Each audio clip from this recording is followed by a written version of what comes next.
The story begins with Ryu waking up from a dream, or for him more of a nightmare. He dreamt of a boy and a girl apologizing for leaving him behind. Since he's a beast tamer, Ryu can't fight and go with them. They tell him to stay put and take care of the animals instead. His hand had reached out to them, telling them to wait for him. Ryu is still in his bed. His dream had been so vivid that his hand had really extended like in his dream.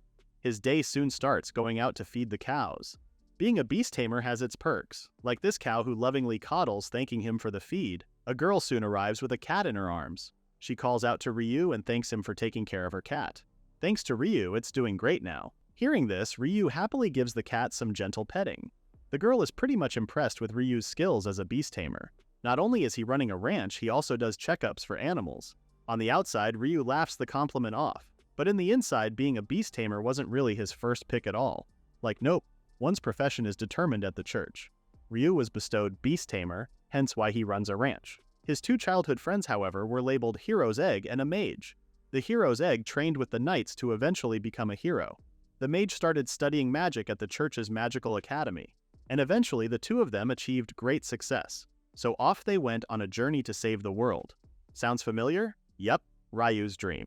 With his erratic thoughts, Ryu doesn't realize his grip on the pitchfork tightens, and he's not really tuning in what the girl's saying anymore. When the girl calls his attention out, Ryu jumps a bit and apologizes for being inattentive. The girl then continues her babbling, telling Ryu that his two childhood friends are actually coming back to town soon. After that, Ryu finally takes a break from all the hard work. He ventures out in the forest yawning and stretching his aching muscles. He then remembers about dreaming of his friends coming back, and now, they actually are coming back. Taking a trip down memory lane, Ryu recalls playing with his two friends almost all the time. It wasn't long till his friends had to go and train with their respective skills areas though. That's why Ryu started using his beast tamer skills to play with dogs and cats, or even helping hunters care for their hounds. A thought then passes his mind. If only he had tamed a legendary beast like a Fenrir. Maybe at that point Ryu would have had the chance to keep up with them. Shaking his head, Ryu calls his delusional thought ridiculous. Moments later, he hears something rustling in the bushes. Ryu quickly goes to check it, wondering what could it be when no one really comes around in this area of the forest. Ryu initially thinks it could be a person, but boy is he going to have the shock of his life. It's actually a wolf, a black and beautiful wolf. In fact, Ryu is so mesmerized with its beauty right now. One thing catches Ryu's attention. It's the trap clasped onto the wolf's leg. Kneeling, Ryu extends his hand to help free the wolf from the trap. However, the wolf starts rustling and growling, eventually biting onto Ryu's arm. Lucky for Ryu, he's wearing thick gloves. Ryu immediately has his other hand on the wolf, telling it to calm down. He quickly gets the trap off the wolf's leg and looks for a potion in his pockets. All the while, the wolf has just been staring at Ryu, like it's observing his actions. Once he finds the potion, Ryu wastes no time and pours it onto the wolf's leg. He then gently tells the wolf to go on and leave. Remembering he also has work to do, Ryu gets up and leaves as well. Later that night, lying in his bed, Ryu wonders if the wolf from earlier made it back to its pack. He then hopes the wolf doesn't end up alone like him. Ryu lets out a big yawn, wanting to sleep because it's already late. But how could he do such thing when he has an unexpected guest sitting on his windowsill? Ryu jolts from his bed when he hears something greeting him good evening and telling Ryu what a lovely moon they have tonight. He then agrees with the wolf. In his mind, Ryu confirms this wolf to be from earlier. But wait, did it just talk? So this creature isn't a wolf but a monster. The creature then tells Ryu it came because it has a question for him. Ryu starts internally panicking. If this beast can speak human tongue, then it's a higher tier species no doubt. When Ryu says he'll answer its question as long as he's able to, the creature appreciates Ryu's honesty. If Ryu makes a wrong move, he's sure he'll be dead in seconds. It then asks Ryu as to why he chose to help the creature and even using a valuable potion to heal its leg earlier in the forest. Ryu is in a crisis right now. He definitely can't say the creature reminded Ryu of himself. It'll see right through him and kill Ryu instead. A startled Ryu is brought back to his senses when the creature tells him to hurry up with his answer. Its middle name isn't really Patience, if I must say. Closing his eyes, Ryu decides to risk it and says he helped the creature because Ryu thought it was beautiful. The creature's mouth drops to the floor, even more flabbergasted when Ryu adds how he thought it would be such a waste to let something so beautiful die right there. The creature couldn't take it anymore and throws on a fit of laughter. It's lived so long, but this is the first time it's hearing such a ridiculous reason for helping it. Covering its mouth, the creature calls Ryu a one-of-a-kind. Out of all of the humans it's saved for fun, Ryu is top tier, a rare commodity. So Ryu helped for nothing? He is not impressed. Calling Ryu's attention, the creature asks Ryu for his name since it has taken a liking to him. It even tells Ryu that he doesn't need to be so formal. After Ryu tells the creature his name, it suddenly announces that Ryu belongs to it starting right now, and no objections are allowed. Dumbfounded. Ryu is dumbfounded. He then asks what it meant with belonging to the creature. It exactly means how it sounds like. Because Ryu doesn't seem to understand the whole sitch, the creature tells him that it's taking Ryu home as its pet. Yup, Ryu is now the creature's a pet. Before Ryu could make any violent reactions, the creature suddenly transforms into its true form. Gone is the tiny, timid wolf. Right now, Ryu is staring at a humongous Fenrir who also destroys his rooftop. Well, be careful what you wish for, Ryu. The Fenrir then takes Ryu by its mouth and off it goes to the deep forest, leaving Ryu's home destroyed. Arriving at their destination, the Fenrir drops Ryu to the ground. That was one of the most uncomfortable means of transportation ever, too. The moon glows brightly in the forest. Ryu is mesmerized by the view above him. And it's not the moon. Ryu is standing below a cliff. Above him is a pack full of angry Fenrirs. Amongst the Fenrirs is a massive one, standing proud and strong. This must be their leader. There must be at least 30 of its members present right now. And all the Fenrirs have one thing in common. They're all glaring at Ryu. Let's hope it's not the end for him. The leader finally speaks out, calling Ryu's kidnapper its daughter. The leader then asks as to why his daughter brought a human to their home. After telling its father that she liked Ryu, the father became furious AF. It's not a valid reason for him. Shifting its anger towards Ryu, the leader asks the beast tamer where he met the Fenrir's daughter. Knowing full well he's being targeted, Ryu gives him a quick respond, telling the Fenrir leader they met at the ranch where Ryu works. The leader barks another question, asking how exactly the two met, to which Ryu honestly says he saved her when she got caught in a trap. This time, the leader seems to be suspicious of Ryu, telling the beast tamer that his daughter can break human traps in an instant. So why save her? Ryu screams with all his heart, explaining how the Fenrir daughter told Ryu that it was just a game she plays, pretending to be caught. The Fenrir leader's anger dissipates, obviously dismayed that this is happening again. Before the situation further escalates, the Fenrir daughter speaks up once more. She tells her father that Ryu is a beast tamer who can perform medical diagnosis on beasts and animals. She believes that her grandfather, the Fenrir elder, will be cured. The Fenrir leader is skeptical of his daughter's claims, saying the elder's condition is because of old age and no human can save him from death. But the Fenrir daughter argues that the elder's illness is actually from a lack of magical energy, disclosing she's the reason why. Hearing their conversation, Ryu manages to get caught up with what's happening inside this pack. So the elder, the boss OG of the Fenrirs, is basically dying and Ryu got kidnapped because she wants to save her grandfather.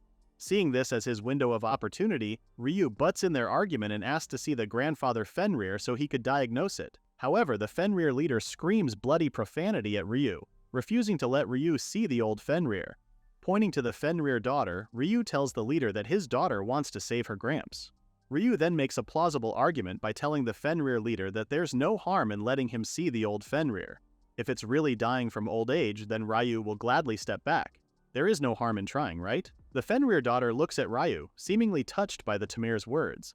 The Fenrir leader then allows Ryu to make his medical examination on the old Fenrir, pessimistically telling Ryu it's only a waste of time. They all approach a tree and inside it lies a disheveled Fenrir who looks like it has gone through hell and back. The Fenrir daughter wakes the elder Fenrir, but before she could formally introduce Ryu, the tamer holds his hand up, signaling her to stay quiet. Ryu stretches his hand and introduces himself. He also tells the elder Fenrir that he's there to treat its illness since it's his granddaughter's wish to save the old Fenrir. Coming out of the tree hole, the elder Fenrir slowly stands up and tells Ryu no ordinary human can cure his disease, but Ryu is confident that he can. But healing the elder Fenrir won't be any beneficial to him. So Ryu wants to make a deal.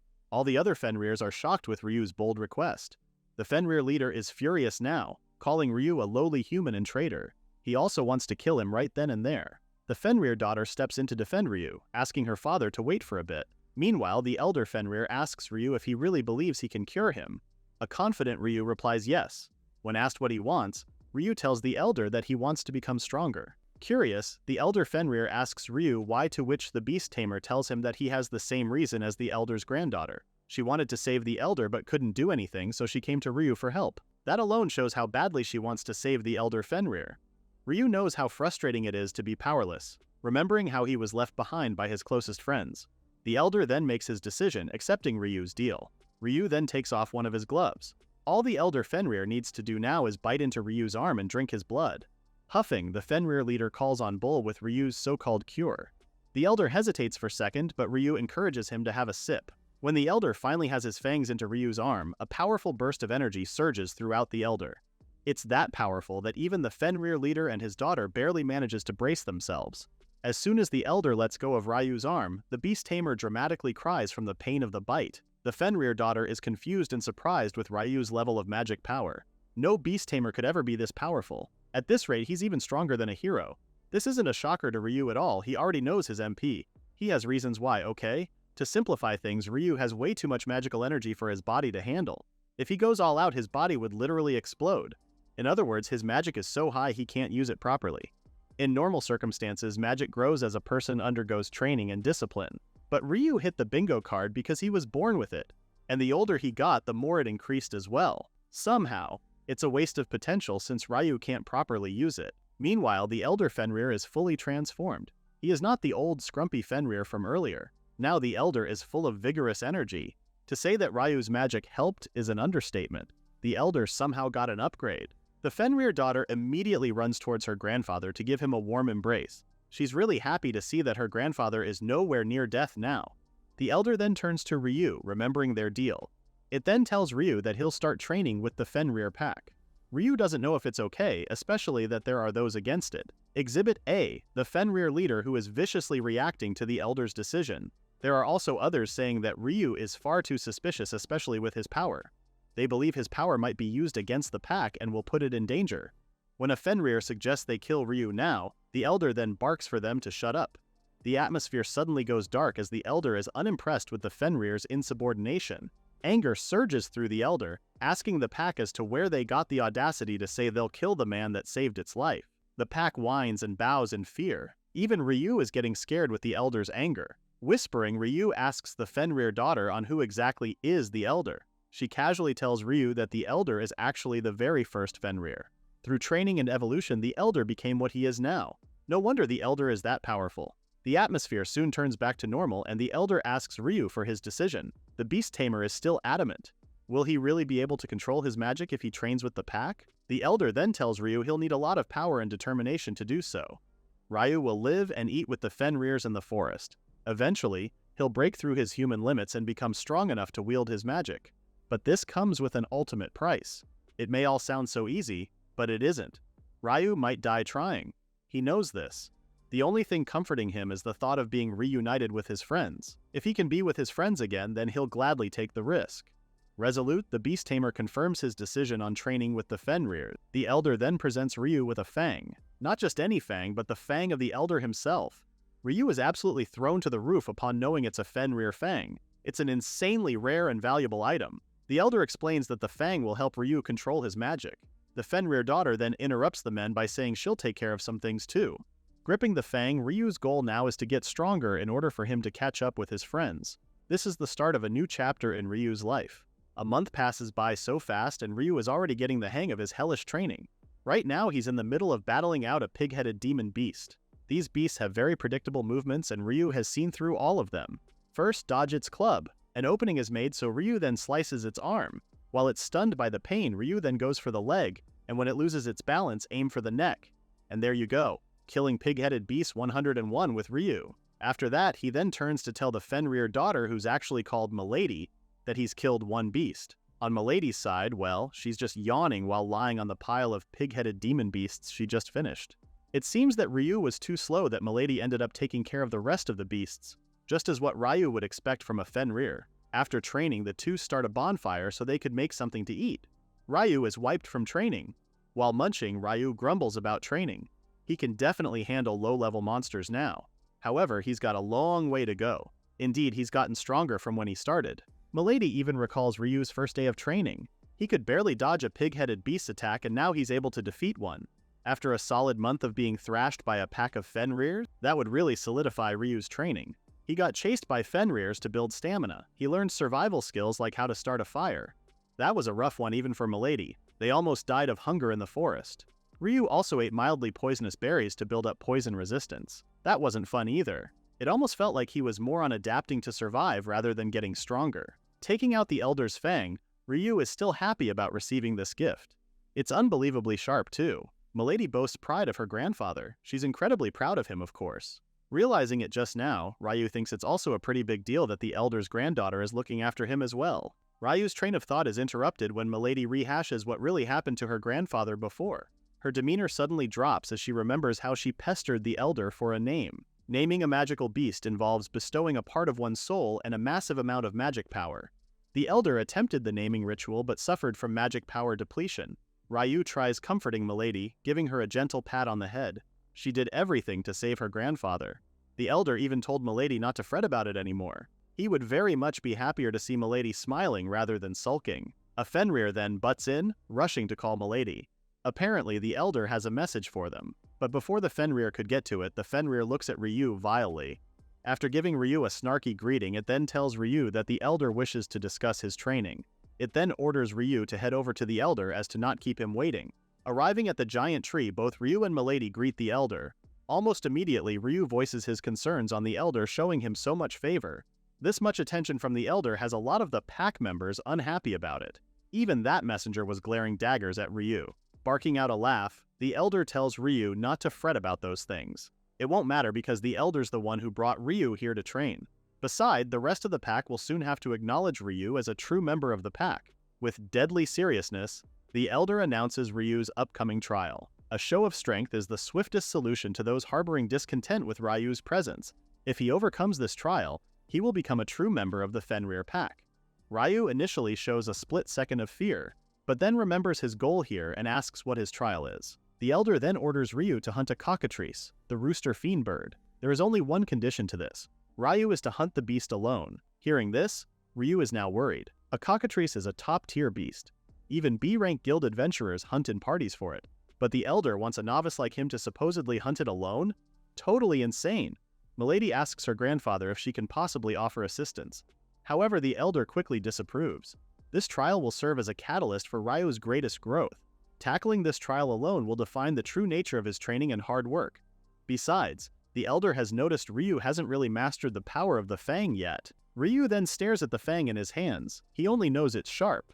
But there's more to it than meets the eye. The fang can easily channel magic power. Ryu needs to learn to entrust his own power to the fang, convey his will, and the path shall open before him. If Ryu can realize this, then hunting a cockatrice will be a walk in the park. More like a cockadoom. Ryu might not understand it now, but he soon will. The elder then informs Ryu that his trial will be at sunset and tells him to rest until then. The time finally comes for Ryu's trial. Both him and Milady are currently hiding in the bushes, observing a cockatrice as it petrifies a passing animal. It then steps on the animal's stoned figure and screeches into the night. This looks bad. I mean, look at that cockatrice. It has evil eyes that can petrify you with just one look, and its tail is a venomous snake. Yup, a snake for a behind. It's a serious pain in the butt, per se.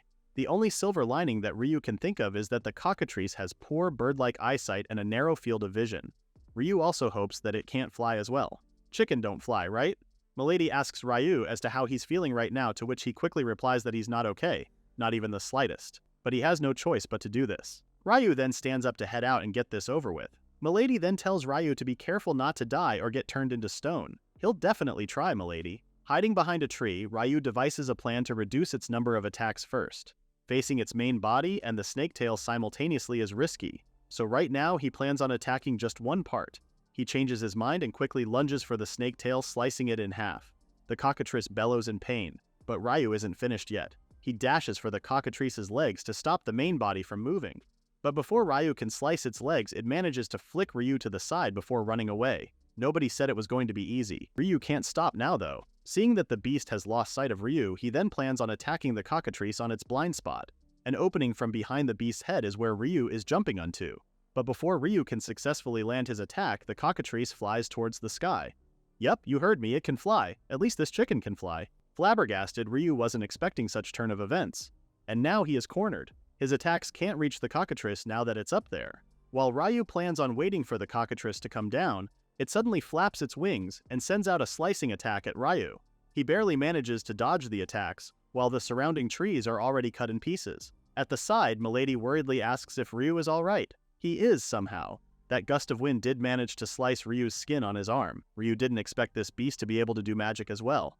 Flying and magic power? Not a good combo. The cockatrice is still in the air, waiting for Ryu to show himself. The tamer is still trying to devise a plan B. It'd be great if he had a long-range attack. But Ryu's magic can barely help with his daily chores and is completely useless for combat, or so he thought. He remembers the fang in his hands. Staring at it, he also recalls what the elder told him about the fang being a catalyst for his magic power. Could it be possible for him to launch attacks like the cockatrice did earlier? The cockatrice screeches once more, having found Ryu's hiding place. It then flaps another attack at Ryu, slicing through the trees. Ryu has no choice but to try the elder's advice from earlier. Either way, if he doesn't do something, he's dead meat. Halting on his feet and closing his eyes, Ryu forges his magic power towards the fang. His magic power swells as Ryu is surrounded by some kind of light. Even Milady notices the power surge from Ryu. Inside his mind, Ryu forces himself to relax and channel magic power into the fang little by little. He's picturing highly concentrated ink gathering at the tip of the fang, and when it's charged to its absolute limit, he fires it. Ryu fires it directly at the incoming cockatrice. Ryu's attack is that powerful, it manages to slice through the cockatrice's head while it's still in the air. The cockatrice then lands on the ground with a loud thud, completely headless. Looking at the cockatrice's lifeless body, Ryu can't believe it actually worked. Milady finally comes out from hiding, congratulating Ryu for clearing his trial successfully. Before Ryu could finish how he's so glad about it, he collapses to the ground from pure exhaustion. He slowly apologizes to Milady and tells her he's going to sleep for a while. Of all places, Ryu had to sleep here. Well, Milady understands and just stays with Ryu. With eyes closed, Ryu is happy the trial's finally over and he can rest. He then feels a hand on his hair, causing him to open his eyes a bit. He definitely felt a human hand, but he's the only human there. Before Ryu finally gives in to his tiredness, he catches a glimpse of a girl. His consciousness finally fades as he goes into deep slumber. From the elder's POV, it really is a girl beside Ryu. She even tells him to rest well. As Milady watches over Ryu, she tells him how he did splendidly with his trial, congratulating him once more for being a member of the pack now. As soon as Ryu wakes up from his sleep, he is instantly greeted by a weird show of affection from the pack members. Everyone wants to play with him. Some are even offering dead rabbits for a meal, and there are those who want to join Ryu in his training. The pack members are now vying for Ryu's attention, which Ryu doesn't know how to respond to. Milady approaches Ryu and tells him the good news of passing the trial. Ever since that day, Ryu's super popular now. It does make Ryu happy, but it's not really easy getting swarmed by Fenrirs all day every day. Even his body and clothes are a mess too. Milady calls this an upgrade. Everyone acknowledges him now, and Ryu has improved in hunting too. There's still one Fenrir who can't fully accept Ryu though. The Fenrir leader aka Oyaji still won't acknowledge Ryu as a pack member. Right now he's hiding behind a tree while staring daggers at Ryu. His energy emanates pure hatred that Ryu can feel it from afar. Suddenly, Milady's mother calls Oyaji from behind. She angrily steps on her husband's head, putting a stop to his childish behavior. She also scolds Oyaji for setting a bad example for the subordinates. Looking at the scene, Ryu can't help but feel pity for Oyaji. The Fenrir mother really shows no mercy. After all, she holds a higher position than Oyaji since she's a true bloodline of the elder. Anyways, Ryu changes the topic back to his worn-out clothes. Because of all the stuff he's been through, Ryu's clothes are now at its limit. It would be nice if he could buy new stuff in town. Milady suggests to use monster fur instead, but problem is, Ryu doesn't have the skills to make clothes.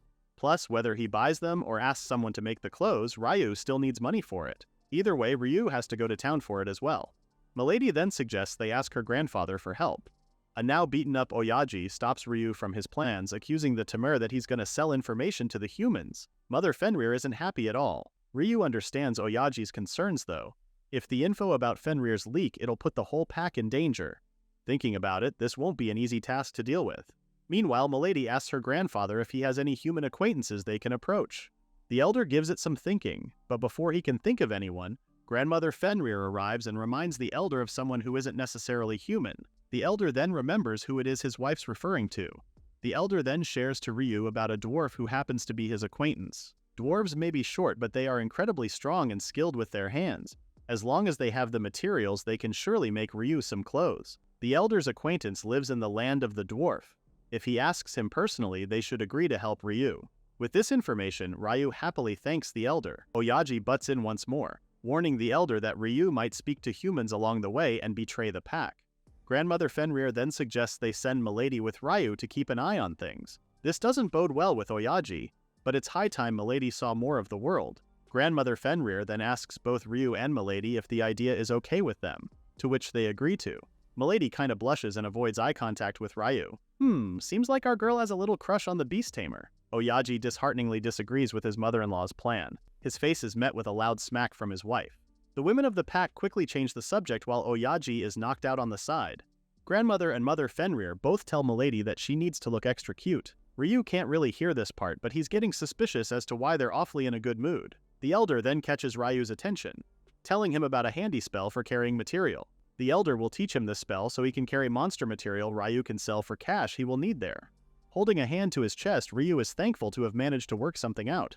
Ooh, land of the dwarf, here they come. After a while, Ryu finally has everything he needs to take with him. He's managed to use the storage magic the elder taught him to pack up the materials Ryu gathered during yesterday's hunt. He's only missing one more thing before departing for the land of the dwarf. He then asks Mother Fenrir on the whereabouts of Grandmother Fenrir and Milady. The Mother Fenrir tells him they'll be arriving soon, and she's sure Ryu will be very surprised. Soon after, Grandmother Fenrir announces their arrival. As soon as Ryu turns towards them, he is surprised with the beautiful girl beside Grandmother Fenrir. He is confused as to why there's another human in the forest besides him. Blushing, the girl asks Ryu what he thinks of her appearance. This leaves Ryu even more confused. She knows his name, yet her voice sounds so familiar. The wheels in Ryu's head start turning, and Ryu now knows this is Milady. She gives her grandmother a high five for the successful human transformation. This should help Milady blend in with humans as well. Come to think of it, Ryu remembers the girl he saw after defeating the cockatrice. He now pieces the puzzle together and realizes it was Milady. Sharing her side, Milady has been practicing the transformation magic for a long time now. She's always dreamt of looking like a human and going out into the world with Ryu. At first, Milady could only hold the spell for a short while, but since her mom and grandmother taught her the magic trick yesterday, she can finally transform so as she pleases. Approaching Ryu, the elder asks him of the favor of giving Milady a proper name. This surprises Ryu, as this means Milady would have to form a contract with him. The elder deems it doable since Ryu's magic power is through the roof. Concern forms on Ryu's face. For a human like him to name a magical being like her would mean she'll become his familiar. There are benefits to this like telepathy and other special skills they can use together. But this isn't something you do impulsively. Understanding Ryu's hesitation, the elder reassures him that he and Milady are fully aware of what it'll mean. After all, the elder owes Ryu his life. And after everything they've been through together in the forest, the elder knows he can entrust his granddaughter to Ryu. Naming her has long been her desire, and she truly wishes to receive it from Ryu. Looking at Milady, Ryu finally agrees to forming a contract with her.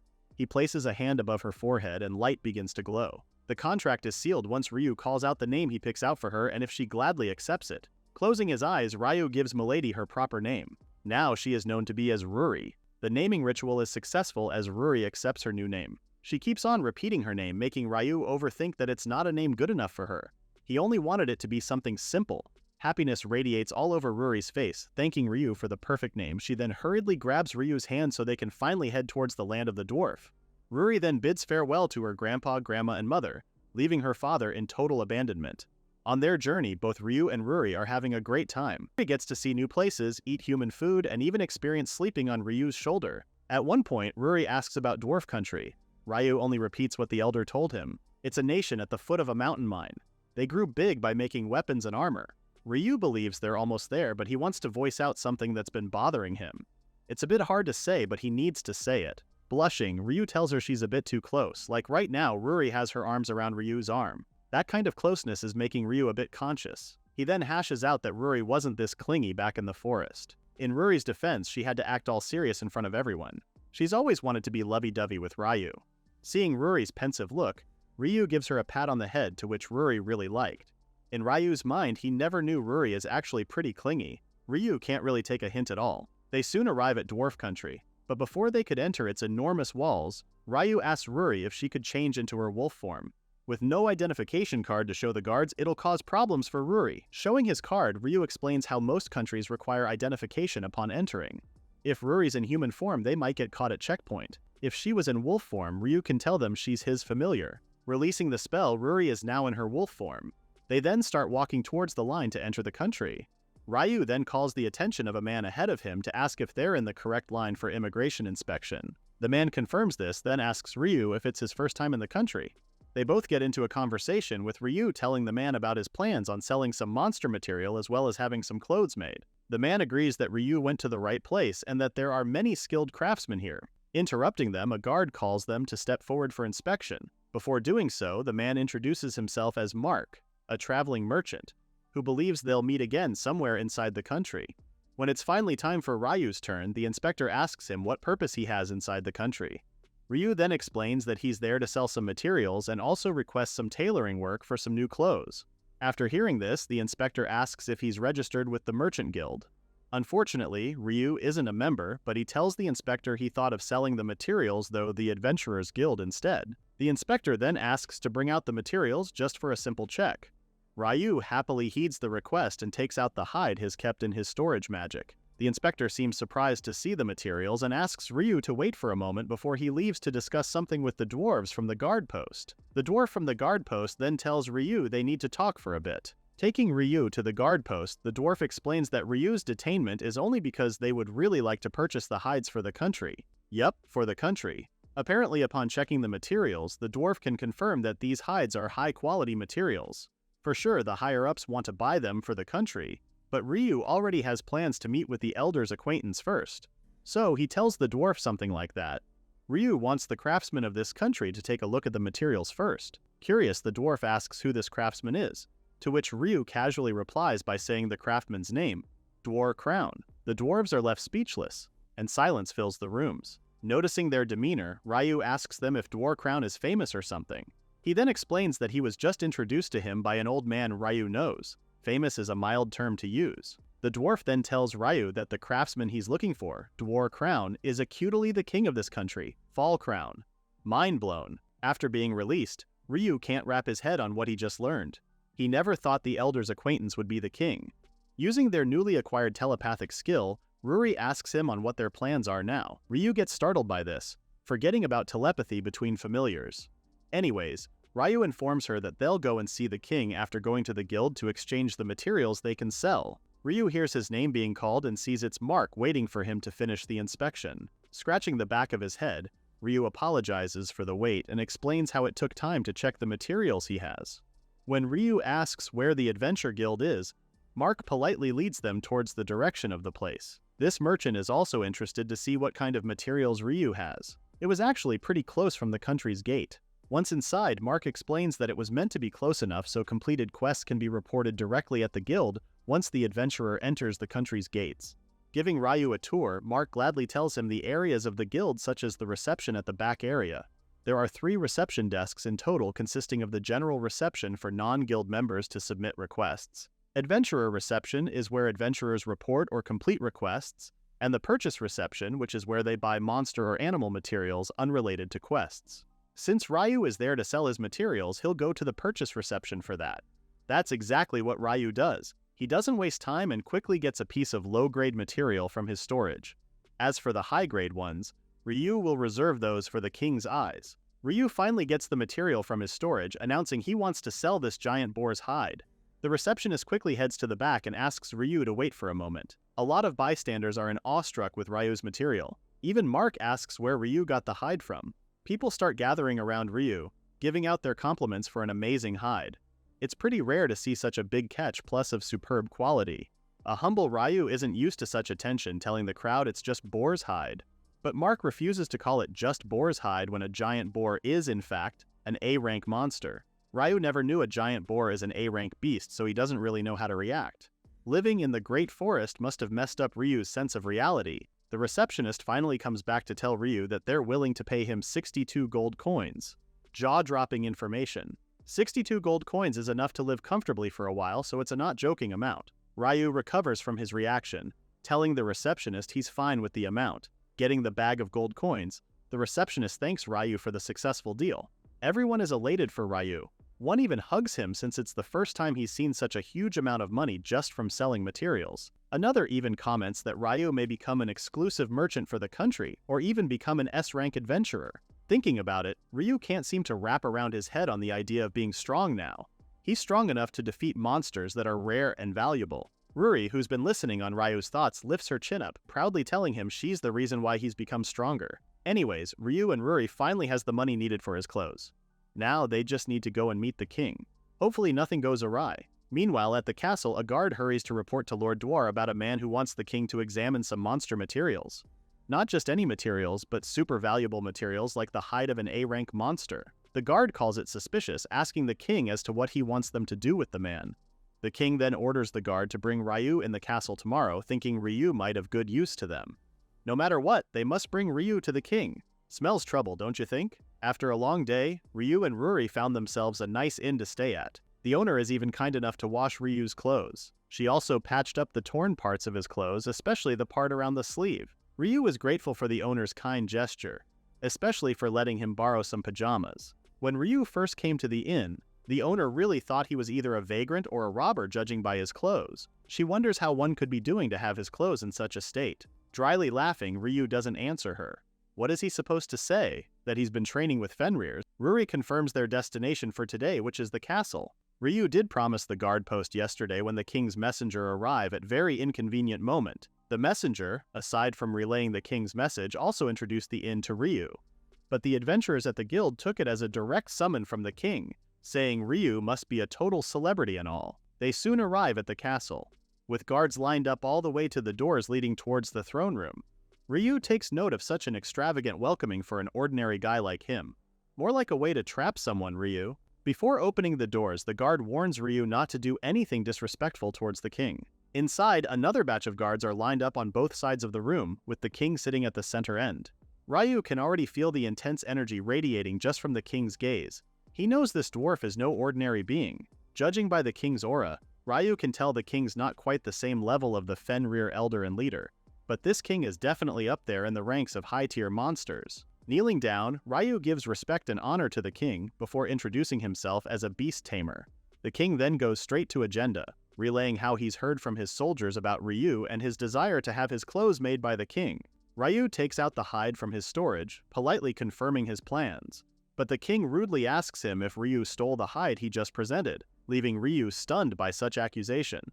Ryu still remains respectful despite the king's rude behavior. He is the king, but that's not an excuse to be an a-hole. A calm Ryu explains how the hide he has with him is from a monster he hunted himself. Even from a distance, the king can spot the materials Ryu has with him. He doubts that Ryu hunted a monster in the Great Forest. Him? A mere beast tamer actually hunted a top-tier monster? Downright absurd. The forest is even known to be the home to the cursed Fenrir, the king utters. Now this gets Ryu's ears tingling. Did the king just refer to the Fenrir as cursed? This dwarf who's supposed to be the elder's acquaintance? Something's not adding up, so Ryu decides not to mention the elder at all. Apologizing, Ryu further explains that he wasn't alone when he hunted the beast. A friend helped him as well. When the king asks what kind of friends Ryu has, the beast tamer lies about not knowing their names since they were just hunters. The king grows even more suspicious. This irks not only Ryu but also Ruri. This so-called king has been rude from the start. Ruri is about to lose her temper. Ryu asks that they remain calm. Again, something feels off. This king is supposed to know the elder, yet he has a bad impression of Fenrir. The number of guards surrounding the throne room and outside the room is suspicious too. It's only Ryu, a mere human, and Ruri, his familiar. And let's not mention the disrespect from the very beginning. The king already has an impression of Ryu even when they've just met. Now, Ryu is unsure if it's okay to ask the king for his help. The king then makes an exchange with Ryu. He'll craft Ryu's clothes, but in return, Ryu will leave all the monster hides as payment. The king also asks for a payment for Ryu's crime of theft. Standing up, Ryu has had enough of this dwarf's belittlement. No pun intended. Ryu then directly tells the king he won't hand over the hides. This starts to anger the king, especially when Ryu points out how he has no intention of striking a deal with someone like him even if he's the king. The guards are now furious with how Ryu just talked smack to their king. Even the king himself has his veins popping out of anger. He doesn't doubt the elder, but Ryu can't take this rude dwarf seriously. He shall listen to his gut for now. Before they know it, the king orders his guards to arrest Ryu. The guards rally up on Ryu, trapping him with their sharp weapons. Ruri immediately asks Ryu to let her handle the situation, but Ryu asks her to stand down. Stirring up trouble with an entire kingdom is not on their bucket list. When the king asks Ryu why he's not resisting, the beast tamer only replies he knows he can't win against an entire kingdom. After calling Ryu's decision a wise one, the king then commands the guards to throw Ryu and Ruri in the dungeon. Inside the dungeon, Ryu is disheartened with how sourly things became. They confiscated all the hides for Pete's sake. Even Ruri isn't impressed, still thinking it was a better idea if they fought back. Ryu never really expected the outcome to be like this. He thought they would just get kicked out, and he really didn't want to fight someone who's supposedly the elder's friend. The good thing is, Ryu still has the fang with him. The guards thought it was just some trinket and didn't bother taking it. Ryu gets the scare of his life when someone uttered "hey" from behind. Turning around, Ryu sees it's a dwarf who's asking Ryu what's he doing inside the dungeon. Ryu then explains how he refused to sell the monster hides to the king. The The dwarf sighs, seemingly disappointed that Ryu got arrested for such a petty thing. When Ryu asks of his crime, the dwarf looks at Ryu deadpan before telling him of treason. The dwarf then details out how he only told the king they needed to stop hunting monsters in the Great Forest just to get rare materials because the dwarves can't really win against Fenrir. Now it makes sense why the king called the Fenrir cursed, and why he was desperate for Ryu's hides. With Ryu's and dwarf's crime, Ryu now thinks the king has a really bad temper. Ryu really thought he'd be some great dwarf since he's friends with the elder. Ryu's train of thought is interrupted when the dwarf tells Ryu that the current king is actually a fake. The man Ryu just met is Lord Dwar's identical twin brother, Lord Dolph. Another plot twist that sends Ryu into a state of shock. Anyways, Lord Dolph apparently imprisoned Lord Dwar, brainwashed his advisors and soldiers, and locked them up. Since Lord Dolph has always been in the shadows, no one really noticed the swap. The imprisoned dwarf grew suspicious after learning about the invasion plan for the Great Forest, and here he is, imprisoned for treason. The real Lord Dwar is in a high-security cell deep within the castle. Unlike the shabby dungeons they're at, the security in that holding cell is tight, complete with iron doors and an iron chamber. On top of that, there's a curse that suppresses any power, so escaping is nearly impossible. Ryu goes into thinking mode again. This means the elder's acquaintance might be the older brother, the real king. In that case, Ryu must help the real king escape. With this final decision, Ryu gets the fang out and asks the dwarf to stand back a bit. The dwarf understands what Ryu's trying to do and warns him it's impossible to break Lord Dwar out. Even the real king himself can't break the holding cell. What of Ryu? But Ryu is confident that he can and will do it. Both Ryu and Ruri head towards the dungeon's railings, easily breaking it with their combined strength.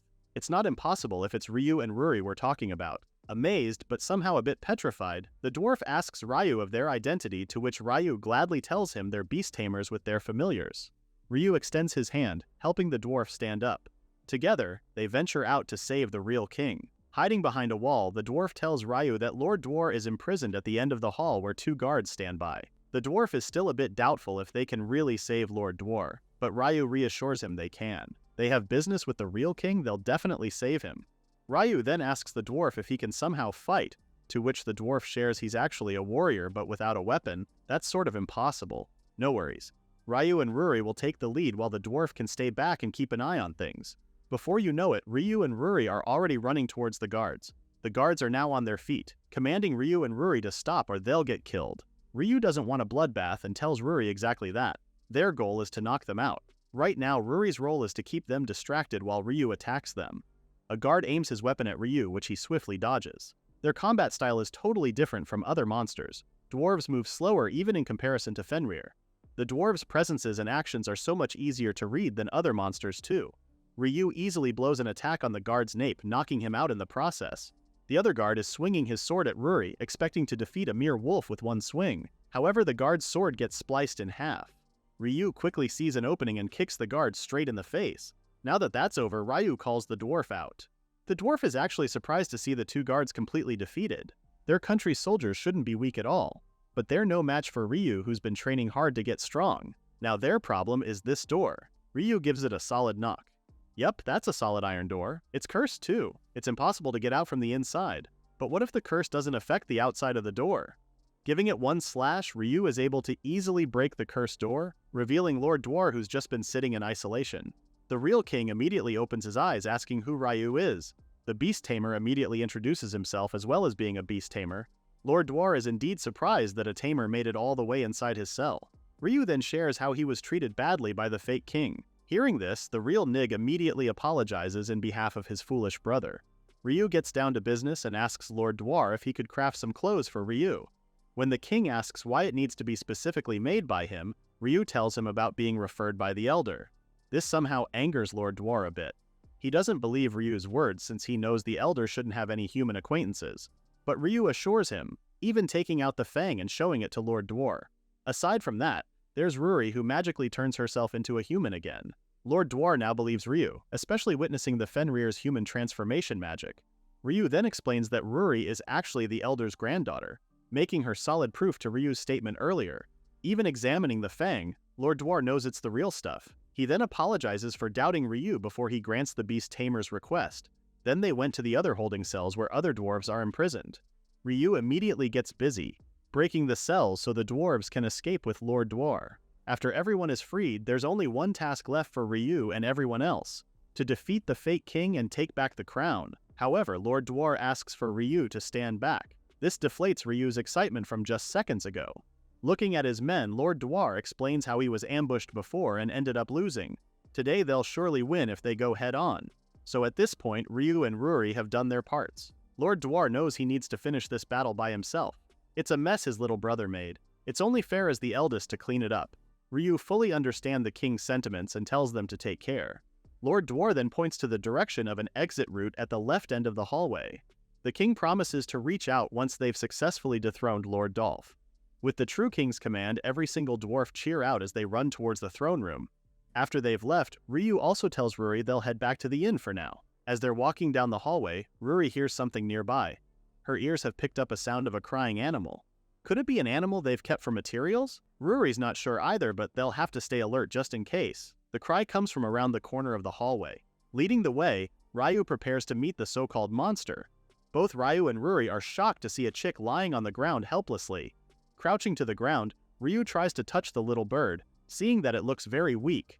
However, before Ryu can lay a finger on it, the bird suddenly breathes out fire at them. Stepping back, Ryu and Ruri are astonished to see the little bird angrily chirping at them. This is no bird at all. This is a type of monster.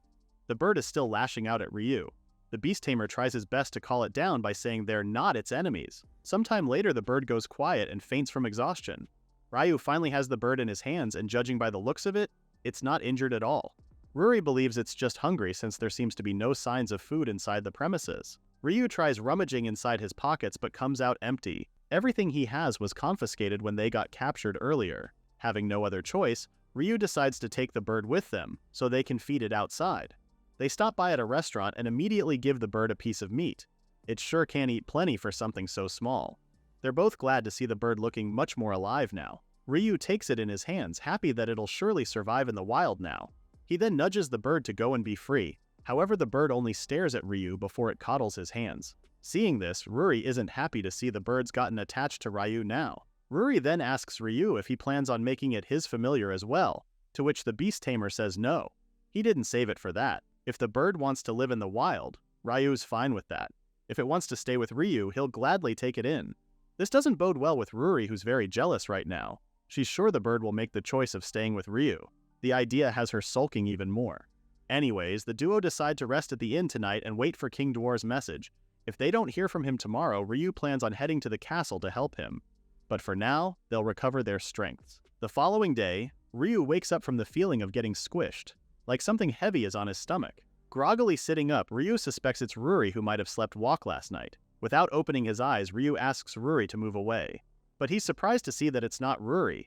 Instead, it's a giant bird. Ryu screams from the top of his lungs, waking Ruri up because he's confused of the animal on his stomach.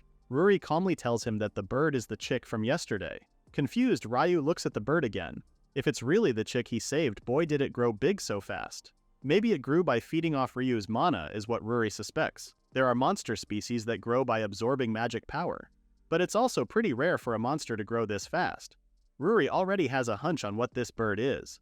Before she could say anything else, the inn's owner calls out for Ryu because soldiers are outside. This startles the bird and it goes flying outside the window. Both Ryu and Ruri can only stare at it as it flies away. A summon from the king is what the soldiers are there for.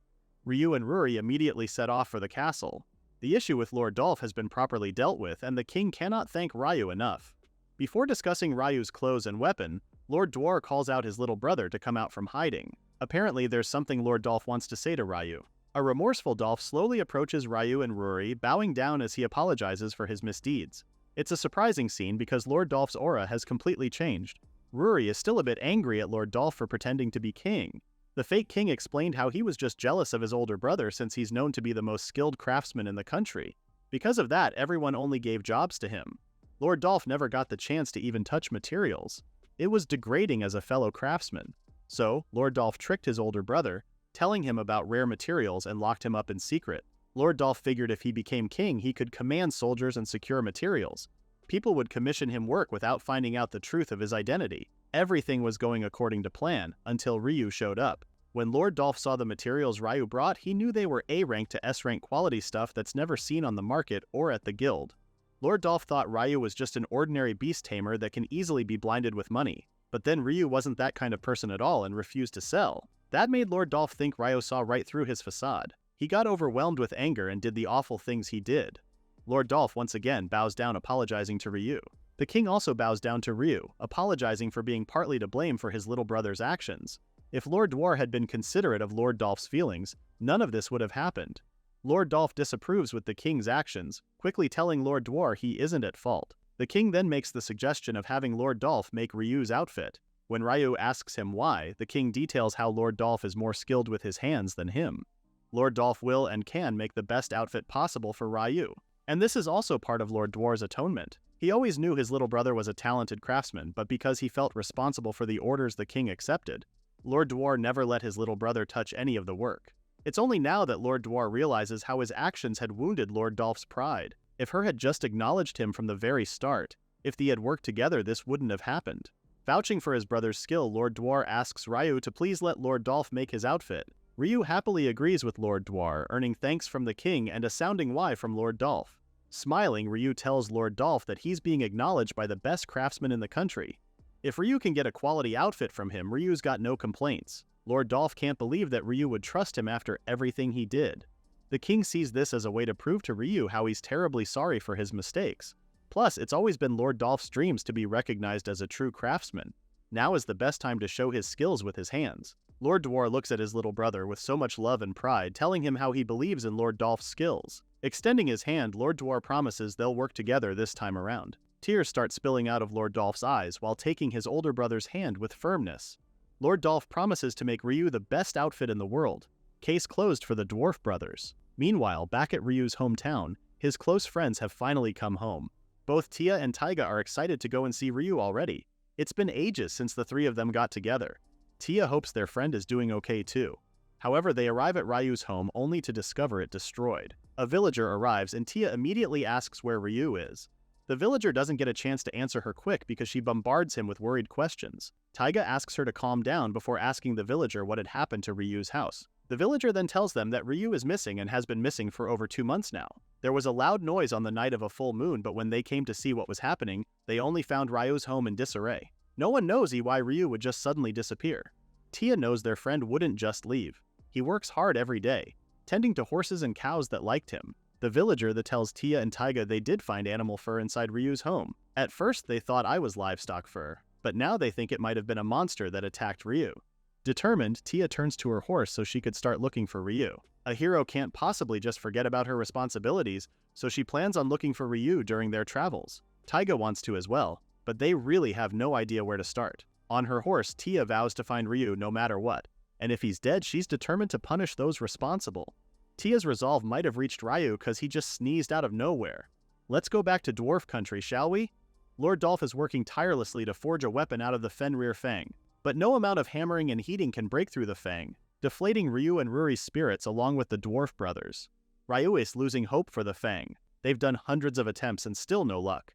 Even Ryu tried cranking up the flame's temperature as high as it could go. Still nothing. They're all in a sticky situation right now. Taking out the fang again, Lord Dolph suggests using flames from a magical beast that's equal to Fenrir's magic power. Maybe that'll work. The disconcerting thought is if such species existed. A light bulb clicks in Ruri's mind, asking if flames from a Garuda would possibly do the trick. While Ryu doesn't know what that monster is, the dwarf brothers are surprised with Ruri's suggestion. A Garuda is a divine bird, scratch that, a legendary eagle said to possess dragon-slaying power? It's ancient legend, so it's not a shocker that Ryu hasn't heard of it. When Ryu asks her if she knows a Garuda, Ruri tells him that Ryu actually does too. Drumroll please, it's the chick Ryu saved from the dungeon. Quite a shocker for Ryu. Ruri then explains how the chick grew so much thanks to Ryu's magic power. No regular magical beast would grow that huge in a single night. Only high-ranking magical beasts with a vast reservoir of magic power can do that. So Ruri is pretty sure that chick is a Garuda. But the problem is, the Garuda escaped or fled. The brothers then get to thinking. Upon hearing Ryu's explanation of what happened, there's a high chance the Garuda is on the mountain behind the castle. So much time has passed that it's risky to search for it now. However, if it means they can forge the fang, it's a gamble they'll have to take. Since the brothers can't leave the castle unattended, they ask Ryu and Ruri to search for it for the Garuda. Ryu obliges and sets off with Ruri. Their task proves to be a hard one at that. They're not even sure it's still here. Ryu is getting hopeless again. Even Ruri's thinking the same thing. She really thought it'll come flying towards Ryu's magic power. Yup, making Ryu the bait. They start searching other areas, walking these vast land. Suddenly, Ruri's ears pick up a cry from nearby. Lo and behold, it's the Garuda running from a monster trying to eat it. Ruri immediately notices that the Garuda's having a hard time flapping its wings. Suspecting it to be injured, Ryu quickly asks Ruri to save the Garuda. They finally save the Garuda and take it back to the castle. While it's sleeping soundly, Ryu and Ruri watch over it. It was surprisingly close by. Ryu really thought it had flown much farther away. A sad Ruri asks if it's possible that the Garuda doesn't have parents. It was all alone when they found it, so maybe it doesn't know where home is, or if home really exists. Lord Dwar arrives to ask Ryu on the Garuda's condition. Reporting to the king, Ryu tells him the Garuda is doing fine since it was barely a scratch. They just need to wait for the Garuda to wake up. Though Ryu isn't so sure if the Garuda will really help them. The Garuda stirs in its sleep, starting to finally wake up. As soon as it lays its eyes on the dwarves, it goes frantic and flies towards Ryu for safety. While the Garuda cuddles Ryu, the beast tamer is confused with its actions and tries to reassure that it's safe now. Ruri approaches them, straightforwardly asking Ryu on making the Garuda his familiar. Ruri voices out her worries on leaving the Garuda on its own again. It'll probably run into trouble if they do so. And since it has no one and obviously like Ryu, it may be the best decision to make it Ryu's familiar. Ryu looks at the Garuda. While it's true that they need its help, Ryu doesn't want to force it to stay with him. Opening a window, Ryu lets the Garuda make the final decision. He then asks the Garuda if it'll stay with us and lend them its strength. Ryu also tells it that it's not obligated to do so and is free to leave. Everyone watches in anticipation. Finally, the Garuda flaps its wings and flies towards Ryu's shoulder. Shocked, Ryu asks it once more if it's sure with its decision. The Garuda happily chirps its answer. Ruri is relieved with its decision too.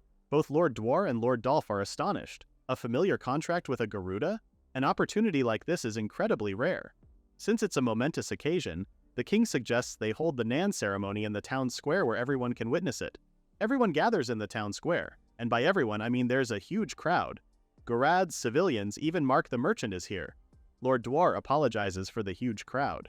This is supposed to be a ceremony on a short notice, but since it's not every day that the king steps out in public, then this kind of attention is understandable. When Ruri suggests they reschedule, Ryu tells her it's okay and they just need to get it done with. Raising his arm, Ryu tells the Garuda about the naming ceremony. By giving it a name, a familiar contact between them will be formed. Ryu wants the Garuda to think of it like becoming family. The Garuda joyfully chirps in agreement on becoming family too. Since there are no issues, Ryu proceeds with the ceremony. Lifting his hand, Ryu gives the Garuda its new name, Karen. A tornado-like energy then traps Ryu, Ruri, and Karen. Ryu is puzzled. This didn't happen with Ruri's naming ceremony. What in the world is happening now? Seeing a floating egg at the center, Ryu believes it to be Karen. Ruri then explains how she can feel it evolving. Evolution is a trait unique to magical beasts only. With this, magical beasts attain the form and power they truly desire. And Ruri believes Karen is evolving now because it genuinely wants to become a source of strength for the beast tamer. The egg starts cracking, and with that is the anticipation of Karen's new form. Both Ryu and Ruri have no idea what form it'll take, but for sure they'll happily welcome it. Extending both his arms, Ryu asks for Karen to come out. This has Karen finally emerging from its egg. Gone is the bird that Ryu had saved. In its stead is a beautiful winged girl. Opening her eyes, the first thing it sees is Ryu, who's asking Karen if she's alright. With twinkling eyes, Karen lovingly calls Ryu her papa. Papa wasn't in Ryu's bingo card at all. Karen happily explains how she managed to take the same form as Ryu, her papa, though it may have took a little while to achieve. Speechless, Ryu is still stunned that Karen really means him as papa. Well, he did say they were to be family. Guess this is it. Karen then tells Ryu how lonely she's felt ever since she was born. That's why she took the form of a human. A despondent Karen recalls her life. When she was born in this town, she had no mama or any friends. She kept on looking for her family, but whenever people found Karen, they'd shoo her away by calling her monster. She's been living on the run her whole entire life. This now explains why Karen fled when the soldiers came to the inn a few days back. Karen nods and further tells them that her life had changed when both her papa and Ruri, her sister, helped her. Smiling, Karen divulges how it was the first time someone had been kind to her. That's why she loves both Ryu and Ruri so much, wishing to become the same as them. Ryu then lovingly gives Karen a gentle pat on the head. Their mini-family introduction is interrupted when the dwarf brothers are calling Ryu from outside the fire tornado.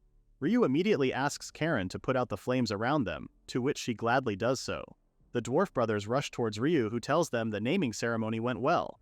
Lord Dolph was absolutely astounded by what he witnessed, though he did call it incredibly dangerous as well.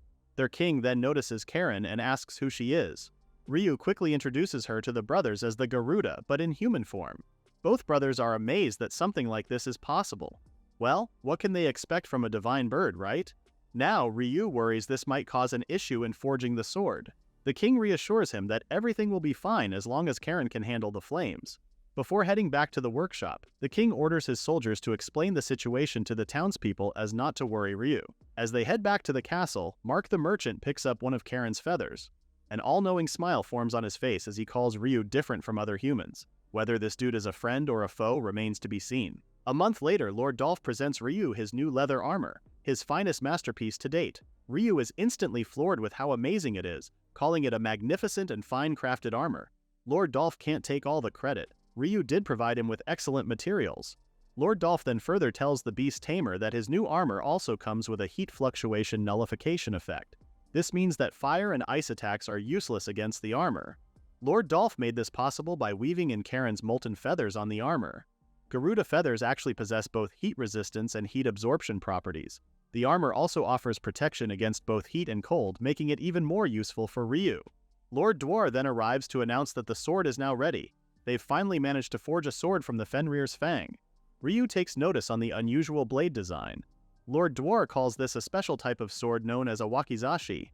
With its single-edged design, it significantly improves its cutting power. The king managed to learn forging such sword from the eastern land. Ryu also thanks Karen for doing her best. If not for her, they wouldn't be able to forge the fang at all. The king then asks Ryu to do the honors of giving the wakizashi a name. Normally, the blacksmith would be the one to bestow the name. But since this sword was forged exclusively for Ryu, Lord Dwar believes it is only right for the beast tamer to name it. Ryu has a hard time thinking of a name. He's being asked so suddenly that his mind is out of ideas. The elder then comes to Ryu's mind, sparking a name for the sword. Ryu then decides to call his new sword Wolf. Straightforward as ever, Ruri comments. Since the name has been decided, the king asks Ryu to give it a test cut. It'll be best to do so before using it in actual combat. Everyone heads out to the town square again for the test cut. A crowd forms around them again, expecting to see something amazing from Ryu once more. Eyeing the crowd, the king reckons an overplay of the last naming ceremony spread across the town and well, hence the crowd. The king apologizes to Ryu for holding this at the town square. If they did it and something were to happen at the castle, it would cause an uproar. There's nothing to be worried about though. The king already has soldiers stationed to keep the citizens at a safe distance. That's all Ryu needs to hear. After all, injuring civilians isn't part of today's agenda. Lord Dolph then makes the announcement introducing the new sword forged by the king himself and unveils it with its name. The king then gives his instructions on what Ryu needs to do. Drawing Wolf, Ryu needs to unleash his magic power into the sky with everything's got. That way, the true extent of the sword's power will be revealed. Everyone leaves Ryu at the center of the vicinity. Ryu still worries about affecting his surroundings. To minimize any potential damage, Ryu plans to focus his magic power on a single point as much as possible. Lifting the sword towards the sky, Ryu strikes a singular attack.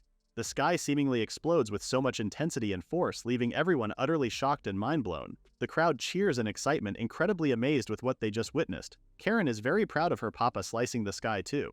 The king already expected much. He did forge it from the elder Fenrir's fang. Its magic power conductivity is in a completely different league from other materials.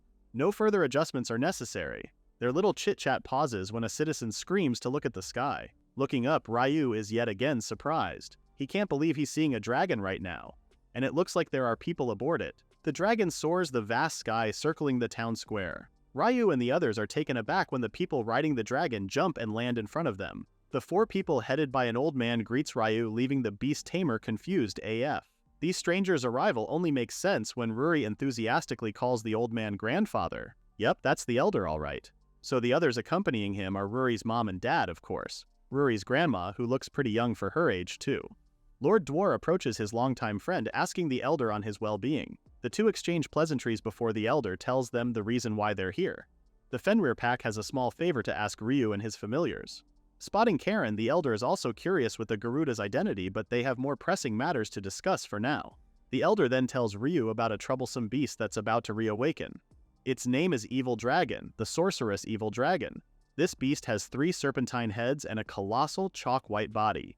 Not only can it wield magic, but it also has knowledge of all forms of magic, ancient to modern and eastern to western. Long ago, the Elder along with other representatives from other species tried to subjugate the dragon, but because it spawns itself from its very own wounded flesh and blood, they had no choice but to seal it away instead. Hearing this, Ryu dreads the dragon's existence. Having received word about the collapsing seal, the Fenrir bloodline have come forth to prepare for battle. With this, the Elder asks Ryu and his familiars to join them in this battle. Since they're facing a formidable foe, they'll need all the help they can get. But Ryu is worried he's not fit enough to fight this dragon. After all this time, Ryu still doubts his fighting prowess. Barking out a laugh, the Elder dismisses such ridiculous thoughts. Ryu has trained with the Fenrir pack. No doubt he can fight well enough. In fact, he's even better than most out there. The Elder asks the Beast Tamer to have more confidence with himself, especially that the Elder thinks so highly of Ryu. The Beast Tamer reluctantly agrees. Ruri happily confirms her participation as well. When asked where this dragon is, the Elder tells Ryu it's in the Dragon Kingdom. To be precise, it's sealed in a cave near the Dragon Kingdom. The Fenrir pack will join forces with the Dragon Kingdom's people called Dragonkin. With no more time to lose, the Elder tells them they'll discuss the other details later. For now, they must go to the Dragon Kingdom at once. Just as Ryu is about to ask on their transportation means, the dragon from earlier starts talking. It comments on how weird it is to see a Fenrir converse with a human. It's uncommon and unheard of in their world. The dragon then asks Ryu if he's the Fenrir's disciple. In a state of shock, Ryu just completely stares at the beast, remarking how huge the dragon is. The Elder then butts in, apologizing for the late introductions. This dragon is the Elder's sworn brother, the Earth Staff Dragon. The beast smiles at Ryu, giving its pleasantries to the Beast Tamer. Ryu can't seem to form sentences right now, still in awe with the dragon's presence. It shouldn't be a shocker that a legendary monster like Fenrir are friends with other legendary species at all. Plus, this dragon can speak human language as well. Ryu is taken back to reality when he hears the townspeople gossiping about the dragon's arrival. He then tells the Elder they must leave now since they're creating a bit of a commotion now. After clarifying their mode of transportation, they all board the dragon's back. Both Lord Dwar and Lord Dolph wave their goodbyes as the dragon flies to the sky once more. While traveling, they get into a quick recap on what's going on. The Elder then gets his answer about Karen's origins and becoming Ryu's familiar. The Fenrir Elder is pretty much ecstatic with the news. Ryu has not only managed to snag a Fenrir for a familiar but also a Garuda. By this time, his magic power would have been depleted already, rendering Ryu dead. Ryu is unimpressed with the Elder's reaction. You know who else isn't impressed? Ruri's dad. He is seething mad at Ryu right now. Stealing away his daughter from him, then cheating on her with a Garuda? The nerve, Ryu. Ruri's dad wants to punish the Beast Tamer right here and now. Though his plans don't really go as planned when his wife smacks him right on the head. Ruri's mom doesn't seem to have a problem with Karen. I mean, look at these three. It's really obvious the Garuda has taken a liking to both Ryu and Ruri. Hearing this, Ryu notes that they've spent almost a month together. It's only natural for them to bond. If anything, Ruri has been the one clinging to Karen all this time. Whether it was meal or bath times, Ruri always doted on Karen, like a mother hen to her baby chick. Perhaps like an older sister to her baby sister too. Still, the Elder asks Karen if she doesn't get lonely without having parents around. Embracing Ruri's arm as if for protection, Karen tells the Elder she doesn't feel lonely at all. Not when she has her Papa Ryu and Big Sis Ruri who are very kind to her. Even thought she's a mythical Garuda, Karen is still a child. With that, the Elder knows it's always better for her to have more people to rely on. Besides, if Karen thinks of Ruri as a big sister, then Karen is practically a daughter to the Fenrir pack as well. With smiles on their faces, the Fenrir family asks Karen to think of them as her family as well. Though it may be awkward at first, but still it'll be nice to have a big family to rely on. Although shocked at first, Karen's heart warms with the Elder's request. Teary-eyed, the Garuda gives a sincere okay to them. After some time, the dragon announces their arrival at Dragon Kingdom. Ryu then takes a peek and sees the amazing land covered with buildings and houses. The dragon then shares to the amazed Ryu that the castle and the entire castle town he's seeing right now is the Dragon King's territory. Because of its small size, the Dragon Kingdom isn't really the dragon's favorite place though. Dragonkin are half human, so the buildings and other stuff are made to human size. So, a regular dragon like the Earth Staff Dragon needs to be in human form to fit in these buildings. Although dragons and dragonkin get along well, the needed transformation is quite the hassle. At long last, they arrive at the castle entrance.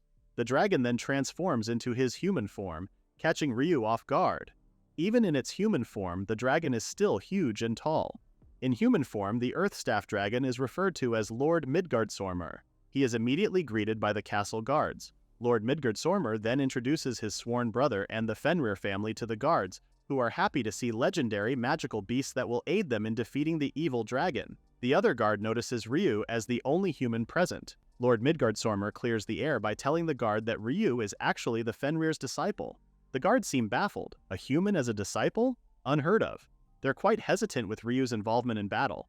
How can a human like him be of any use in battle with the evil dragon? Ruri's dad is furious once more. This dude really has a bad temper. He's offended with the guard's statement.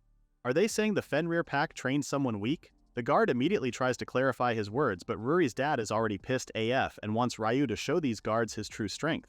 That way, no one will ever doubt Ryu's power. An angry dad pointedly asks for the guards to get their superior, asking for a duel between the superior and Ryu.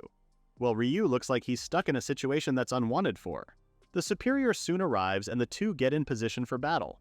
Ryu still can't believe it's come to this, but I guess he has no other choice, especially that Ruri's dad is screaming at him to win or else he's gonna wipe Ryu out. Serving as the judge, Lord Midgardsormr tells both participants that the match is only decided if one of them faints or gives up. The superior is no ordinary foe.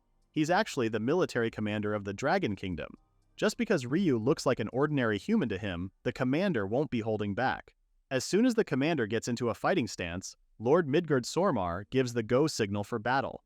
The commander quickly dashes towards Ryu, who had only a split second to up his defenses. Each of the commander's blows are heavy and he's very quick on his feet as well. Ryu is having a hard time in both his offenses and defenses. As the commander tries to land another strike with his sword, he starts mocking Ryu, telling him that weak defenses aren't even enough to face the evil dragon. The military commander of the Dragon Kingdom sure is a skilled swordsman, and it shows with the way he battles. Ryu knows he can't knock him out, so he plans on having the commander raise his white flag instead. Ryu honestly knows he doesn't stand a chance in terms of sword skill, but he may have a fighting chance if he imbues his blade with magic power, and if he somehow manages to land a hit, the commander should falter. This plan could create an opening for Ryu to subdue the commander. He can't go all out though. We've seen what this blade can do. Keeping it to a minimum, Ryu gives it his all and tries to score a hit on the commander. Both their blades clash, but Ryu's blade, which has been imbued with magic power, catapults the commander to the wall. KO. No need to have the commander give up because he is sleeping like a baby after that attack. Everyone including Ryu are shocked with what just happened. Ryu's still not used to handling Wolf at all. Even when he said he'll keep it to a minimum, Ryu clearly misjudged the power output. Lord Midgardsormr raises his hand, signaling the end of the battle and announcing Ryu as the winner. The guards immediately tend to their injured captain while the Fenrir family cheer Ryu their congratulations. However, Ryu can't seem to be happy with the battle. He's worried about the commander's state. Lord Midgardsormr reassures the beast tamer that he'll be alright as it was a battle by mutual consent. This gives Ryu relief. He didn't really want the Dragon King to have a bad first impression on him. Approaching Ryu, the elder acknowledges Ryu's improvement when it comes to handling his magic power, though he did overdo it earlier. Still, he's doing great with practice. After that little fiasco, Lord Midgardsormr opens the castle gates and welcomes everyone to the Dragon Kingdom. As they are walking, a shadow of a lady lurks in one of the buildings. She quickly notes the arrival of Ryu and how interesting he seems to be. Smirking, she looks forward to meeting and speaking with such individual. Uh-oh, let's hope she ain't trouble. While that lady stays in the background for a bit, let's go back to Ryu and the others who are enjoying strolling the area. It's really a thriving place. Lord Midgardsormr explains that this is actually the dragon's main stronghold, which makes it as every bit of impressive as any human kingdom. Both Ryu and Ruri then notice that Karen has stopped walking and is eyeing something in a nearby shop. When she's asked what's wrong, Karen immediately tells them nothing is wrong. It's too late to deny it when they already saw Karen eyeing some pretty cute hair clips at the shop. Hearing their conversation, Lord Midgardsormr informs them that they can come back later to shop since they'll have plenty of time before the war begins. The two girls are elated to hear Ryu agree with Lord Midgardsormr, telling them they'll all come shopping together later. But of course, first order of business, meeting the Dragon Lord in the castle. The castle is bussin' with busy citizens. It's not just Draco Newts, but so many different races are present. As they walk past these people, Lord Midgardsormr explains how the Dragon Kingdom is not only a nation of dragons who can take human form, but also a kingdom of evolution. Draco Newts are part human, and there are some who are half-breeds from humans who transformed, and then they transformed as well. Some also evolved from lizard folk to become Draco Newts, hence why they have so many different forms. As they head down the corridors, Ryu asks about the Dragon Lord and his persona. Lord Midgardsormr then answers him that the Dragon Lord is special evolved type amongst the dragons. He's supremely strong since the Elder likes the Dragon Lord's power on par with his. They finally arrive at the throne room where both the Dragon Lord and Queen await them. Taking in the ambiance, Ryu can really feel the difference when it comes to royalty, just like the lords in Fall Crown. Lord Midgardsormr immediately introduces the guests to the Dragon Lord and Queen, who weren't expecting him to bring such warriors of high caliber. The Queen then turns her eyes to Ryu, asking if he really defeated their commander early. Giggling, she then tells Ryu she's never seen or heard of a human of such strength, aside from a hero. Ryu's tensed body instantly relaxes as he hears the Queen's laughter. The Dragon Lord then divulges his plans on having a strategy meeting with the Fenrir pack. Aside from that, the Queen will assign an attendant to them, telling them they can happily rest and wait in their guest rooms. Before leaving, the Elder is curious about the strategy meeting. Why would they be having one when he's not seeing any other race in this room aside from them? The Dragon Lord's face grows anxious. Silence echoes throughout the room. From this, Ryu is able to piece the puzzle together and realizes they're the only ones fighting the evil dragon. Sighing, the Dragon Lord confirms this. Last time they had the cooperation of the previous hero and various other races. But this time, with the possibility of the new generation's hero arriving, the races that helped them before have now declined. Everyone grows worried. They'll have less reinforcement than before. Will they really outsmart this evil dragon? Realizing the mention of the new generation's hero, Ryu quickly remembers his friend Tia. He then asks the dragons if they've asked help from her, thinking this is exactly when she should be stepping up. It is then revealed by Lord Midgardsormr that Tia, the current hero, has different views about monsters. She's treating all forms and mention of monsters with hostility. Whether they're half-breed or can understand and speak the human language, they're likely to be attacked by Tia. The dragons have come to realize they can't rely on her. Ryu's mind goes blank. He can't seem to process the idea of his best friend attacking monsters indiscriminately. The Elder gives his understanding towards the situation. They're already here, and they're still very much willing to help despite the lack of manpower. The Dragon Lord then bows his head to give his apologies towards the Fenrir pack. Ryu now recalls a time before Tia and Taiga officially started their adventures. Taiga had mentioned something about Tia acting strange. He just felt like something was off with Tia. Taiga then shared about a quest to deal with some monsters. Tia had this look. She's always had this frightening look towards monsters, like she abhors them. Back then, Ryu didn't think much of it, especially that Tia was never a scary person. Even when they were children and she got mad, Tia never looked or felt scary. Taiga then confessed how it's difficult for him to ask Tia directly. When he asks Ryu if he knew anything, the beast tamer could only scratch the back of his head while saying no. Giving it some thought, Ryu thinks it's just Tia's sense PF justice getting stronger since she's aiming to be a hero. If that's all it is to it, then great. But what if there's more to it than meets the eye? What could have happened to make Tia hate monsters that much? Speaking of, the hero party has just left Fallcrown, stressing about the outrageous demand Lord Dwar had asked of them. Taiga is obviously distraught to be asked for a Fenrir's Fang and Garuda's Flame just to make a sword. Sounds familiar? Lord Dwar had listed the materials he'll need in order for him to make a legendary class weapon on par with his recent and finest work. Sighing, Taiga can't believe they wasted their time coming all this way because they heard the King of Fallcrown was a master craftsman. Gran the Knight butts in and comments that it did made sense. They're asking for a legendary class sword, so it's only fair for the materials to be legendary as well. Tia then tells them they don't need Lord Dwar to make the sword, which kinda defeats the purpose of their travel. Maria, the party's cleric, reminds them that Tia is the hero, and she fights on the front lines in the most dangerous places. It's only fair if she needs the best weapon she can get. Taiga proposes they head to the guild for now. They might be able to find someone who has information on how to get the materials they need. As soon as they arrive, people give them odd looks. Gran can sense the hostility coming from the townfolks. The people just clam up and scurry off the moment they mention Fenrir and Garuda. Tia now wonders if something happened in this country involving the mentioned legendary beasts. Suddenly, a hooded person approaches them and asks if they want to hear whispers about Fenrir and Garuda. The information broker then asks Tia as to why she wants to know about the mentioned beasts. It's not like she wants to, more like she needs to because Lord Dwar told them to bring Fenrir's Fang and Garuda's Flame in order for him to forge her a weapon.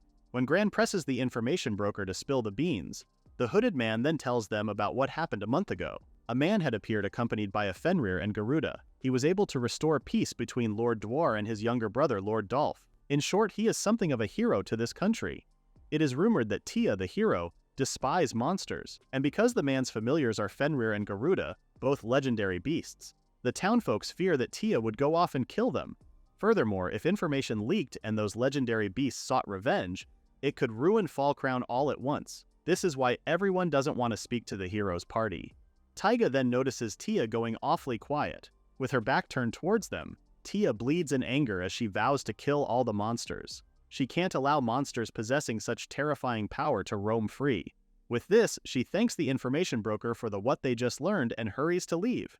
Yikes. As soon as she walks away, Tia promises to eradicate every last terrifying monster there is, and once that's done, she's going to find Ryu. Meanwhile, back at the Dragon Kingdom, Ryu, Ruri, and Karen are all sitting waiting for the Dragon Lord and the Elders to finish with their strategy meeting. Ryu is already bored, but it's not like he can just wander off. Ruri then gives an amazing idea of touring around the castle. Both Ryu and Karen light up with her suggestion. Before they leave though, Ryu goes outside to tell someone and get permission. Luckily enough, a lady dressed as an attendant was already waiting outside their room. Ryu is visibly surprised by her presence, immediately thinking this is the attendant assigned by the Dragon Queen. The lady then asks Ryu if they're planning on going out, to which the beast tamer confirms. This catches the lady's attention, but soon tells them she'll guide them around the castle. As they walk, Ryu thinks about the lady. Not in that way. He just never sensed the lady at all, that's why he was visibly surprised moments ago. Anyways, the tour is beyond their expectations. They already know they're in a castle.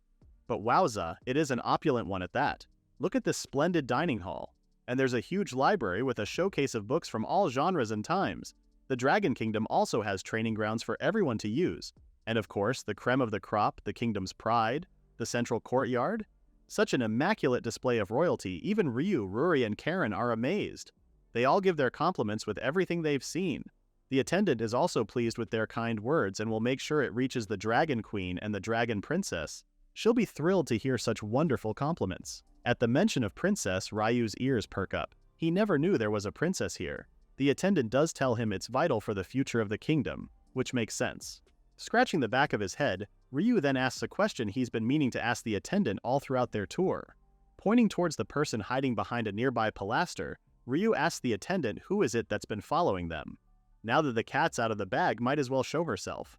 The little girl proudly makes herself known, even having her hands on her waist. Ryu didn't expect to see a child.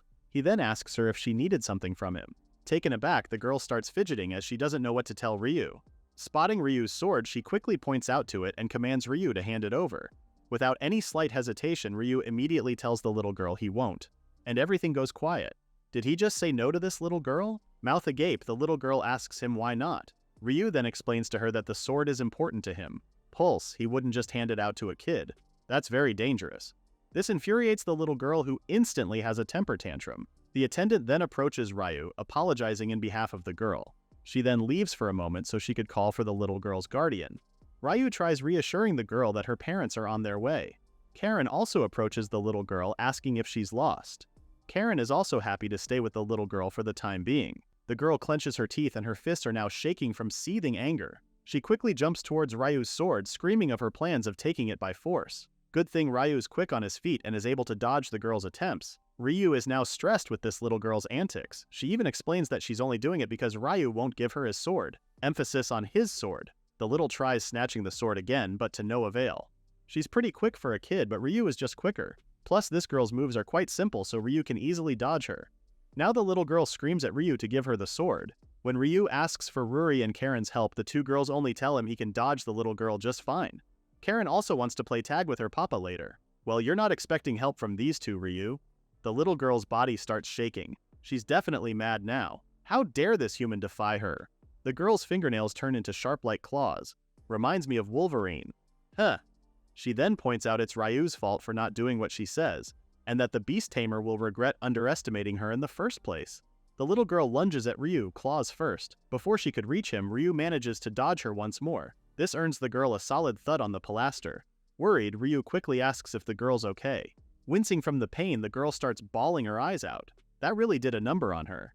Throwing yet another tantrum, the girl now questions her capabilities. Why can't she whine despite her magic power and powerful bloodline? A frantic Ryu tells her they'll call a doctor ASAP. With impeccable timing, the attendant arrives with the Dragon Queen. Confused, Ryu asks the attendant for the whereabouts of the little girl's guardian. Before the attendant could answer Ryu, the Dragon Queen steps forward and bows down as she apologizes for her troublesome daughter.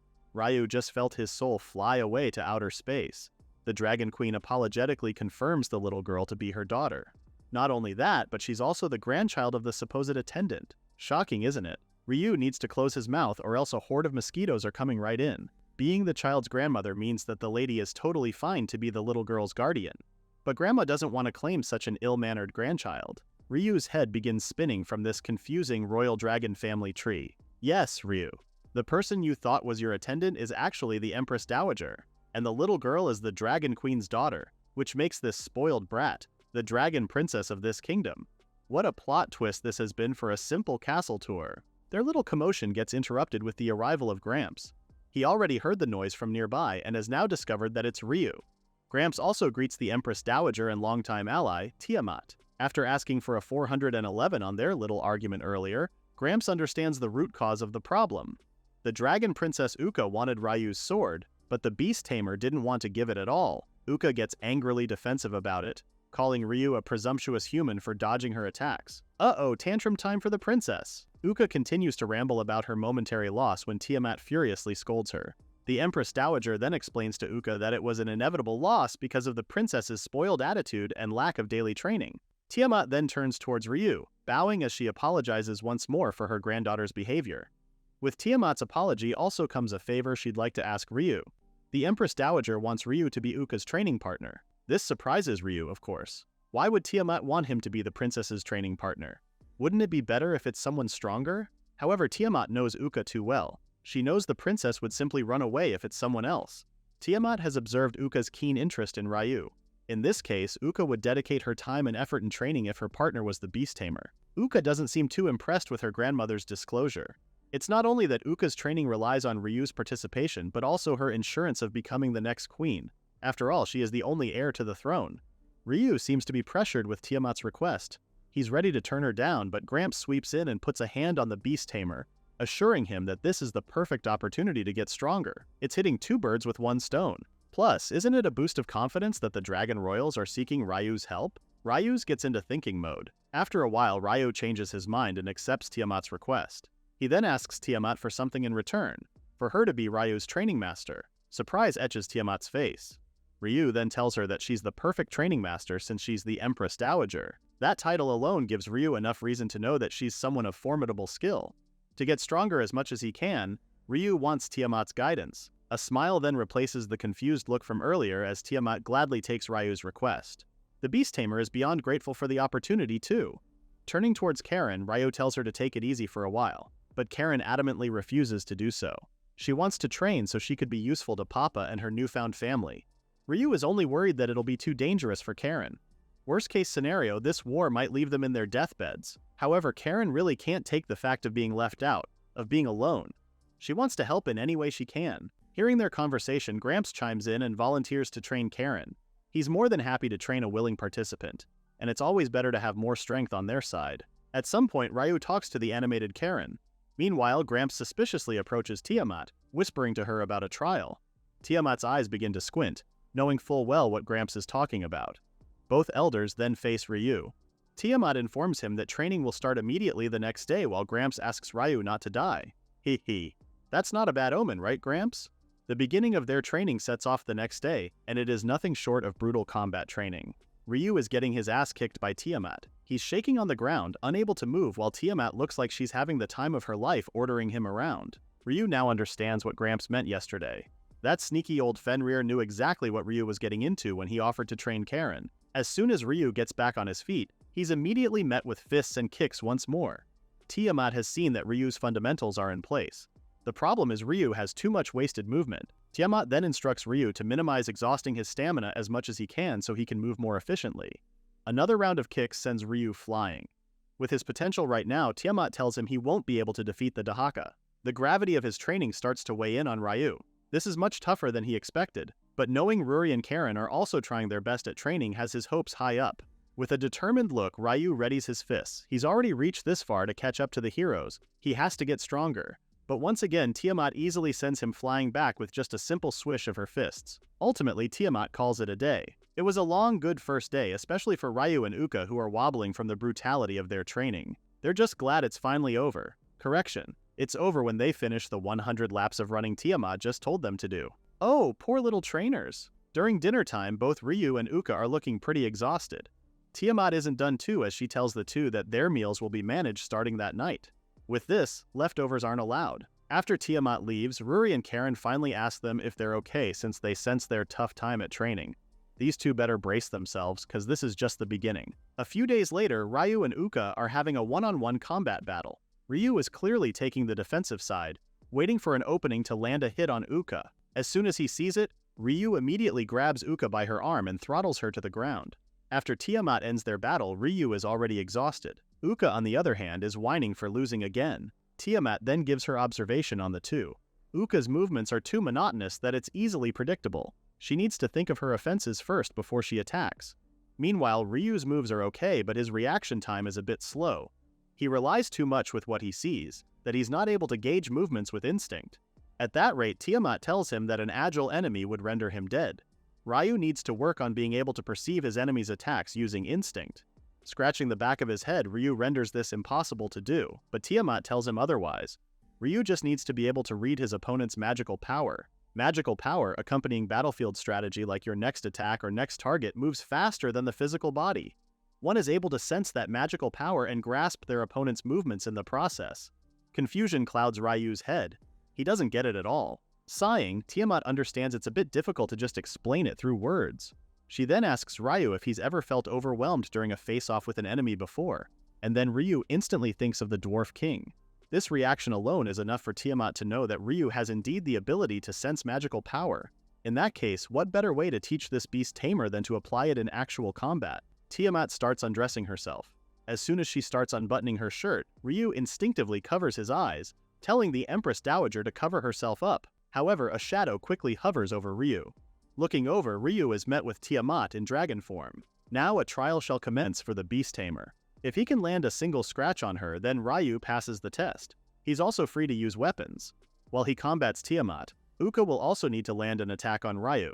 If she does, then she also passes her test. This isn't easy for Ryu at all. He needs to continuously attack Tiamat while dodging Uka's attacks. There's no one else to blame but Ryu though. He did want Tiamat to be his master. Even Gramps agrees that the real test starts now. At Tiamat's word, the test commences. She quickly blows an attack on Ryu using her tail. Ryu barely manages to dodge that attack just now. Tiamat tries to intimidate the beast tamer by telling him the Dahaka they'll be facing is much stronger than her. Ryu then gets his sword, but before he could use it, Uka comes from behind with her own set of attacks. Luckily, Ryu dodges Uka's attacks just on time too. Ryu needs to think of something fast. Tiamat is supposed to be big for a target. It should be easy to spot her, but she's managed to dodge every single attack Ryu makes. Not only that, when he's finally close to landing a blow on Tiamat, Uka interferes. Tiamat yells at Ryu for having the leisure to think about his next moves. He only needs to do one thing: read the magical power. As long as he relies on his eyes, Ryu will never pass this test. He still doesn't get the gist of Tiamat's lecture. He's huffing and puffing from all the offense and defense he's been doing. But still, he hasn't passed the test. In Tiamat's eyes, she's seeing the limit of a human being. She can't deny that Ryu has done well for a human. But there is something more to the beast tamer. A few days ago when Gramps approached her, he didn't just whisper about giving Ryu a test. Gramps also divulged about the possibility of that person residing within Ryu. Seeing the beast tamer's stature right now, Tiamat doesn't see any proof of that. Could it be that the Fenrir elder had been mistaken? Suddenly, Ryu's demeanor changes and Tiamat is met with a certain look. Could it be? Seeing it as a risk she's willing to take, Tiamat starts taunting Ryu about humans being weak.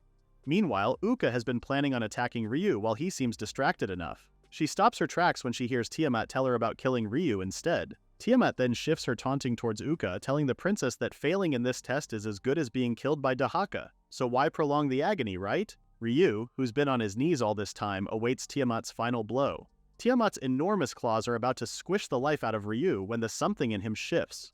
Ryu didn't come this far just to end like this. He's not going to let all his hard work go to waste. A hand then reaches out towards Ryu's shoulder, as if to give support. In a blink of an eye, a shadow looms at Ryu's back. And just like that, Ryu managed to dodge Tiamat's dragon claw.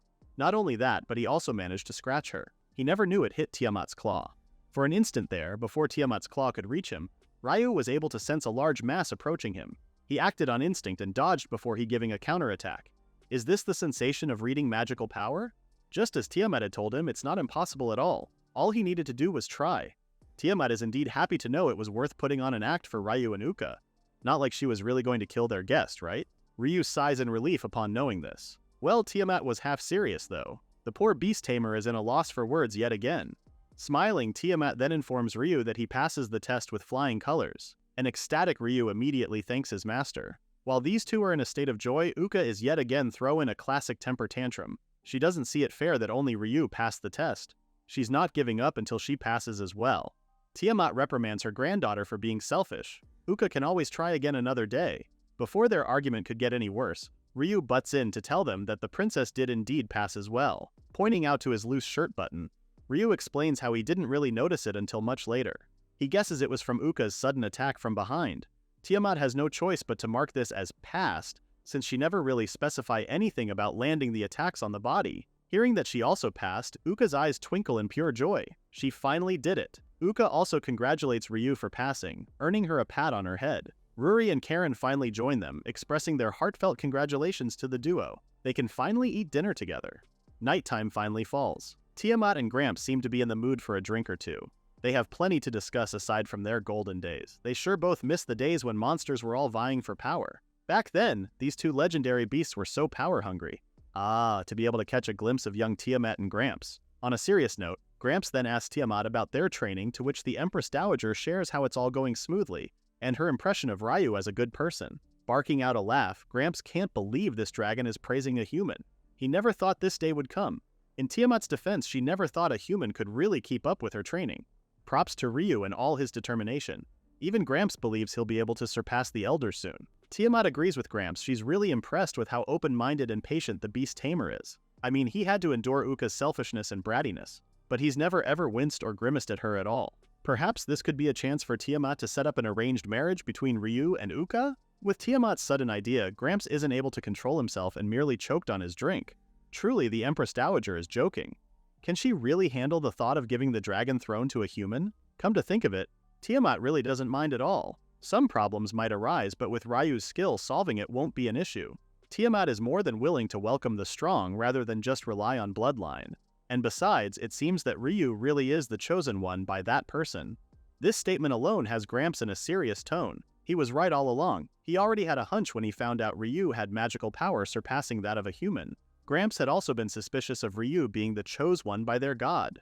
According to Tiamat, she had felt their god's power emanating from Ryu during today's trial. But why would that person grant power to Ryu? Many have tried to make contracts to obtain their god's power before. They all died terrible deaths from power too great to handle. Tiamat and Gramps don't have a choice but to confirm this with Ryu directly. If their god has indeed acknowledged Ryu, then the beast tamer holds a power far greater than any bloodline, a power no one else can ever grasp. Gramps is then curious if anyone else had taken notice as well. Tiamat believes they're the only ones that have, since it's been far too long since their god had disappeared. For now, they'll just have to wait for the right time to come for everything to unravel. Days go by so fast. 5 days in training with Tiamat, Ryu has obviously made a lot of progress in combat. Tiamat herself has felt his punches getting much heavier. It's truly impressive to see such progress from this human. Ryu is happy to see that his training is paying off. If he continues to improve, he'll surely be able to land a hit on Dahaka. Because of the continuous training, Tiamat has decided to give Ryu a day off tomorrow. After all, Ryu deserves to have some R&R since he's been pushing his body quite a lot since they've arrived. While Tiamat informs Gramps, Ryu also instructed to take Ruri and Karen with him. This is a lovely time to explore the city's premises too. The next day, Ryu is still fast asleep in his comfy bed. Someone appears to be calling him. Is this a dream? As he shifts to see the person, it's a silhouette of a girl trying to wake Ryu up. It's none other than Ruri scolding the beast tamer for waking up late. Ruri has her hands on her hips as she tells Ryu that both her and Karen have been waiting for him. They did agree to go to town together today. As soon as Ryu got ready, they all venture out to town. They're not really that familiar with the kingdom, so it's a bit hard for them to know where to go first. Ryu does remember the time when they arrived in Dragon Kingdom. Karen was looking at some cute ribbons, so he suggests they all go and look at some accessories. Both girls happily agree with Ryu's suggestion. They're also accompanied by Uka too. She's here to guide them since they're considered guests. Ryu didn't expect the princess to go with them at first, but Tiamat asked this favor from him since she's being called for a meeting about countermeasures with the arrival of Dahaka. When Ryu suggested to have the other attendants look after Uka, Tiamat regretfully tells the beast tamer that no one else can keep the princess in check. And since Tiamat sees Ryu as a strong person to take care of the kid, here they are now. Hopefully nothing happens to the princess or else Ryu is screwed. Arriving at the shop, the girls are instantly at awe with the impeccably sparkling things. The attendant immediately greets Uka, who tells him they're there to look for accessories. Both Ruri and Karen have twinkling eyes as they spot a lot of pretty stuff around the shop. They're immediately immersed with looking for what they want to buy. Meanwhile, Ryu notices that the princess isn't looking around like Ruri and Karen. He then asks her about it. It startles Uka but then replies how she already has a lot of thing and doesn't need anything else. Giving Ryu a stern side-eye, Uka changes the subject by asking Ryu why he seeks power so much. Surprised with Uka's question, Ryu doesn't really know where to start. He ultimately just tells the princess the main goal of his training, to be able to catch up with his childhood friends. He then shares how his two friends have rare combat-type skills and Ryu goes stuck with a crappy one. Since he couldn't keep up with them, Ryu got left behind. This is why he wants to get stronger. Uka seems a bit confused with what Ryu's talking about. How could he say he's had an unfortunate skill when he has all that magical power? When Uka asks what kind of skill he got, Ryu immediately tells her that he's a beast tamer. This shocks Uka so much. She can't believe she got beaten by a beast tamer. As she screams at Ryu, the beast tamer does his best to defend himself, not like he's lying at all. He then tells Uka how Ruri, Karen, and the others that he's met, that he got stronger. If Ryu hadn't met Ruri in the first place, he wouldn't have been able to train or travel to other countries. At the mention of other countries, Uka's interest seems to have shifted towards that. The princess is now more interested with the kind of places Ryu has been to. She's also keen on knowing what types of people these places had. With the bombardment of questions, Ryu signals Uka to slow down a bit. He's only traveled a bit, plus the Dragon Kingdom is only the second country he's been to. But shouldn't Uka be more familiar with other countries since she's a princess? Ryu's question has Uka wide-eyed. She then looks away as she tells him that's not the case for her. Uka has never left the Dragon Empire because she's the princess and only a child. She hasn't been allowed to venture out the outskirts of the kingdom at all. Clutching her skirts tightly, Uka expresses how much she wants to be free. Seeing the princess like this, Ryu can't help but feel like they're somewhat alike. Uka immediately interjects by saying there's no way royal blood can be in par with commoners. Ryu just laughs this off while explaining that he only meant that the princess also thought there was no way he can go out into the world. Ryu also thought about that before. The only reason he got left out was because his childhood best friends were worried about him. He used to ask, why only me, all the time. He didn't blame those who could travel freely. Just that every time his friends got back from traveling and Ryu would hear stories, he would feel jealous and frustrated. Like he was having major FOMO, fear of missing out, attacks. The princess realizes this is exactly the same thing she's been feeling all along. She then gets frustrated about it. It's exactly what her father, mother, and even grandmother tell her, that it's for her sake, even though kids her age have been traveling near and far. But no, she has to have an overprotective family just because she's heir to the throne. They've constantly worried about that, but never thought about how she'd feel being left alone constantly.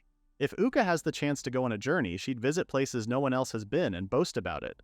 She'd meet all kinds of races, eat all kinds of food, have all kinds of experiences, and then Uka's rambling slows down now, hesitating on the last sentence. She starts blushing as she shyly tells Ryu she'd like to make some friends along the way too. The princess then quickly goes on defensive mode, explaining she's strong enough so it's not like being along is a problem or anything. Looking at the embarrassed princess, Ryu suddenly knows why Uka was messing with them when they first met. Before he could ask Uka about it, Karen calls Ryu's attention to show him the pretty ribbon on her hair. After showing off the cute ribbon she's picked, Karen then asks about what Ryu and Uka were talking about just before she interrupted them. While Uka quickly babbles out an excuse of them just having a casual chit-chat, Ryu had other plans and told Karen that the princess wants to be friends with them. This has Uka turning red as a tomato. She then scolds Ryu for saying such things so freely. Karen, on the other hand, is confused. She's always thought they were already friends.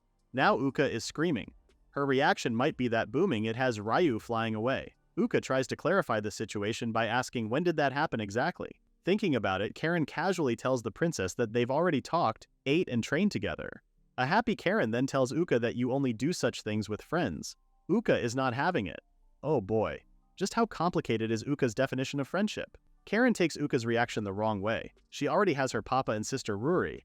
She now has a family, but this is the first time she has a friend. Karen expresses how happy she was when Uka and her became friends, but it now feels like the feeling isn't mutual. This takes Uka aback, and it's not helping that Ryu and Ruri are chiming in as well. Ryu says he doesn't have many friends either, and that he'd love to be friends with Uka. Ruri also tells Uka she only has Ryu, Karen, and her family. She'd love to be close to someone else too. Uka starts grumbling as she stares at dejected expression. Giving in, Uka yells out a sounding fine. Then she tells them she's just giving in because they're really going this far to convince Uka. The princess has also allowed Ruri and Karen to call her by her name too. To seal the deal, the happy Karen tells Uka they should buy matching ribbons. Even though the princess already has one, Karen grabs Uka's hand and tells her it's proof of their friendship. This will also let everyone know that they're super close friends. Upon seeing Karen's genuine happiness, Uka tries to hold back from crying. Ryu and Ruri stare at the two girls like some proud parents. Both Karen and Uka look so happy, and they're glad these two are getting along just fine. Noticing just then that Ruri hasn't bought anything, Ryu asks if she's worried about money. They did make a lot from selling those materials and fall crowns, so Ruri can pick out whatever she likes in the shop. Ryu then shows Ruri a necklace, but she turns it down, claiming its chain looks too much of a collar. Plus, it'll only get in the way during battle. Before Ryu can finish suggesting about getting something to eat instead, he spots a pretty scarf and instinctively puts it on Ruri's ankle. Ruri can definitely use this one since it doesn't feel too tight, and she can always wear it around her arm too. It's also white, so it's look great with Ruri's black hair. Hearing Ryu's compliment has Ruri's cheeks warming. Ryu explains he's not really an accessory expert and it's always up to Ruri to decide if she likes it. Ruri doesn't like it though, she loves it and promises to treasure it. After leaving the shop, the gang plans on going to another popular one to sightsee. Uka happily chirps and leads the way. However, something catches the princess's eyes. It's a dragon in the sky. As soon as the dragon spots them, it quickly hovers over them to drop off Tiamat in front of them. Based on Tiamat's disgruntled expression, it's bad news. Apparently, the sealing spell on Dahaka seems to be unraveling faster than expected, and at this rate it might wreak havoc today. She's now here to instruct Ryu and the others to prepare for battle. Looks like no one had expected the war to start so soon. It's all too sudden. But in Ryu's mind, there's no turning back now. The beast tamer then asks Tiamat if they can go to the sealed cave. And that's exactly why Tiamat came to get them. For now, they have to return to the castle to prepare, and everyone will head there together. Meanwhile, in the cave, an ominous voice echoes in the darkness. Finally, it says, "The time has come for the chance to fulfill this Dahaka's true goal. Whatever this goal might be, we shall hope Ryu and the others will be able to defeat it."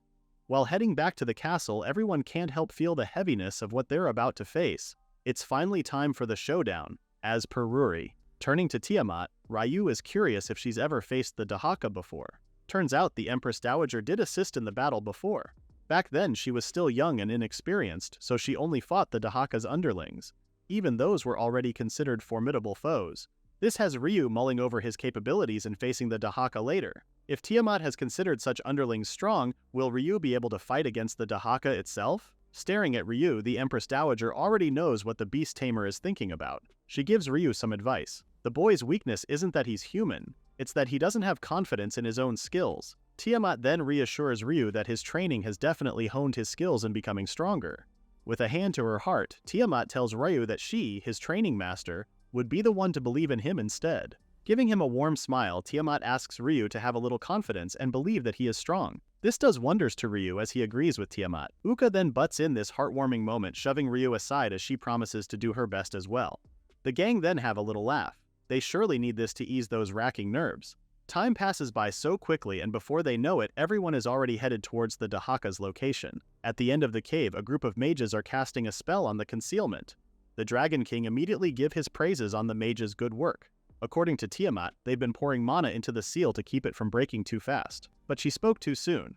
The mages quickly alert everyone that the seal has reached its limit and that the Dahaka will break loose in just a few minutes. Everyone understood what this meant. It was all up to them now. Soon, a gush of darkness makes it out of the crevices of the cave. The cracks begin to get bigger and bigger.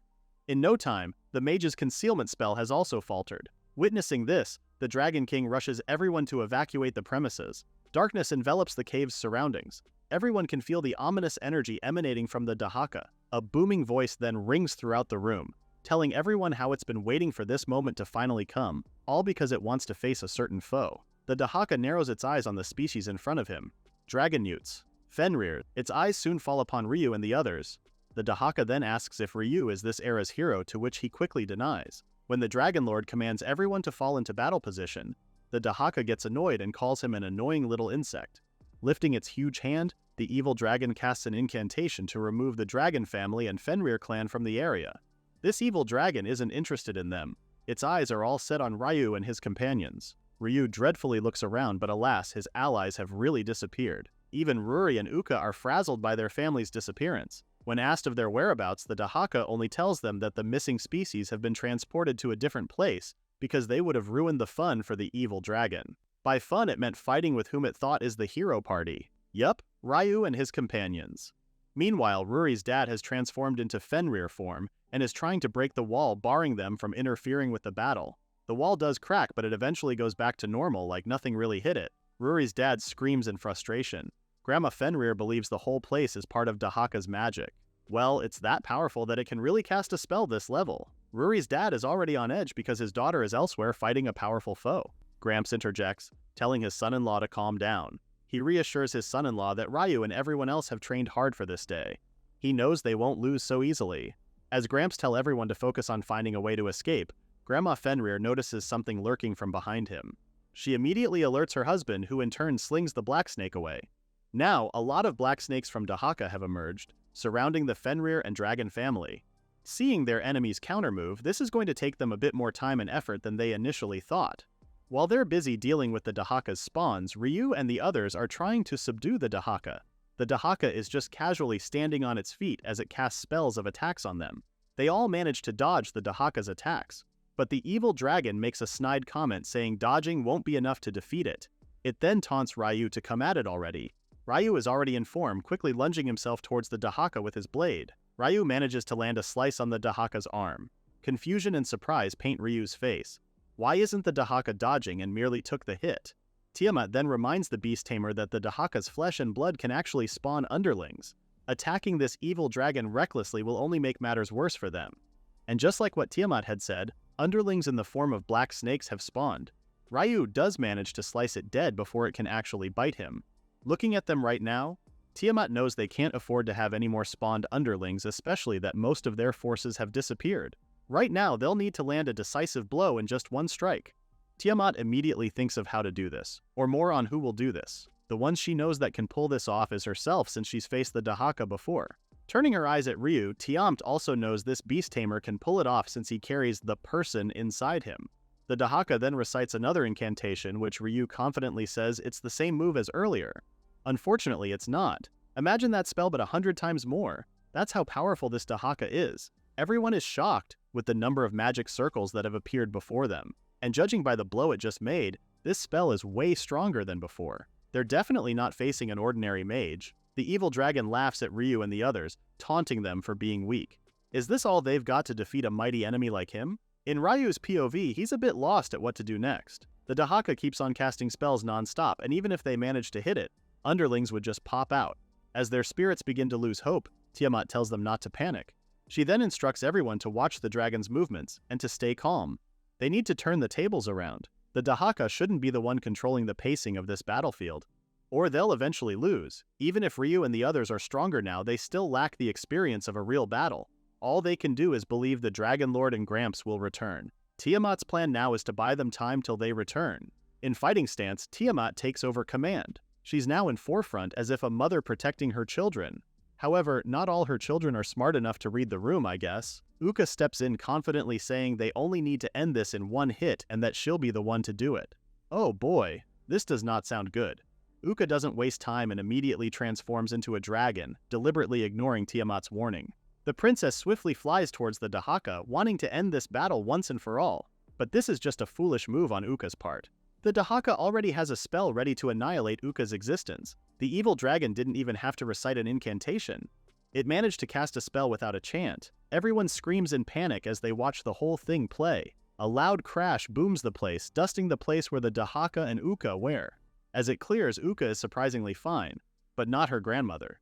Tiamat in dragon form now lies weak on the ground.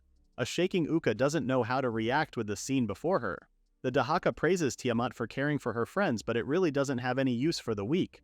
Using its tail, the Dahaka flings Tiamat across the room. Flying towards her weak grandmother, Uka begs for Tiamat to stay with them. But Tiamat could only watch them. Her whole body is now in paralysis. She can't move nor speak. The Dahaka taunts them once more. It wants to fight the hero's party, but it seems this generation is too weak for his liking.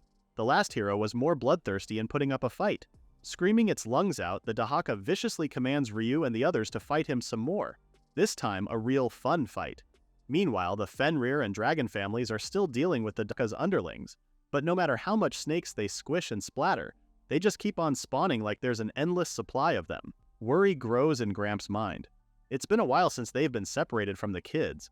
They need to act fast so they can regroup with them already. Gramps just hopes Ryu and the others stay strong for just a little more. Ryu is still facing the three-headed Dahaka who's taunting Ryu to fight and entertain him some more. In the background, Tiamat is still not looking good. Uka urges her grandmother to stay with her, but Tiamat could only give Uka a weary look. This scene gets the Dahaka an evil idea. He prepares yet another magic spell, telling Ryu that maybe he'll unleash his true strength if the evil dragon offs someone he cares about. The Dahaka then unleashes his attack on Uka and Tiamat. The princess braces herself for impact, but it never came because Ryu and Ruri have managed to protect them. It seems that Tiamat's downfall has caused a shift inside of Uka. Ryu makes her realize the sole purpose why they're all there. The princess needs to hang in there and not lose hope. Uka has lost her confidence because she blames herself for what had happened to Tiamat. Ryu yells at the princess, telling her that everything she had worked for and everything Tiamat had done to train and protect her would be for nothing. Ryu then tells the princess that they're all worried about Tiamat. That's why they have to work together to defeat the evil dragon so they could finally save Tiamat. They can't do that without Uka. This sparks the fire inside Uka. Tiamat, worried for her granddaughter, tries to speak and tell Uka something. The princess reassures Tiamat that she's okay, and that she won't be doing anything reckless alone anymore. This time, Uka is determined to fight the Dahaka together with Ryu, Ruri, and Karen. Now the Dahaka is delighted to see such determined eyes from them. This is why it believes Ryu is worthy of the title hero, and is now an opponent worthy of fighting the evil dragon. It's now a battlefield of power and might. The Dahaka casts numerous magic spells once again while Ryu and the others do their best to defeat this evil dragon. While the Dahaka seems to be distracted, Karen uses her Garuda flame to try and burn the Dahaka. However, the Dahaka takes notice and knows full well of a Garuda's capabilities. With a snap of its fingers, the Dahaka casts another incantation. Karen poses a serious threat against this evil dragon, so it wants to take her out first. A magic circle then appears below Karen, and soon, a series of black appendages appear. It follows Karen's movements, desperately trying to capture the Garuda. One appendage is already so close and wrapping around Karen's foot. Luckily, Ruri uses her claws to slice it off. As the two girls make sure they're okay, the Dahaka is already planning on targeting Ruri. Uka and Ryu don't give it much time as they also head to launch an attack on the Dahaka. But the evil dragon manages to block them with another spell, flinging them back for such a futile effort. What could they possibly do to defeat this monster? Even if they want to save Tiamat, doing so is proving to be a problem because of Dahaka's magic. Their attacks just bounce off unless they're super strong, and even if they land, it might just provoke the evil dragon even more. Ryu knows the answer is just in here somewhere. He thinks back to the training with Tiamat and soon realizes he needs to find the Dahaka's weak spot. With determined eyes, Ryu tries to read the Dahaka's flow of magic by observing its movements. He finally finds the Dahaka's weak point, and it's literally the tail. Ryu somehow doubts if he's got it right, but with everyone giving their all in battling this evil dragon, it's worth the try. Finding some of Karen's fallen feathers, Ryu picks some up and quickly calls Ruri and Karen's attention. Using their familiar telepathy, Ryu tells them his plan, to which shocks the girls. Ruri is worried they'll fail, but Ryu reassures her if they do, he's the only human, so he's the only one that's mostly in danger. Ryu encourages them they can do this. And if something happens to him, Ryu knows both Ruri and Karen will be there to protect him. A warm smile forms on Ryu's face as he communicates this to the girls. He trusts them both, that's why Ryu wants to try his plan. Without a choice, Ruri and Karen agree to Ryu's plan, ready to give it their all. Just one more piece of the puzzle and they'll set their plan in motion. Ryu calls out Uka so he could tell her the plan. As they're talking, the Dahaka notices them and is smart enough to know that the hero party's scheming against it. It's really looking forward to what Ryu and the others have in store. Seeing that Ryu isn't planning on attacking the Dahaka anytime soon, it casts another spell in order to make the first attack. However, its incantation gets interrupted by Ruri, who's changing trajectories as we speak. The Dahaka calls Ruri a nimble little doe before casting another incantation to attack her mid-air. Before he could launch his attack, flames begin to envelop the evil dragon. The Dahaka realizes this is a decoy, but it also knows that these flames would also prohibit Ryu and the others from entering. The Dahaka smiles, thinking it's won this round again. Unfortunately for the evil dragon, Uka is able to penetrate Karen's flames and enter the surrounded area, which surprises the Dahaka. It doesn't know why the flames aren't engulfing Uka, especially that she's a low level compared to the Dahaka. What it doesn't know is that Uka carries Karen's feather, which Ryu gave her earlier. If you don't remember, Garuda's feathers were used to make Ryu's armor in Fall Crown. These babies proved to be heat resistant. The Dahaka's magic is strong, no doubt, but Ryu's plan is to make it lose its magic power so can't cast spells anymore. Meanwhile, the evil dragon calls Uka a fool for charging head-on. Casting yet another incantation, the Dahaka taunts Uka by telling her that it'll destroy the princess just as it did Tiamat. With brazen eyes, Uka throws the Dahaka's words back at it. The evil dragon's the fool here, especially that it's now missing its tail. While Uka distracted the Dahaka, Ruri was sneaking behind it to cut off its tail, the very source of its magic power. Now the Dahaka realizes Ryu's entire plan. They were really aiming for her tail all along. This makes the Dahaka laugh with joy. These people are the first ones to seal its magic. The Dahaka's tail starts emitting black energy and soon, black snakes spawn from it. The evil dragon then waves its hand, signaling them to attack Ryu and his companions. From here on out, it's a battle of true strength. You'd probably think this evil dragon would finally lose its confidence. Quite the contrary, it's now fueled with a desire to fight. As Ruri, Karen, and Uka go head-to-head with the Dahaka, Tiamat can only watch from afar. The evil dragon seems to be having so much fun from all this battle. It's truly what it has always wanted. Blood-pumping combat. It's quite strange for the Dahaka though. It's finally getting what it's always wanted, and yet it feels like something's missing. It soon snaps in its mind. Ryu is the missing piece. The Dahaka looks around, desperately asking where's Ryu. Suddenly the beast tamer makes himself known. Using his blazing sword, which is now infused with magic, Ryu lunges towards the Dahaka. All this time the others were distracting their enemy so Ryu could prepare for this one final blow. Finally, the Dahaka's wish is coming true. A smile is seen on the Dahaka's face as it watches Ryu's raging strength appear before him. A hero's true form. As Ryu's sword begins to touch the Dahaka's skin, everything crashes, like that of a grenade exploding. Ruri, Karen, and Uka brace themselves for impact. Soon the air clears and the three-headed evil Dahaka is now laying on the ground with blood pooling from it. Everyone stares at the Dahaka, especially Ryu, who's been holding onto his sword tightly. Did they actually win? The Dahaka's body remains unmoving, causing Ryu to turn to his friends to share their joyous victory. Everyone jumps in pure happiness. Uka even goes to Tiamat to relay the good news. Now they can finally help the Empress Dowager. However, Ryu notices the Dahaka's mouth moving. Its mouth forms a smile, praising Ryu for that impressive final strike. It was an attack signifying one's true strength. This is truly a noteworthy death for an evil dragon like the Dahaka. As a reward, the Dahaka tells Ryu it can give him anything he wants. A hero like him should benefit from the power and knowledge this ancient beast can offer. Ryu corrects its opinion of him. He didn't fight because he wanted to. This was a necessary action because the Dahaka was going to wreak havoc on the Dragon Kingdom, and possibly the world. The Beast Tamer then asked the Dahaka as to why it was so hell-bent on fighting against the hero party. On the verge of its death, the Dahaka spills the truth about it. It only wanted to fight strong opponents because it wanted to know how strong it truly was. Fortunately, the Dahaka's power attracts people, so it never lacked opponents. However, even if the Dahaka had the fighting power, normal people were no match for it at all. It soon realized that the only formidable foe is a hero. The heroes came to defeat the Dahaka, who became feared amongst the people. It was soon sealed in the cave, which made it crave fighting heroes even more. It just wanted an equal counterpart, someone who could recognize its strength and vice versa. As soon as the Dahaka tells Ryu about bearing the burden of having great power, something tugs Ryu's soul. Clenching his fist, Ryu realizes this dragon was alone like him. Like the Dahaka, Ryu was left out because of his non-combat skill. And even with so much magical energy, he still couldn't use all of it because it might kill him.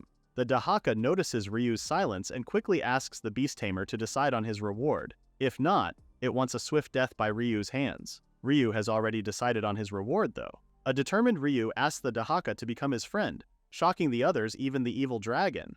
Ruri quickly interjects, refusing to believe the words coming out of Ryu's mouth. Even the Dahaka asks what Ryu means, confused by what the Beast Tamer's asking. Sincerity spreads throughout Ryu's words as he conveys how he understands the dragon's feelings. Even with so much power, the Dahaka still ended up alone, just like he was. Both Ruri and Karen are in a loss for words as they listen to Ryu's words. Stepping forward, Ryu tells the Dahaka it's already defeated. That much alone means they're equal counterparts. They can be friends. Ryu offers his hand to the Dahaka, smiling as he insists on being friends. Before the Dahaka can answer, Uka interferes and expresses her disapproval of the ordeal. Uka then recounts all the people the Dahaka has killed. It's even harmed Tiamat, her grandmother. Uka believes it's wrong to be friends with someone like that. And besides, if they were to forgive him, Uka doubts the Dahaka will behave. Trying to explain his reason, Ryu says the Dahaka only attacks those who attack him first, so it shouldn't just rampage without reason. Uka still isn't buying this. When Tiamat chimes, Uka's attention gets redirected and immediately runs to her grandmother for a hug. The spell on Tiamat has already been lifted since the Dahaka is defeated. Tiamat then expresses her understanding of the monster world being a survival of the fittest. Right now, whatever Ryu decides, they will respect it. Besides, Ryu is confident that they'll be able to defeat the Dahaka again if it breaks their deal and rampages. He knows they'll stop him again next time. He then asks Uka to trust him.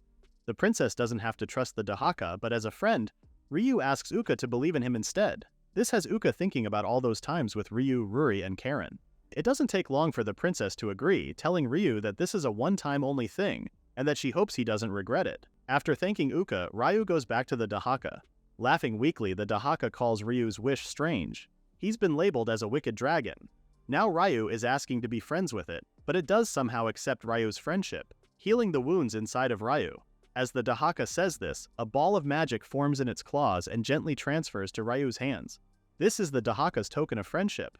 The magic ball soon moves inside Ryu's body. Confused, the beast tamer asks what the Dahaka just gave him.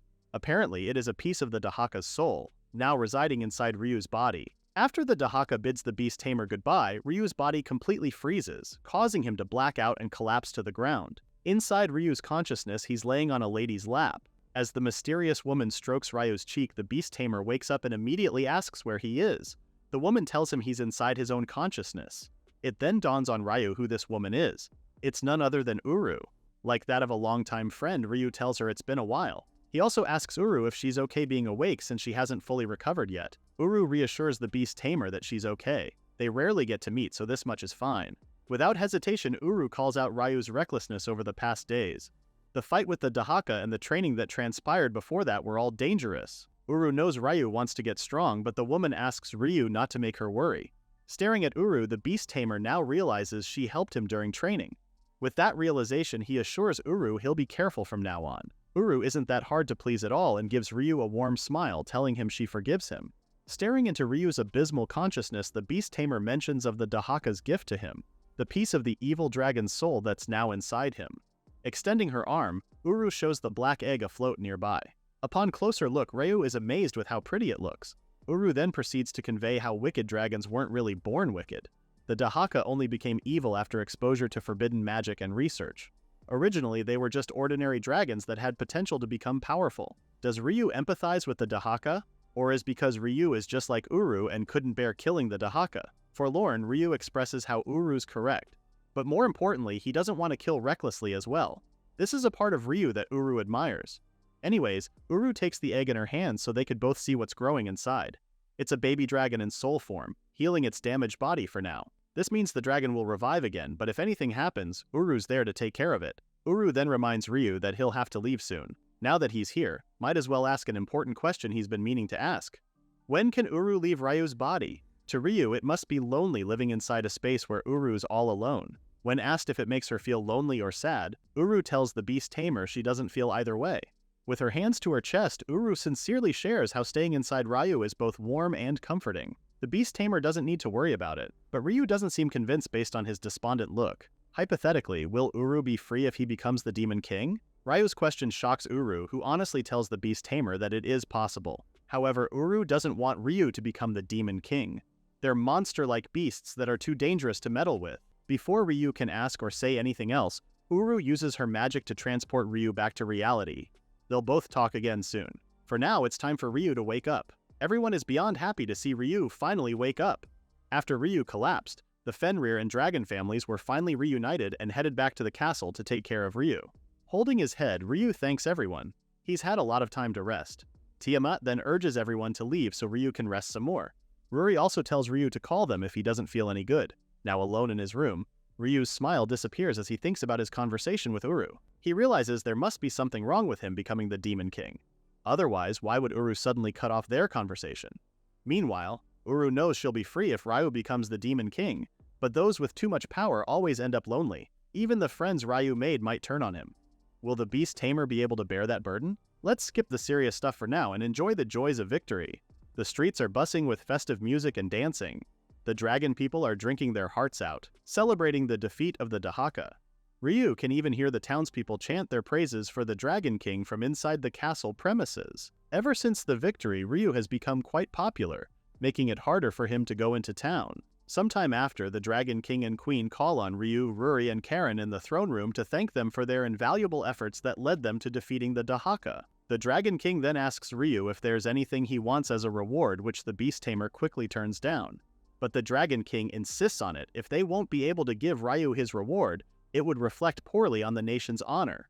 So, Ryu thinks hard on it. It's not like he fought because he wanted something in return, but if it's a matter of the Dragon Kingdom's pride, then he'll accept the offer. Running out of ideas, Ryu asks the king on the typical prizes others have asked them before.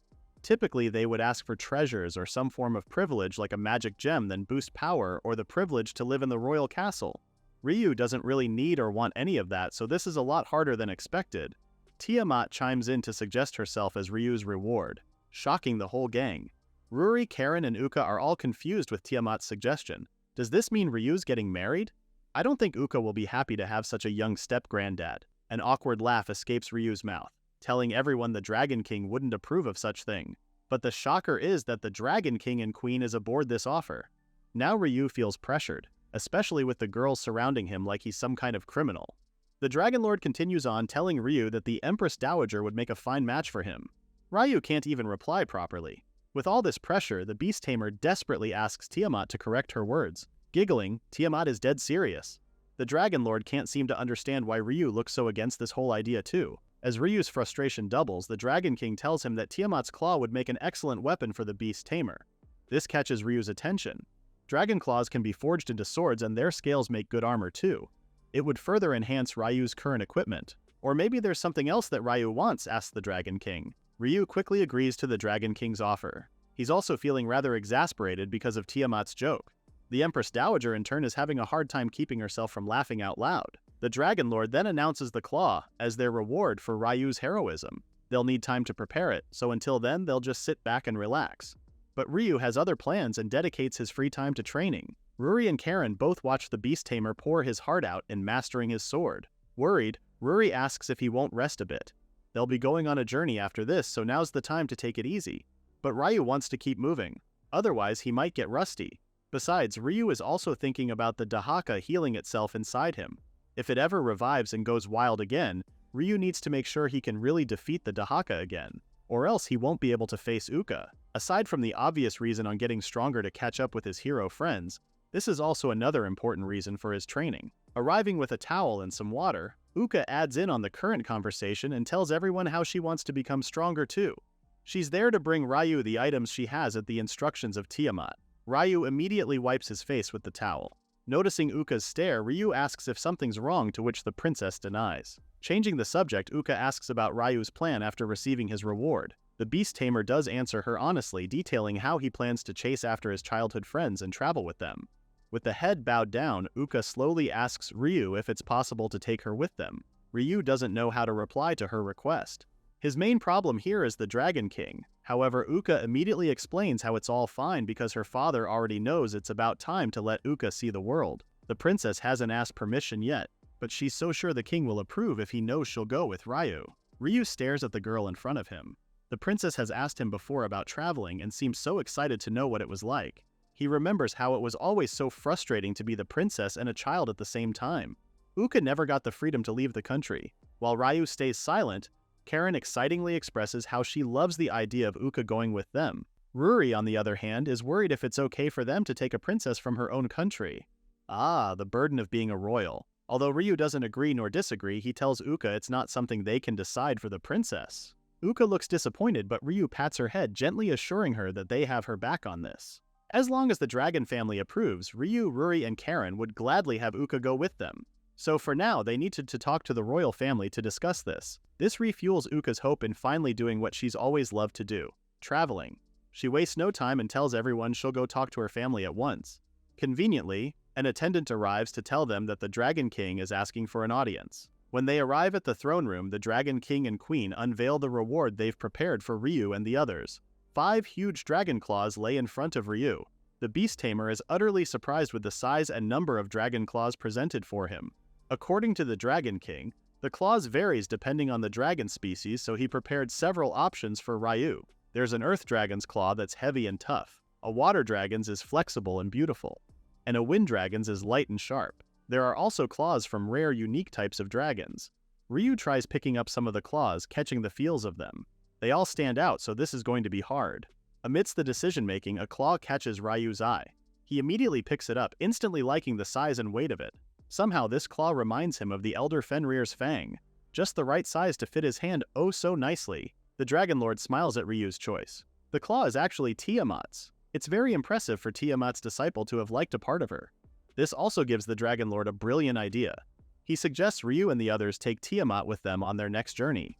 Ruri, Karen, and especially Uka are surprised with the Dragon Lord's suggestion.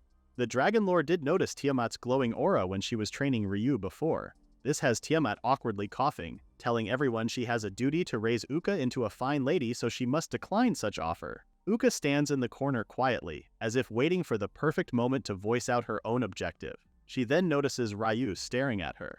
When the beast tamer gives her an encouraging smile, that's when Uka finally calls the attention of her father and grandmother. Determined, Uka asks to go with Ryu in place of Tiamat. She then details out in a heartfelt message how Uka has always been thinking about wanting to see the world with her own eyes, and feeling it with her own feet. Even if she's the princess, she won't just give up on her dreams so easily. So here's Uka, bowing and begging for permission to go on this journey with Ryu and the others. The guards all look worried. Uka is the princess and she's still a child. They all think it's too dangerous for her. The smile on the Dragon Lord's face fades and is replaced with reluctance. He understands how his daughter feels, but he thinks it's too soon to venture out on a journey. He pleads to wait for a few more years before Uka can do so. Tiamat intervenes in the father-daughter conversation, telling the Dragon Lord how Uka bravely faced the Dahaka and returned home safely. That alone warranties the princess is more than capable. And if the Dragon Lord's rebuttal is that it was only because of Ryu's power, then the more it guarantees Uka's safety if she's traveling with the beast tamer.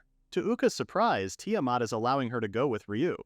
Gazing towards Ryu, Tiamat also reminds him that whoever goes with Uka should also bear the responsibility of the princess's safety. If anything were to happen to the princess, then Ryu, the acting guardian, must be ready to face the consequences if things were to turn into an international incident. Tiamat's eyes are as dead serious as her words, asking Ryu if he's ready for such responsibility. Uka quickly cuts in, defending the beast tamer. Ryu doesn't need to carry such responsibility because Uka believes she can protect herself. Tiamat uses this opportunity to mention Uka's recklessness during the Battle of the Dahaka, wherein she acted on her own. Then she tells Ryu that Uka isn't allowed to travel if there's no one to protect her. Ryu goes silent as if thinking of his next words. A sincere Ryu relays how it's too much to ask that of him. If anything were to happen on their journey, he can't guarantee that Uka won't get hurt, but he will do everything to protect her, no matter what. Not because she's the princess, but because Uka is their friend. At this point, Ruri and Karen also pleads to let Uka go with them. The deadpan look on Tiamat's face soon turns into a smiling one as she highlights the word friend that Ryu used to call the royal princess. Now Ryu's trying to explain he didn't really mean to disrespect the royal family. Upon much thought, the Dragon Lord allows Uka to go on this journey with Ryu and the others. He can't really say no as well. Denying Ryu will be like denying everything he's also accomplished for the kingdom. Uka is overjoyed by her father's decision that she can't help throw her hands in the air. She then double high-fives Ryu, thanking the beast tamer for congratulating her on this successful deal out. However, there is a condition to all of this. Tiamat will be joining them too. This doesn't bode well with Uka, complaining why her grandmother has now decided to come with them. On the contrary, Tiamat never really said anything about Uka going alone. Besides, if Uka causes trouble in another country, it could spark a war. That's not a burden Tiamat is willing to hand over to Ryu alone. Ruri and Karen are both happy Tiamat is going with them. This is also reassuring for them since Uka is of royal blood. It now feels like there's a swaying imbalance between going on the journey and being under surveillance by Tiamat. Uka doesn't have a choice but to begrudgingly accept her fate with Tiamat chaperoning her. Now, down to serious business, the Dragon Lord actually has a favor to ask of Ryu. He wants the beast tamer to go to the elf village. The elves and spirits live together in this village. According to the Dragon Lord, a messenger from the Spirit King to ask Ryu's help with a certain issue. When Ryu asks about how the Spirit King came to know of a human like him, the Dragon Lord tells him how word travels fast, especially that Ryu had defeated the Dahaka. The elves and spirits are after Ryu's strength, and the request? They want Ryu to capture the poachers who are hunting spirits and demi-humans. Apparently these poachers are capturing spirits to extract their power, and they're selling elves as slaves. The elves and spirits can't really intervene directly in human territory. That's why they're asking for Ryu's help. In Ryu's mind, this is a desperate call for help.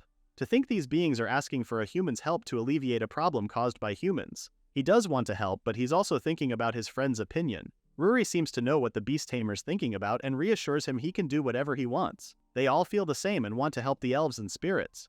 And according to Uka, this is also the fun part of traveling. The mystery of the unknown. Ryu finally smiles and conveys his agreement on going to the elf village. It might not be an easy task having to fight his own kind, but Ryu will do his best. The Dragon Lord then tells Ryu that the village elder will be speaking in behalf of the Spirit King. As for the location of the village, they'll be traveling to the south side of the Great Forest. Before leaving, the Dragon King and Queen tells Uka to have a wonderful journey and to take care. This has the princess brimming with joy. Her parents are finally supporting her dream of traveling outside the dragon country. Off to the elf village they go. In the south of the Great Forest, the gang are hiking their way to the elf village. The roots of the giant trees are making it hard for them to walk, but it's only the center part of the Great Forest. Once they get closer to the village, it should be much easier for them to walk since it's well maintained. This has Ryu sighing in relief. It's honestly going to be tough if it's like that all the time. Glancing on his back, Uka is in a far worse shape than Ryu. The princess has been panting and struggling from all the walking they've done.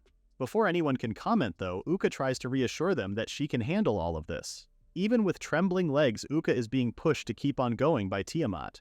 Apparently, this also serves as training for the princess. Anyways, this is Ryu's first time going out to the southern part of the Great Forest. It's not really a shocker since most people don't venture out in this part of the Great Forest.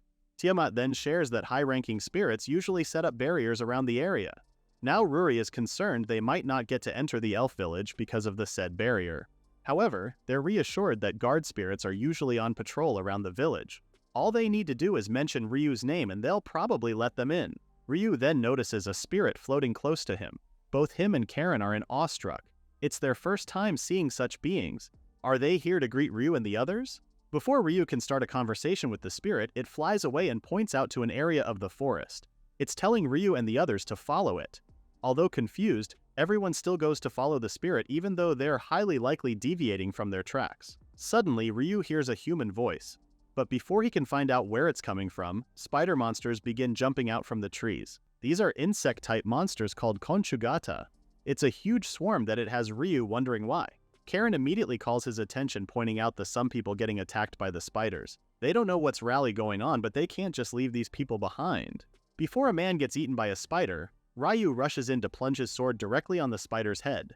The others follow suit, attacking all the remaining spiders. Once the coast is clear, Ryu makes sure that his companions are okay. Aside from the unconscious people with minor injuries, they're all good. The spirit from earlier then comes out of hiding, flying towards Ryu. The beast tamer immediately thanks the spirit for leading them there. Out of nowhere, Ryu and Ruri hear someone calling out for help. It was coming from a carriage that had toppled over. Inside it were elves imprisoned by the humans Ryu and the others just helped. They quickly free the elves, who in turn thanks Ryu for helping them get out. As the elves bow down to Ryu, the beast tamer tells them they're actually there to help them at the request of the Spirit King. Ryu then shares about the spirit that led them to the elves' location. Upon seeing the spirit, the elf looked a bit puzzled and stares at it for a while. It then gestures a shh sign, smiling in the process. The poachers soon begin waking up, instantly remembering being attacked by spiders. Before Ryu can even talk to them, the three men dashes straight out of the forest. They don't care about elves anymore. They just want to stay alive. Finding some things the poachers left behind, Ryu picks them up and sees that it has an emblem on them. It's not something Tiamat recognizes either. Emblems are made to identify allies, and if those poachers have one, then this might be a bigger organization than they anticipated. Tiamat suspects some criminal guild or nobles are involved in this elven trafficking, but they can't just guess their way on this one, especially if it's really true that nobles are involved. For now, they need information. They need to get to the village quickly and talk to the elf elder. Since it's still pretty dangerous out here, the elves must be protected by Ryu and the others. While walking, Ryu feels sullen thinking about humans like him doing this to another species. Right now, there are 4 women and 2 children they've managed to rescue. Imagine that. Women and children being kidnapped and exploited. They need to catch the main source of this poacher problem so the elves and spirits can feel safe again. The elf girl then tells everyone they're almost there. All they need to do is get through these bushes and voila, they're in elf village. Ryu then thanks the spirit before it flies away somewhere. As they're walking in the village, an elf calls out the elf girl's name, Ellen. Her grandfather immediately hugs her, expressing how worried he was when Ellen got kidnapped. Introducing Ryu as her savior, the elf bows to thanks the beast tamer for saving his granddaughter's life. When Ellen tells him that Ryu and the others are actually there because of the Spirit King, the elf immediately know who Ryu is. Ellen's grandfather is actually the village elder Al-Ray Sauron. Ryu is surprised to learn that this elf is the elder. He doesn't look a day older than 30 to Ryu. It seemed that elves don't seem to age at all. Al-Ray Sauron then leads everyone to a room full of other elves who are seated circling a big table. The elder then introduces Ryu to them before starting the discussion about the rescue operation they're going to plan out for their other captured friends. Now that an operation is being laid out, this only means the situation has indeed become worse. The elves have indeed tracked the poachers. They've been selling captives to the Elk Principality's slave traders. Now that they know who their enemy is, the elves have planned this operation. They're going to infiltrate the slave traders and nobles' mansions who bought the elves and spirits, rescue their captured friends, and rebel against all involved in the poaching scheme. And that's it, speechless. And it's not even the good kind of speechless. This plan of theirs is way too simple. Both Ryu and Ruri are having doubts on the elves' plan, while Karen and Uka seem to just agree with it. Both Karen and Uka are ready to join the elves in their rescue operation, causing Ryu to stop them with his hands on their shoulders. The beast tamer thinks this plan is a bit reckless. For one, they don't even know where the abducted elves are. Two, they haven't directly checked inside the slave traders yet. And lastly, if they pick a fight with the nobles recklessly, they might retaliate against them. One of the elves share that the elves they've sent for recon haven't really left Elk Principality yet. This just brews a more complicated problem itself. When Ryu asks to plan this rescue operation more carefully, the elder slams his fist on the table and says they don't have much time left. Clearly, he's frustrated with all of this. All their comrades are losing their dignity, suffering from the hands of poachers who care less of them. With trembling hands, the elder cries his anxiousness for his comrades. They must also feel anxious and unsure if help will come for them. They just can't keep them waiting. Not when their hope is on the brinks of collapsing. Seeing the elder cry, it dawns upon Ryu that these people aren't really being reckless or careless. They just care about their comrades too much, that's why they're rushing. All these people want to do is save the elves and spirits that's been kidnapped. This time Ryu explains why they really need to be careful. If they rush and find no one to rescue, it'll be wasted effort and an even more complicated problem could arise from that. That's the last thing they want, especially that the victims are waiting to be rescued. When the elder asks on how they'll manage this, Ryu confidently asks they leave it to him. Ryu, a human, will infiltrate the slave traders as a customer. This is the new plan. Ryu will get close to the merchants and extract information about the captives. If needed, he'll willingly buy them back to play the part. It all sounds absurdly dangerous, in fact it is. Even Uka has doubts about Ryu's plan. Do they even have enough money to buy back many elves? Not a problem at all. If they don't have enough, they'll simply make it. Ryu explains how hunting large monsters in the Great Forest yields a very hefty amount of money. Remember at Fall Crown? One piece of a giant boar's skin sells for about 60 gold coins. They just need to hunt some monsters in this part of the forest. Speaking of, Ryu then asks the elder if there has been any troublesome monsters nearby recently. Good timing, actually. The elf village has been having problems with the conchugata. These poisonous spiders have been living and breeding in the Great Forest. It's causing to be a problem in the village. But not for Ryu and the others. As Tiamat says, they've already encountered those spiders earlier. This should be as easy as pie. At Ryu's enthusiastic encouragement, everyone is all in rescuing the elves and spirits. Meanwhile, the spirit that helped Ryu earlier has returned to its home. Another spirit greets him worriedly. The spirit has been uneasy all this time. Apparently, they've been looking all over the place for Ryu's spirit friend. As it changing its clothes, Ryu's spirit friend apologizes and explains he went out to check on the rumored human that defeated the Dahaka. Sighing, the other spirit is troubled with the recklessness but then asks how the meeting with Ryu went. Ryu's spirit friend finally finished dressing up, unveiling himself as the Spirit King. He assures his attendant that Ryu seems okay and believes they will save the village. The Spirit King is counting on the beast tamer, calling him a kind-hearted and brave human. There was once a time the Spirit King had made a friend with a human. The human convinced the Spirit King about building an ideal utopia where humans and spirits coexist. The man tells the Spirit King about the recent situation. Right now, humans borrow power from spirits through contracts. But this man believes it'd be good if someday human could lend power to spirits too. The Spirit King thinks this is inconvenient for the humans. But the man says that's exactly why he wants an equal arrangement between both species. Humans are starting to forget the respect and gratitude they once had for the spirits. Some even treat them like slaves now. That's what they're going to change. The Spirit King looks forlorn thinking about it as he continues writing a letter. No matter what, the Spirit King still believes it'll happen someday. Back at the elf village, Ryu has successfully hoarded a pile of dead conchugata. This should be enough for the money they need. An elf approaches the pile of spiders, asking why humans even bother buying spiders like these. While Ryu stores the spiders in his magic storage, he explains they're useful in all kinds of ways. The thread is used for clothes and the venom's useful for adventurers. Ryu then calls everyone so they can head to the Elk Principality at once. Before that, the elder approaches the beast tamer to express their trust on Ryu saving their people. The elder then reveals that his daughter is actually one of the kidnapped victims. There are those who have lost their parents and siblings, making them orphans. As all the elves bow down to Ryu, the elder shares that everyone in this village is like precious family to each other. So all they ask for is for their family to be saved. Ryu gives them his unwavering promise on making this rescue operation a successful one. Before they leave, the elder takes out a letter from his pocket and hands it to Ryu.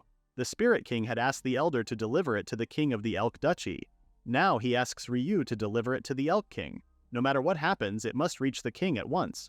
Ryu isn't sure he'll be able to meet the Elk King, but he'll hold on to the letter for now. As Ryu and the others bid them goodbye, the elves pray and hope that the Spirit King's protection be with them. While hiking down the trail, one of the girls asks Ryu about the Elk Duchy.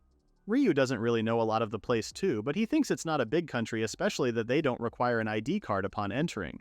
But Tiamat says that it's still a nation under the protection of spirits, even if it's a small nation. All of this and they're still kidnapping elves and spirits. Whew! Even so, they can't shake off the possibility that someone might be scheming something behind the scenes. For now, their goal is to gather information. In order to sell the spiders they've gathered, they'll head to the guild. Maybe they'll be able to ask around for some intel too. Inside the town, it all seems pretty ordinary, like everything you expect of a quiet and peaceful town. This picturesque town does feel off, like it's too perfect that it mostly seems lifeless. At the guild, Ryu immediately takes out the spiders and presents them to the cashier. All eyes are on Ryu as he gets a serious amount of gold for the spiders he has traded in. He then gets the money and tells everyone they'll go and start asking around now. Suddenly, they're interrupted by a man calling out Ryu's name. It's none other than Mark, the merchant he and Ruri met at Fall Crown. Apparently, Mark had heard someone was selling rare materials, so he came to check it out. He's not at all surprised to see it's Ryu. Is it me or this dude seems suspicious? Curious, Uka asks Ryu how they know each other. The Beast Tamer then shares his exchange with Mark at Fall Crown. Anyways, Mark didn't really expect to run into Ryu here as well, especially at a rough time like this. When Ryu asks about it, Mark divulges about a rumor running around town. The Elk King has fallen ill. In this country, only those who formed a contract with the Spirit King can become king. But as of the moment, not even the Elk Prince can succeed the throne, so the whole nation's drowning in anxiety. This just means that the Spirit King and the king of this country know each other. The question in Ryu's mind right now, if the letter he's holding onto contains information about the next heir. Mark brings Ryu back from his thoughts and asks what Ryu's doing in Elk Duchy. The Beast Tamer wasn't really expecting to run into someone who knows him, and he can't just spill the tea about spirits and elves being kidnapped. Ryu lets out a nervous and awkward laugh before telling Mark about a request he got from a village asking him to help save people taken by Elk Duchy. Mark is amazed upon knowing this. Ryu further tells the merchant about the possible slavery happening, so they're there to gather information. Ryu doesn't let this opportunity pass and asks Mark if he knows anything about it. Slowly nodding, Mark shares about an underground guild called Black Fang Wolves that deals in poaching and worse. There's also one slave dealer linked to that guild. Mark also happens to know this slave dealer. Hope brims on Ryu's face. Mark is more than willing to help them, but with the way Ryu and the girls are dressed, it'll be tough to get in. Apparently, slave dealers only deal with people who look like they have money. If they were to dress like nobles, they might get these dealers to talk. Mark then suggests to show the Beast Tamer where to get those sorts of clothing plus the whereabouts of the slave dealer. Meanwhile, outside the guild, a storage jar's lid opens and a muffled voice comes out of it, signifying it contains not just food or things. After Mark helps Ryu and the others with the clothes, he bids the group farewell. Everyone is uncomfortable with their new set of clothes. It's proving to be quite hard to move in them. They don't have a lot of time to get used to these new clothes, especially that Tiamat rounds them up for a quick reminder before they head out. The group will pose as a noble family to infiltrate the slave dealers. Careful should be their middle name. Boom! What a lovely family they have. Obviously, Ryu will act as the father. Tiamat will be the mother. Both Karen and Uka will pose as their daughters. As for Ruri, well, she'll act as the family dog, to which she vehemently objects to. Ryu calmly explains to Ruri how it can't be helped. Unlike Karen, whose wings can be hidden beneath clothing, Ruri's ears and tail can't. Having dog-like ears alone would look way too unnatural. Ruri has no choice but to accept her fate. Now that settles, off they go to the slave dealer. They soon arrive at the dealer's mansion. Greeted by a smiling man, Ryu tells him that they heard about him from Mark. This doesn't cause any suspicions at all, but the opposite. The dealer seems to know Mark. The dealer then asks Ryu on what kind of slave he's looking for, especially that it's his first time purchasing. This wasn't in Ryu's script at all. Luckily for him, Tiamat is quick to answer for Ryu. Tiamat plays the role of a happy wife, telling Ryu she wants a slave for housework. Someone good looking for display, like for decoration. The dealer then leads them inside the premises, saying it's best to see the slaves up close so they can decide on their own. Inside, Ryu's family is led downstairs where they keep all the slaves. He then asks the dealer what kind he has in store, to which the dealer says they have various kinds. He has people sold because of debts, former adventurer dwarves, and of course some top quality ones that the dealer is sure Ryu will like. Upon hearing all of this, Uka can't help let a snide comment slip. She calls this disgusting. Quickly turning to her, Ryu signals her to keep quiet. It's a good thing it wasn't loud enough for the dealer to hear, though. The dealer then continues listing out the slaves for sale. He has demi-humans who are mostly beastmen. Noticing Ryu's interest, the dealer suggests to show him around first. When the dealer asks Ryu's preference for demi-humans, the beast tamer also answers back with a question on the availability of elves. The dealer's smile soon fades, stopping on his tracks. Both Ryu and Tiamat are now worried that they've been caught in their act. But the dealer regretfully tells the family they don't elves in the premises. Apparently, elves are very rare and hardly show up in the market and only in auctions. This means other slave dealers don't have them either. Auctions make more money than just selling the elves off. It does make sense to Ryu. The best way is spot-on cash, but auctions are a different story. Nobles attend auctions, so Ryu will never know how much money he actually needs. There's also no guarantee elves will even be up for auction. The least they can do now is find out where the spirits and elves are being kept. Ryu further asks the dealer where this auction is being held. However, the dealer apologizes once more because he's not allowed to disclose information like that for no regular customers. After taking out the bag of gold coins from his pocket, Ryu asks the dealer to tell them everything he knows about the elven slaves. The dealer of course takes the money, handing out the list of next auction's items. While Ryu scans through the pages, the dealer fidgets as he asks Ryu to keep this strictly confidential between them. As Ryu flips from one page to another, he notices there are a lot of women and children. According to the dealer, the Underground Guild has been bringing in a lot of them lately, especially elves of top quality. Elves are considered to be the talk of the slave industry. In Ryu's mind, they'll need to be extra careful now that they know there's quite a lot of them they need to save. One particular page catches Ryu's eye. It's a photo of an elf named Wilros Ray Soren. This must be the Elder's daughter. The dealer praises Ryu for having an impressively sharp eye. According to him, Wilros is the star item at the auction, which will take place in 3 days. There's no doubt this is the Elder's daughter. They have the same family name. In hushed tones, Tiamat tells Ryu they won't have much time before the auction. This means they'll have to move the rescue operation ASAP. Ryu gives his praise upon seeing the prized item amongst the roster of slaves for the auction. He then asks the dealer why they have so many elves when the dealer just mentioned a while ago that they're supposed to be rare. The dealer awkwardly laughs at first and is ready to say no, but when Ryu presents him yet another bag of gold coins, the dealer's face turns into delight. Earlier, the dealer had said that the Underground Guild brings a lot of elves, but actually the elves are just a bonus. The real target is the spirits. Now Ryu is truly confused. Not acting confused, really confused. When the Elk King got sick, some powerful people took advantage of that and started hunting spirits to become the next king. They call this the spirit hunt. Elves often live close to spirits, so they just get caught in the process too. Ryu remembers the outburst the elder made during their meeting. Right now, elves and spirits are being hurt, their hearts breaking and their faith shaking. Meanwhile, people like this dealer are just treating them like disposable things because it suits their convenience. Ryu can't hide his anger right now. Even Karen and Uka can tell. I mean, who can't when his face screams bloody murder? When the dealer notices this, he asks Ryu if something's wrong, to which the beast tamer denies. Ryu then tries asking once more about the powerful people scheming this trafficking ring. But now, the dealer really says no. Info like that can affect their credibility as sellers. Ryu doesn't push any further and thanks the dealer for the information he's given them.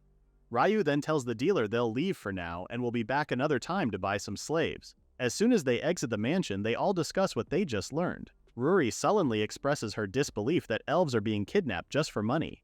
All the girls feel rather awful about this situation. Noticing Ryu's quietness, Ruri asks if he's okay. He is, but he can't help think about having to save both spirits and elves no matter what.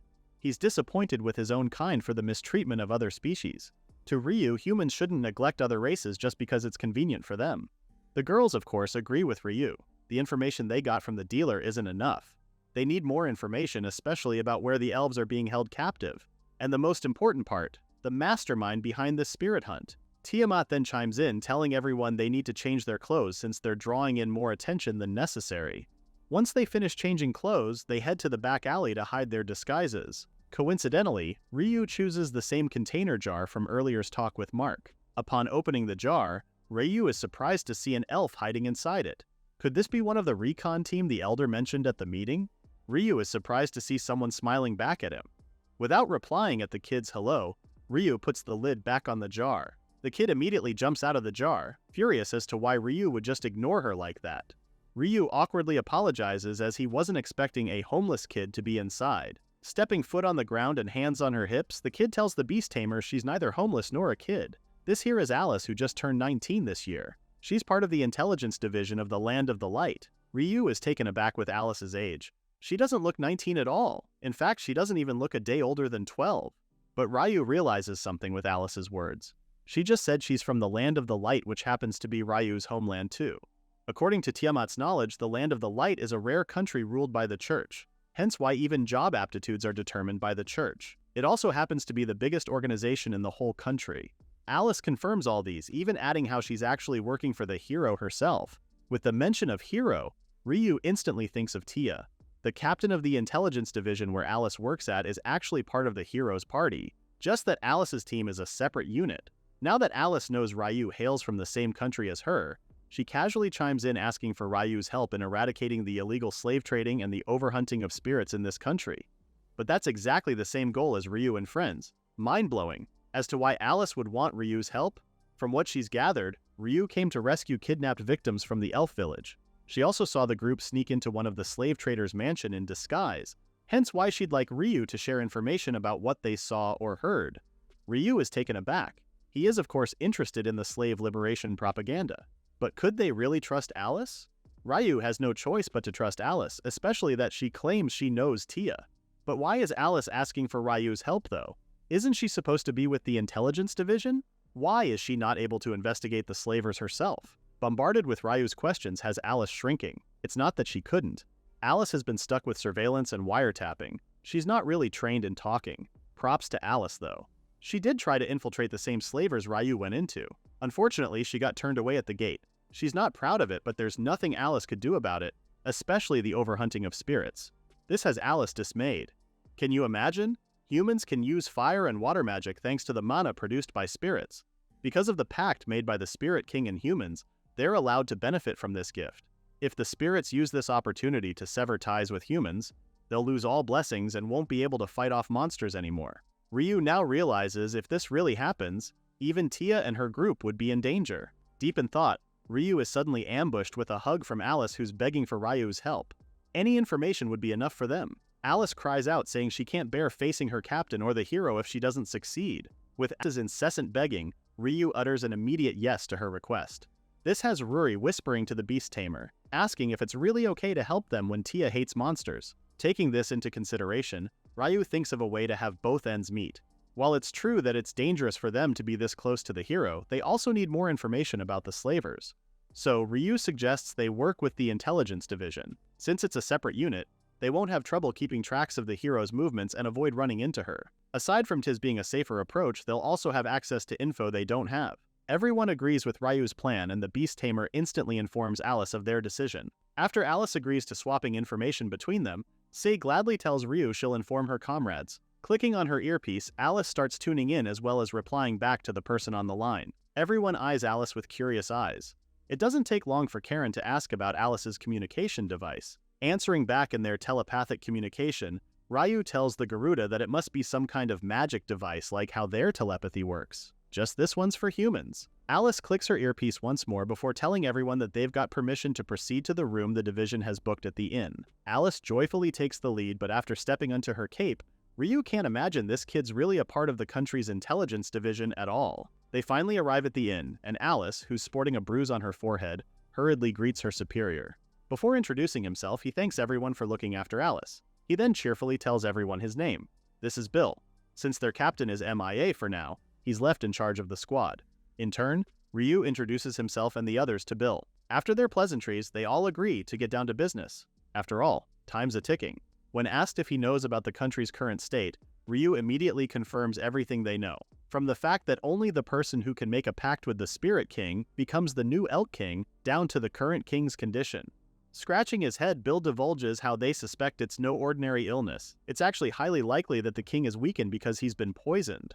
Gasps are heard from Ryu's side. They can't believe someone would do such a horrible thing to the king.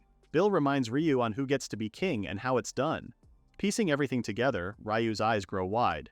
Yes, this is the doing of someone who wants the throne to himself. Right now, members of the intelligence division have infiltrated the castle, and according to their report, the ringleader is the minister of this country, Lord Raider. He's currently acting as the king's proxy on the surface. However, Lord Raider has been approaching other nobles and telling them he'll grant them positions and custody of spirits if he becomes king. At this point, he's basically gathering allies by having them turn sides. A worried Karen then chimes in, voicing out a question on what will happen to the spirits if Lord Raider succeeds. Heaven forbid this happens, but these spirits will likely be forced into contracts and be exploited. Adding in, Alice shares how spirits only thrive in pure environments. If forced into harsh conditions, they'll eventually weaken, then gradually disappear like they never existed in the first place. If Ryu was worried before, now he's alarmed. Wasn't there anyone who opposed Lord Raider? How about the knights serving the king? Props to Ryu for asking all the right questions. Anyways, Bill shakes his head as he tells them no. It's soon revealed by Alice that anyone who opposed Lord Raider were either dismissed or were personally dealt with. Because of this, the castle is now run by nobles who have sided with Lord Raider. And these people are not really saints in politics. Now it's Uka's turn to be angry. She then asks the division for the reason why they haven't taken down these so-called nobles ASAP. She exasperatedly tells Alice that eliminating the root of all evil will solve everything quickly.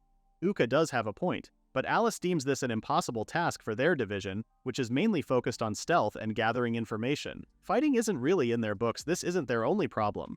Lord Raider and his lackeys have also hired tough mercenaries.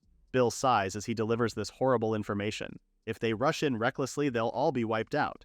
The desperate nobles might even kill the king or prince, an ending they wouldn't want to happen. Ryu and Tiamat both focus on Bill's mention of a prince, so the king does have an heir. If this is the case, he should be able to make a pact with the Spirit King right away, correct? While this is technically true, Bill hashes out another but to this.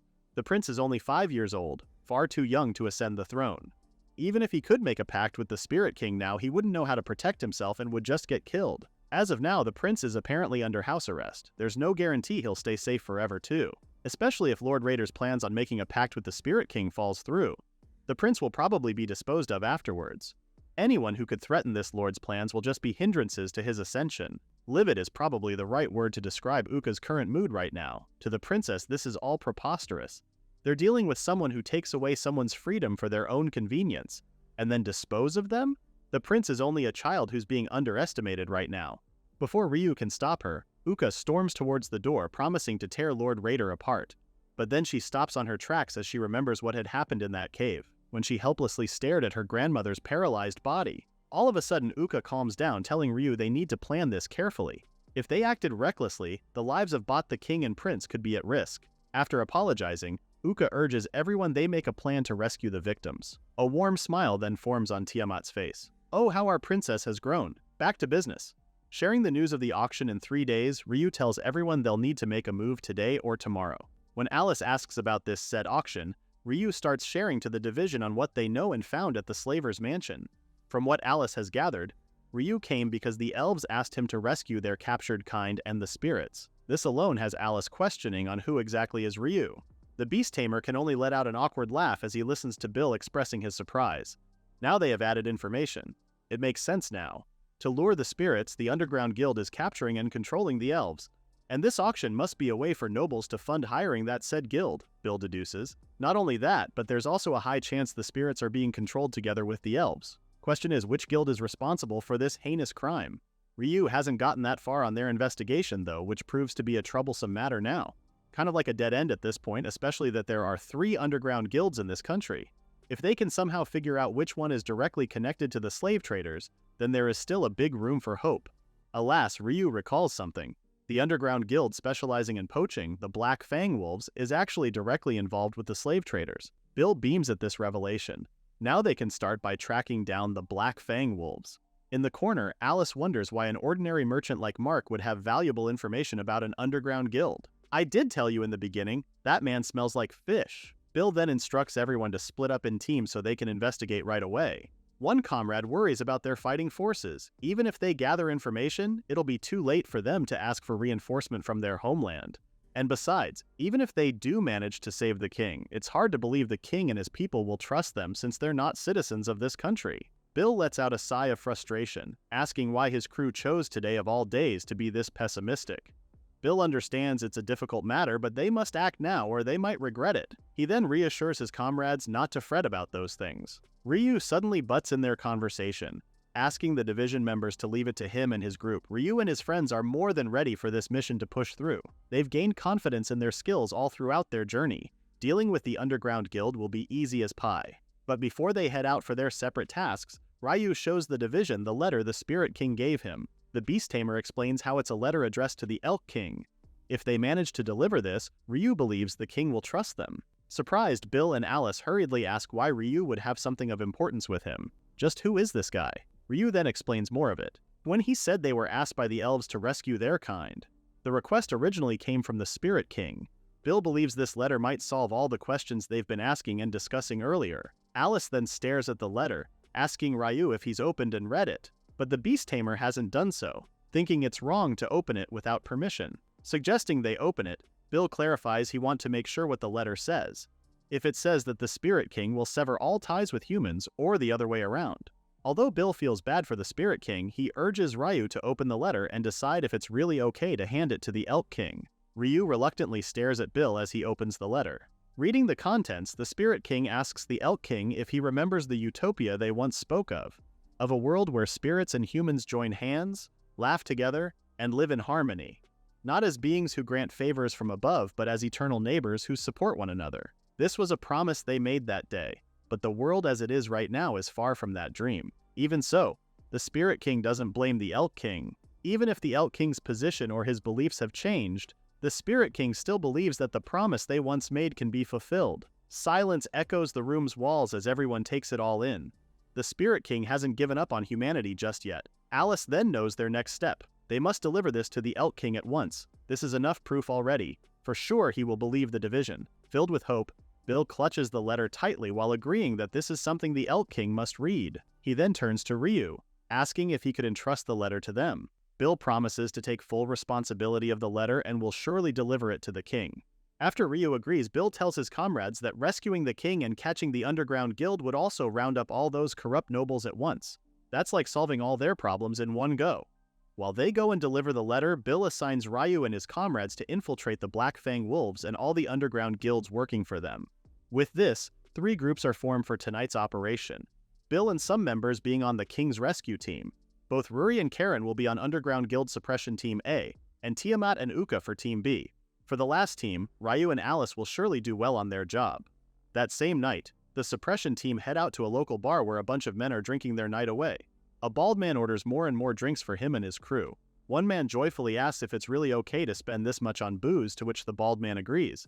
He then shares how those pompous nobles have been throwing some really lucrative jobs their way. Money isn't a problem now. The bald man then toasts his cup as he happily thinks the nobles have seen value in them now. After all, they've been very nice to these men these days. Meanwhile, both Ryu and Alice are camped out on the roof, spying on the cheerfully drunk men. Alice doesn't understand why she's been put on the subjugation team when she's not really trained for combat. Ryu tries reassuring the agent by explaining how their team needs a liaison with the rescue team for the king, too. Sighing, Alice can't help but wish for her captain's presence. But she also knows he has a more important role to play since he handles intel gathering and assassinations. When Ryu asks about their captain's current whereabouts, Alice tells him that he's busy investigating places affected by monster attacks and reporting these to the hero, aka Tia. It's been said that the Demon King has been on the move lately and monster damage has increased. That's why both the hero and Alice's captain are on edge too. This information surprises Ryu at first, but then he goes quiet as he avoids eye contact with Alice. He then realizes that Tia still sees monsters as her enemy, which saddens the Beast Tamer a bit. A bit confused of Ryu's reaction, Alice explains how it's part of her job to do so. This girl, who's younger than Ryu, is amazingly facing monsters to protect people and trying to defeat the Demon King for the world. That's pretty pressuring for just one individual, if you ask me. A chuckling Alice reveals how she actually took this job as an agent because she's a fan of the hero. If the hero is doing her best, then Alice thought she should as well. Becoming someone like Tia is just a dream within a dream. As Ryu listens to Alice's words, he can't help but mull over it. Everyone loves the hero, as they should. But for Ryu, who has grown to love the monsters in the Great Forest. With this in mind, Ryu asks Alice of her opinion on the hero's cause in eradicating the monsters in this world. Taken aback, Alice truthfully replies that while it's true that they're causing damage and would be better to stop existing for the civilians' sake, she has realized not all monsters are bad after watching Ryu and his friends. Ryu is shocked that Alice actually pieced out Ruri and everyone else's true identities. Although he doesn't confirm it just yet, the Beast Tamer questions on how Alice found out about it. It's all because of seeing Ruri transform with her own eyes. This was when Alice was still tailing the group while on their mission to infiltrate the slaver's mansion. And the fact that Ryu isn't denying Ruri's identity just means that the others are monsters as well. Even though Alice got scared at first, her view on it quickly changed, especially seeing Ryu interact with the others. To Alice, it looked like they were family, treating each other equally regardless of species. With just one look, she could tell there's a strong bond of trust between Ryu and the others. Because of this, Alice is unsure if monsters are really that bad. A smile forms on Ryu's face, patting Alice's head as he compliments her for being kind. The agent grumpily asks Ryu to stop treating her like a child. She quickly fixes her hair because the operation's about to start soon. There's no time for funny business. Using her earpiece, Alice informs the others they'll charge in 1 minute. Ruri and Karen as well as Tiamat and Uka all give their heads up with tonight's mission. Looks like it'll be a fun party tonight. Alice begins her countdown and everyone braces themselves to execute their plan seamlessly. Meanwhile, inside the tavern, everyone is still chatting and drinking till their bellies ache. Amidst the crowd stood out a man dressed impeccably. This man is a noble here to deliver the bald guy's payment, even counting on another transaction. Smiling joyfully upon seeing the money, the bald man thanks the noble. Thanks to this payment, he can drink as much as he wants. He can even treat his fellow goons to a couple glasses. The promise of good payment is the only condition the bald man has. Whatever dirty job it is, he'll take it without a doubt. The noble is actually here not just to deliver the payment, but also to deliver the next task. He's on the process of telling the bald man about catching even more spirits and elves when Ruri and Karen forcefully crash the party through the window glass. Tiamat and Uka follow suit, subjugating the other goons as well. It's a bloody mess as the drunkards receive left and right uppercuts and flying kicks from the girls. You go, girls. All the other customers are in a state of shock, staring at the commotion before them. Just who are these girls and why are they suddenly attacking, they're asking. As soon as one goon angrily tells the others Ruri and the girls are very much intruders, all the other men take out their weapons. The men first dash towards Ruri, who nonchalantly stares at their incoming figures. In a flash, one man receives a sounding face punching. The man crashes to the floor with a loud thud, scaring the nobleman as he stares at the henchmen being defeated one by one. He's even more scared when Ruri just shrugs this off as a non-threatening task. The nobleman scurries away when a smiling Ruri turns to him. Looks like he's afraid his fancy clothes might get dirty. Outside, Ryu immediately spots the nobleman who's running like his life matters on it. Kinda does though. This is when Ryu and Alice come in. It's their turn now. Earlier during the meeting, Bill gave them the magic earpieces so they could stay in touch with the other teams. Bill seems distraught at the fact that they've only managed to locate 2 of the underground guilds and are missing the Black Fang Wolves. Uka voices out everyone's worries right now. They can't really eliminate their enemy if they don't know where they are. It's a good thing Ryu is quick with his ideas. He suggests having the guild's so-called allies to guide Ryu and the others to the Black Fang Wolves' hideout. Of course, they won't give up their location with just them asking. Ryu chuckles as he dismisses this. His idea revolves around decoys. They'll let the enemy escape on purpose. If Ryu and the others are able to pressure another underground guild to brink of destruction, for sure they'll ask the Black Fang Wolves for help. And that's exactly what's happening right now. This nobleman is leading Ryu and Alice to the Black Fang Wolves without realizing it. Ryu then startles Alice by carrying her before judging off the roof. The poor kid had to forcefully cover her mouth just to not make any kind of ruckus that might attract the noble's attention. Ryu and Alice are hot on the nobleman's tail, and this means they could hear the man's cowardly cry for help. The duo then realizes the man is headed towards a dead end. Or is it really a dead end? The noble halts to a stop and quickly presses the blocks in a chronological order only they know about. And voila! The wall opens to a completely new passageway. The nobleman runs inside, and before the wall closes back, Ryu and Alice are able to force it open just in time for them to enter. The duo casually walk the secret passageway, giving praise on the guild's elaborate location. Now they know why the Black Fang Wolves can never be found. At the end of the passageway lies a door. We all can guess what's inside, right? Ryu instructs Alice to stay behind until the fight is over. If anything happens to the beast tamer, at least Alice can call for help immediately. Kicking the door open, the guild members are furious with Ryu's intrusion. They quickly take out their weapons, seeing Ryu as a potential threat to their guild's existence. While this is going on, the nobleman is already inside the guild's leader's office giving details about the attack at the tavern. He quickly tells the leader of a strange woman and kid who both suddenly barged in and started attacking them. The noble then warns the guild's leader about the possibility of the Black Fang Wolves being next on the list. But Kokuga, the Black Fang Wolves' leader, doesn't really care since the men at the tavern weren't his members. Right now, they're just cooperating with one another, but that doesn't mean they'll swoop in and save their bums when they're not even from the same guild. Desperate, the nobleman begs for Kokuga to help them, even trying to bribe him with money. Suddenly, the two men hear noise coming from outside. The nobleman's face turns pale with fright as he thinks of dying in this moment. An infuriated Kokuga rushes towards the door and forcefully opens it, scolding his men to shut up. But he is greeted with an array of his men out cold on the floor. And only one man stands alive. Ryu wastes no time and asks Kokuga if he's the Black Fang Wolves' leader, to which the man answers with a smile. Although he didn't expect an uninvited guest, Kokuga politely asks Ryu as to his intentions of visiting his guild. And Ryu truthfully tells the leader the reason. He's there to wipe out the guild. This doesn't sit well with the master, who smirks at Ryu as he takes out his sword. Ryu manages to block Kokuga's attack though. While they hold each other's strength at arm's length, Kokuga mocks Ryu for storming in their guild with the ridiculous thought of annihilating his guild alone. Angry, Ryu screams at the master to release the captured elves and spirits, then promise not to abduct spirits and elves ever again. Managing to step back from Ryu's attack, Kokuga confidently denies the beast tamer of his request. Ryu has no choice but to focus on taking down Kokuga, storming towards the master with his mighty sword. While a sword fight ensues between these men, Alice peeks through the door to see what's currently happening. Kokuga lets out a smug laugh, telling Ryu of how hot-headed he is. The master doesn't mind Ryu's attitude at all, even engaging the beast tamer to attack him with everything he's got. Inside Ryu's head, he's already curious with Kokuga's identity. Even though Ryu is already holding back so as not to kill Kokuga, his sword can't quite get through the old man. Kokuga's unpredictable moves are making Ryu feel like he's battling out a beast and not a human being.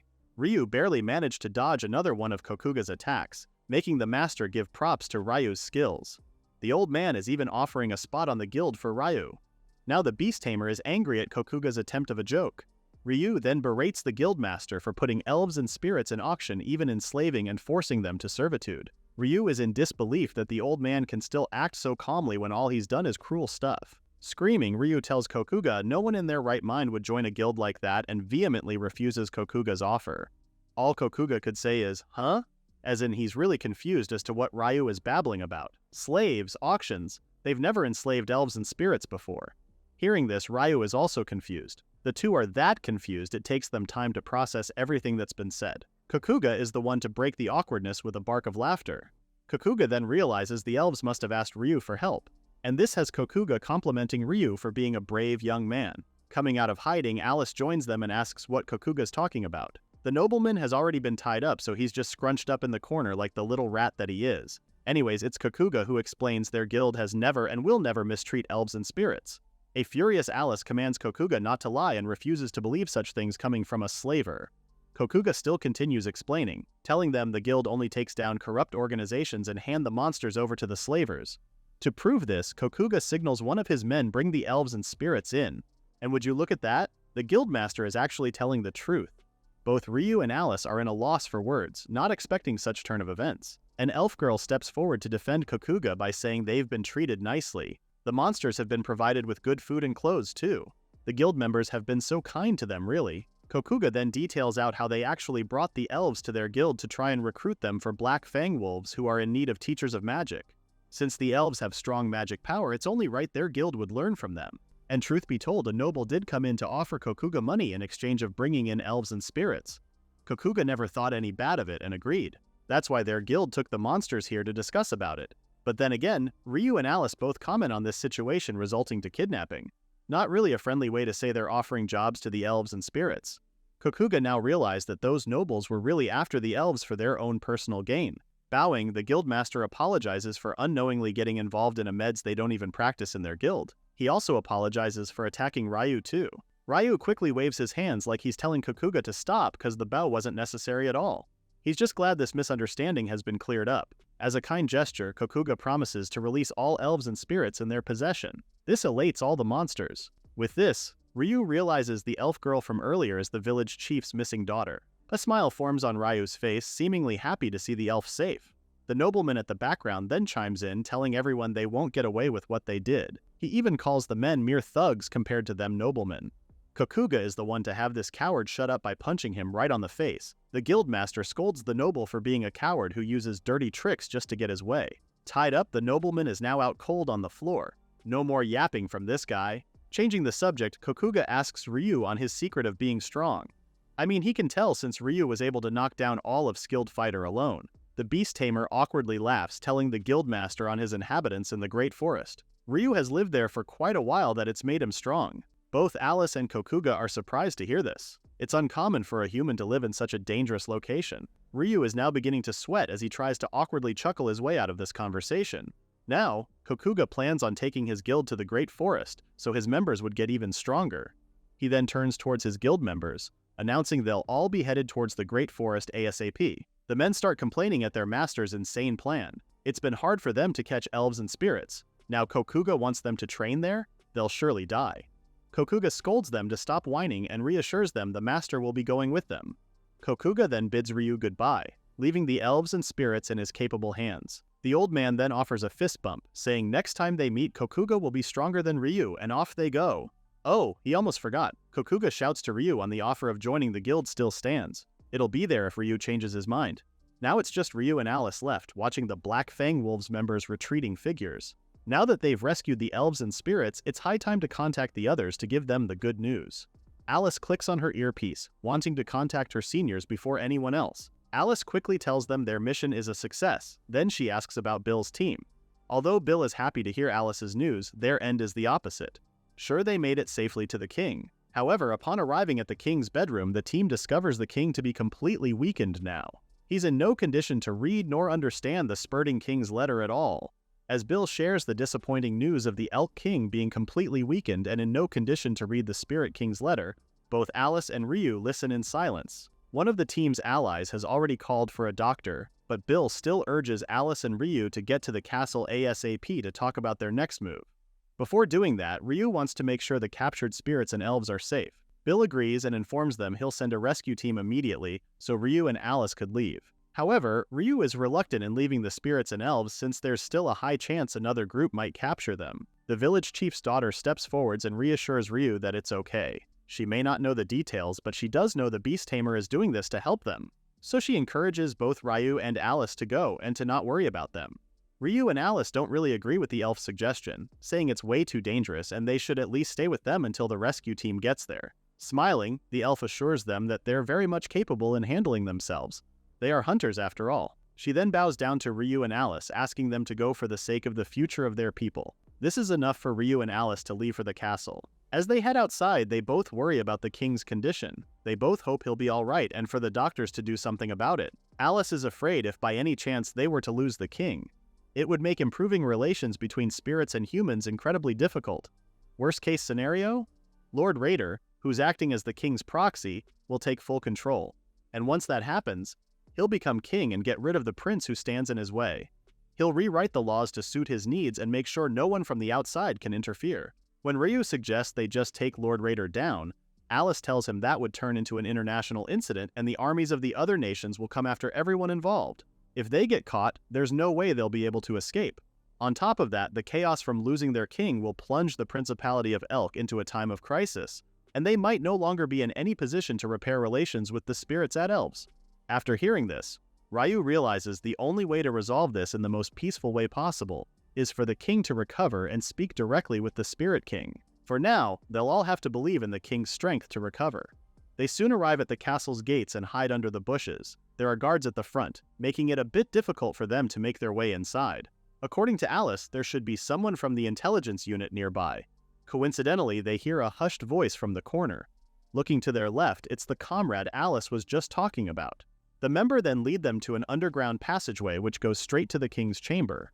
As soon as Ryu and Alice arrive at the king's chamber, the beast tamer sees that everyone's already there. That means the girls too. Ryu then asks the doctor how the king's doing. With a worried look, the doctor informs them it's even worse than they imagined. The poison itself is incredibly weak, but it's been administered over such a long period of time it's not just in his bloodstream but has already reached the king's organs now. Ordinary antidotes or healing magic won't be enough to save the king now. And the worst part in the doctor's examination is that the king doesn't have much time left. Holding the letter, Bill is disappointed they came all this way for nothing. Still, Ryu asks for the Spirit King's letter from Bill. Even if the Elk King can't read the letter, Ryu still wants him to feel the Spirit King's intentions. With that, Ryu gently puts the letter onto the king's body. Suddenly, the letter starts moving and the tie breaks. Turns out the letter was enchanted all along. It's now reacting to a specific kind of magic power. Everyone is surprised, waiting for the letter to unleash whatever it has inside.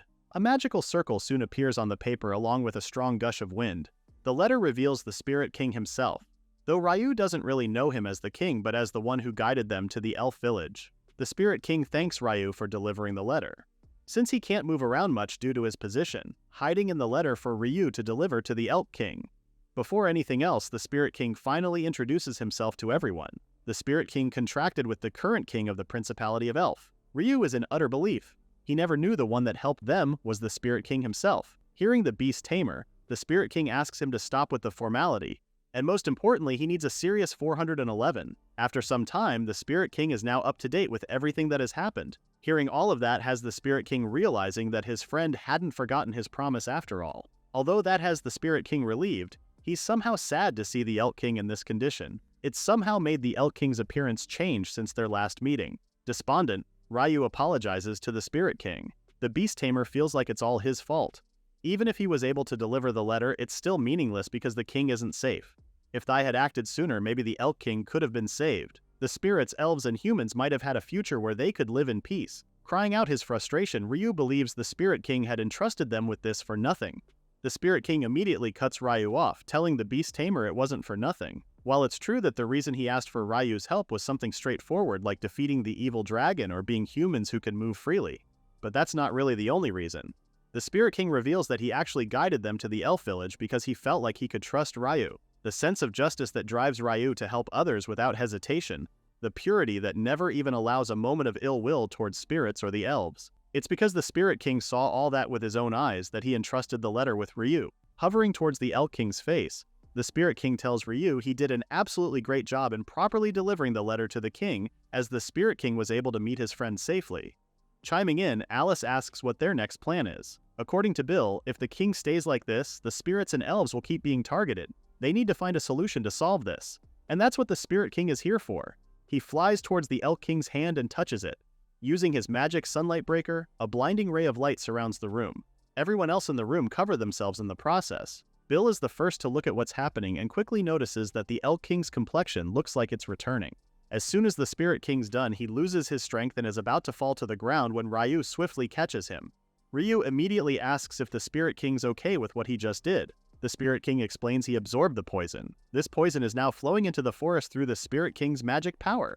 It will take some time, but the forest's natural purifying ability will gradually break it down, so there's no need for anyone to worry. Ryu is reluctant since he can clearly see that the Spirit King can barely stand right now. Laughing, the Spirit King explains he just got tired from using such a large-scale spell. Bill is amazed that the Spirit King can do something like what he did earlier.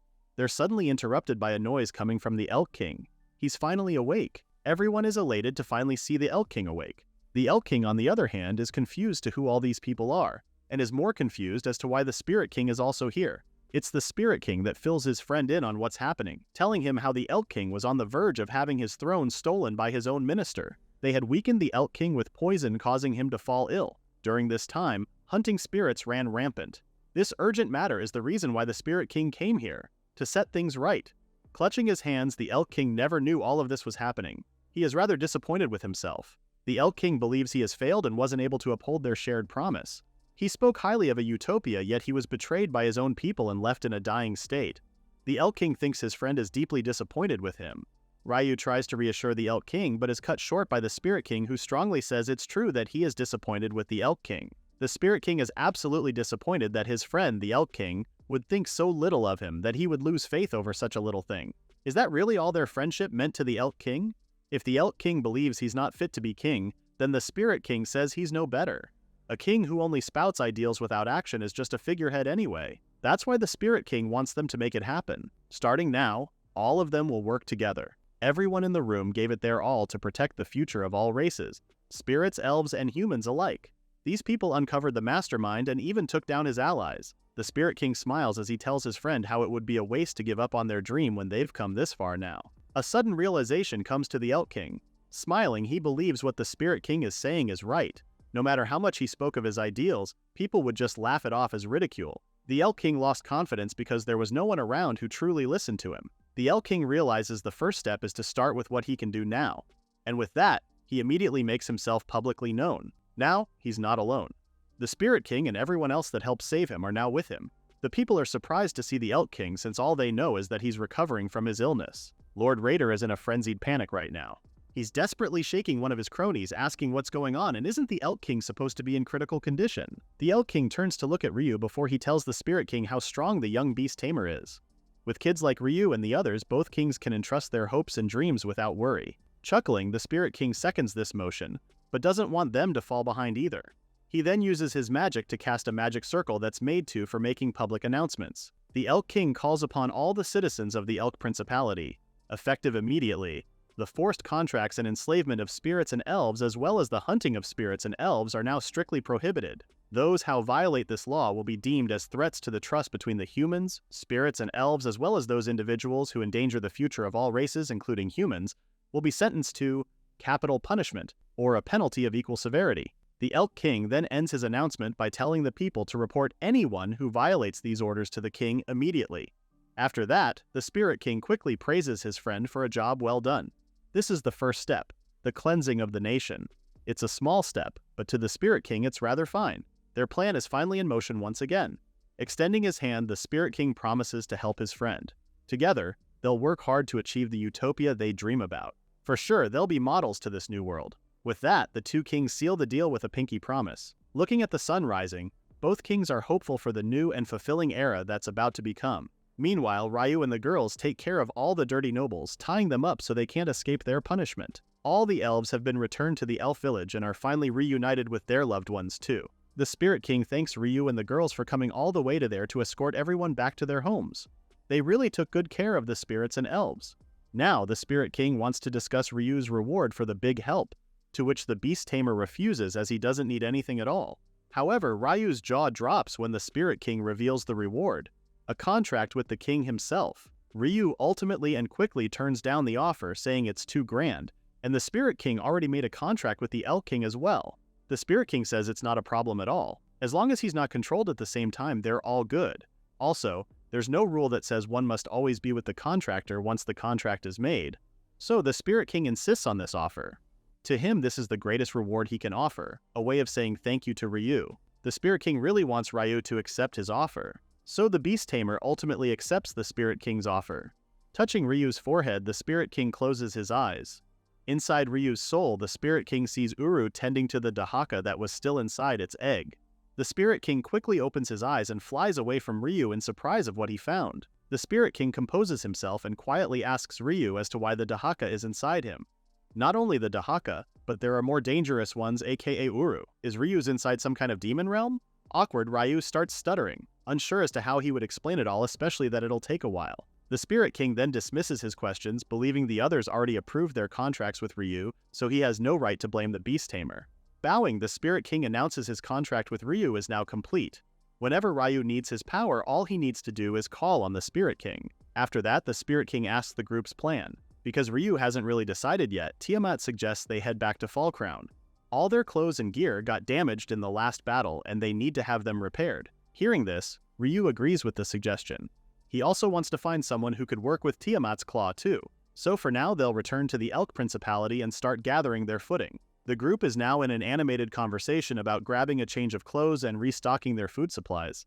The Spirit King watches them and observes Ryu interacting with others. The king already figured the Beast Tamer isn't just some regular guy when he took down the Dahaka, but now it all makes sense. The Spirit King is glad Ryu's one of the good ones. If he ever lost himself in that overwhelming power inside him and sided with the monsters, it wouldn't be surprising if the whole world suffered from it. For now, the Spirit King hopes Ryu never gets tempted by something like a demon in the near future. When the group finally get back to the Principality of Elk, their goal is to find a carriage that'll take them to Fallcrown. However, it's proving to be a difficult task. None of the carriages are willing to take their request since the road to Fallcrown is long and full of danger. This has Uka wishing Tiamat could just transform into a dragon so everyone could ride her. However, Ryu says it'll draw attention to them and will cause a huge fuss. Speaking of Tiamat, where is the lady anyway? Uka reveals his grandma went off searching in a different direction. Both of them tried negotiating with merchants who own carriages too. Immersed in their conversation, they don't notice Alice arriving. Alice thought once they've sent the elves back home, they'll head out on the journey. So Ryu catches her up with what's happening. They've been looking for a carriage bound for Fallcrown. While waiting, Ryu figured he'd get his weapons maintained. Finally, Alice understands why they came back to the Elk Principality. The intelligence department actually wrapped up the elf and spirit hunter mission, but now they've got a new mission, Apparently, the hero is searching for a missing friend, so Alice and the others are gathering info to find the person. This revelation has Ryu panicking as he believes it's their friend Taiga that's gone missing. Ryu then asks what happened to him. However, Alice tells him it's not Taiga who's gone missing. It's actually a guy named Ryu. Everyone else is surprised that it's the same name as the Beast Tamer. Ryu's whole body turns cold. Frozen to the spot, the Beast Tamer listens as Alice continues telling them that the Ryu they're looking for is the hero's childhood friend and is also around her age. Facepalm. Alice also reveals that the friend's occupation is a Beast Tamer.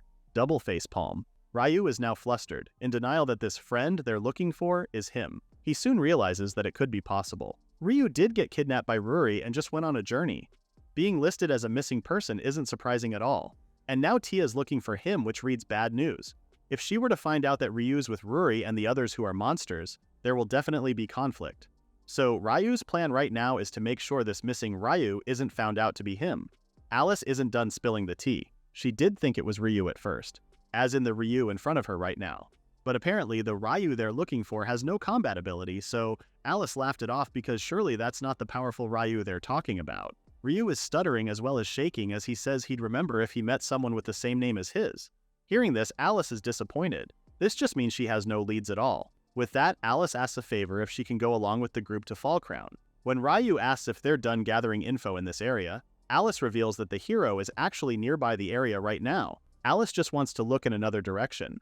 Ryu panics, especially hearing that Tia's nearby. Ryu and the others then have an urgent group meeting. They all know Alice's news means they need to leave ASAP. Problem is, they still haven't found a carriage yet. Coincidentally, Tiamat arrives, apologizing for the long wait that proves to be worth it. Tiamat brings the good news of finding a carriage. She was able to negotiate with a merchant and they said all of them can ride if they provide security. Ryu is overjoyed to hear such news. Tiamat then explains their transport is actually a good carriage, so they'll have to share the space with some stuff.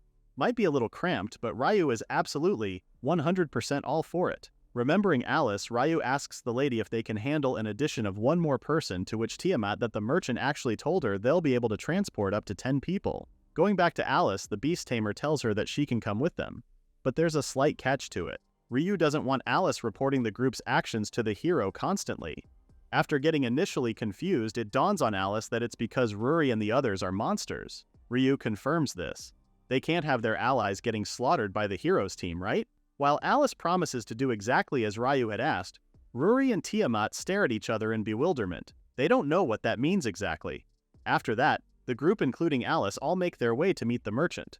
When Tiamat introduces the merchant, Ryu is surprised to find out it's Mark, who looks like already expected the Beast Tamer. Mark also thanks Ryu for the escort to Fall Crown. Ryu realizes both Mark and Tiamat are already acquainted with each other from their reconnaissance mission from before. Giggling, Tiamat wanted to surprise Ryu, and it seems like it worked. Although he didn't expect the merchant to be Mark, the Beast Tamer is delighted, especially that Mark owns the carriage. This transport is actually a purchase from Mark's recent earnings. And boy is Mark proud of his new baby. Stroking the horse's fur, Mark shares that the carriage is on the pricier side, but it's an essential asset for a merchant like him. One wish crossed out from his bucket list. Though Ryu does notice the horse avoiding Mark. Maybe animals just don't like him is all. Anyways, Mark then tells everyone to get on the carriage as they are leaving soon. It's actually pretty spacious too. Ryu is the last one to ride the carriage. He's still deep in thought with the whole situation with Tia. In his mind, he apologizes to Tia. They just can't meet as of the moment. Ryu promises to explain everything to her when the time comes. Until then, the Beast Tamer will do his best not to cross paths with his childhood friend. Inside Ryu's body, the egg housing Aze Dahaka seems to be cracking. Cue in dramatic music. Soon they're all venturing out towards Fall Crown. Ryu notices there isn't any cargo with them, contrary to what Tiamat had initially told them. Mark explains he was just selling stuff in the Elk Duchy, so there's no really cargo for the return trip. Once more, Mark expresses how he's glad Ryu is escorting him. After buying the carriage, he barely has any money left to hire help. It's the same thing for Ryu. They were struggling to find a carriage, so this is really a win-win situation. Mark then announces they all make a stopover to rest for a while. This way everyone can stand and walk around for a bit. It is a long journey and sitting down for too long can be quite rough. This has Ryu elated, appreciating Mark's kind gesture. Inside the carriage, the girls except for Tiamat and Alice are having a hard time with the journey. Their eyes are about to give up and it looks like some of them are about to vomit from dizziness. Monsters don't really get many chances to ride in a carriage. With nothing much to tell them, Ryu assures them they'll be having a stopover soon. Ryu then tells them how Tiamat looks fine. The lady dragon only chuckles, citing her age for that reason. While on their stopover, the girls' energetic state have all returned. Karen and Uka both asked to go and explore the area as well as play a bit. With Ryu's permission and gentle reminder not to go out too far, both girls venture out to the forest. Ruri is happy to see Karen up and around now. She was exhausted moments ago, just happy to finally have some time to play.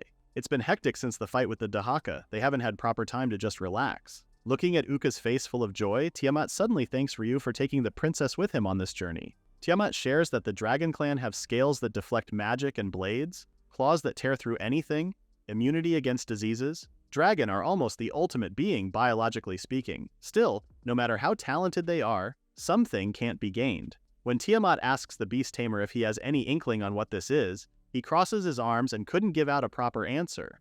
What Tiamat's talking about is experience.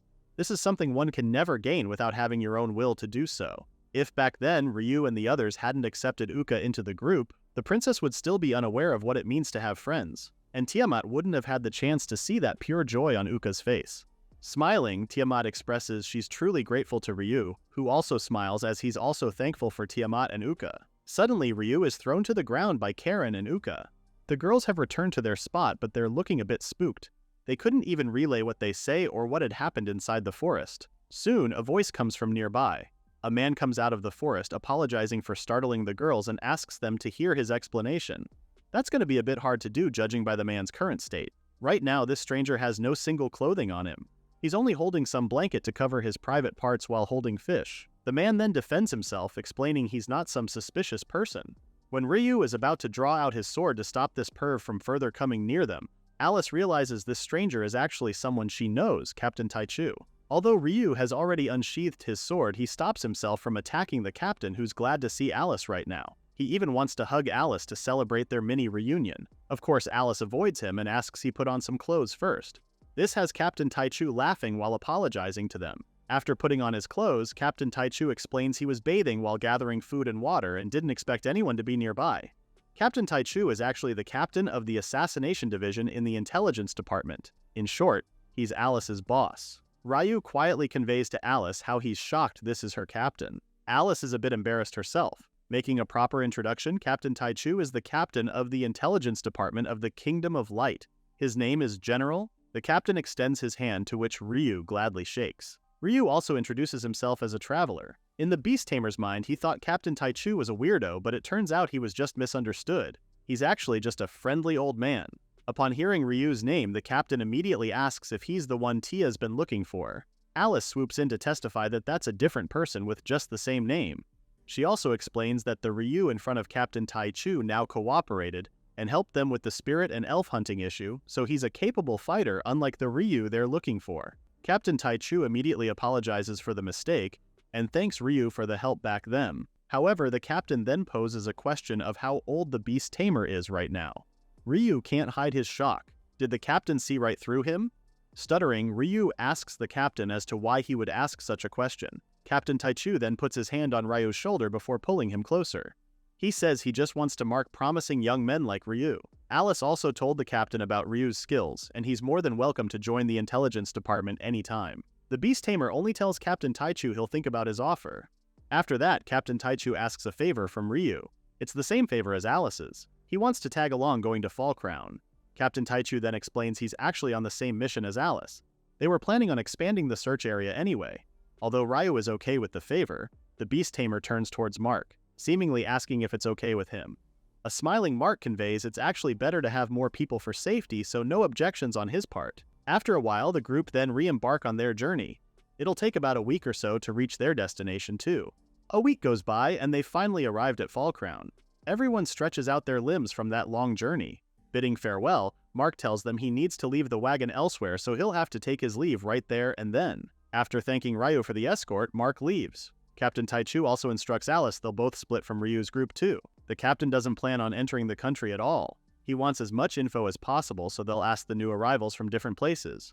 With that, Captain Taichu and Alice bid the group goodbye, hoping to see them somewhere else. Ryu then informs the girls they'll go and meet the monarch. Asking if they need an ID card here, Ruri asks Ryu to wait for a sec. Suddenly, the elf merchant they met during their last visit to Fall Crown greets Ryu and asks what brings the beast tamer here this time around. Scratching his head, Ryu explains he's here to see the king, but they don't have ID cards. The elf merchant then reveals the king actually ordered that Ryu and his group will get top priority, so having no ID cards isn't a problem. When Ryu asks as to why the king would grant them such priority, the elf merchant quips, "It's because they might probably carrying rare materials." Arriving at the castle, both Lord Dwar and Lord Dolph greet Ryu and the others. After some pleasantries, they get to discussing weapon maintenance and crafting for Ryu. Presenting Tiamat's claw, Ryu expresses he wants the claw processed. Both lords are amazed with what they're seeing right now. It's actually a dragon's claw, probably from a very rare kind of dragon. This is also the first time they're seeing one up close. Inspecting the claw, the king sees it has similar flexibility to water dragon and hardness like fire dragons, which are suited for combat attacks. When asked from which dragon this is from, Tiamat steps forward and introduces herself as the owner of the claw. Revealing herself as the former Dragon Queen, both lords are very much surprised to be in the presence of the former Dragon Queen of the Dragon Emperor Kingdom. Not only that, but to be able to hold and inspect her own claw. Tiamat then asks the lords if they can make weapons out of her claw. That won't be a problem according to Lord Dwar, as long as Tiamat gives him her flame. It's Lord Dolph who stands next to Ryu to ask him if he's gathering too many heavy hitters.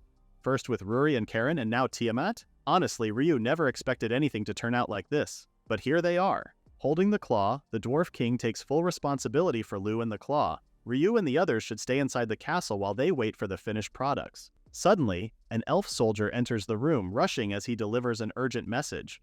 Out of breath, the Solitaire explains the emergency is actually afoot. Entering the room, it's Tia and her party. Both Ryu and Tia stare at each in utter disbelief. The Beast Tamer then spots Captain Taichu among the hero party and realizes he and Tia are wearing the same earpieces they used during their mission at Elk Duchy. Ryu pieces the puzzle together and realizes he was actually caught by the captain earlier. Tia expresses her relief upon finding her childhood friend safe and sound. However, she unsheathes her sword upon noticing that he's with monsters whom she calls worthless. Angry, Tia demands the Beast Tamer explain everything to her at once. Let's all hope Tia's stance on monsters changes for the sake of everyone in the room. An angry Tia now presses Ryu to explain everything, especially why he's with monsters. Ryu is at a loss for words. He doesn't know what to do since he knows saying the wrong thing will get him killed. Could he possibly tell Tia he's allies with the monster now?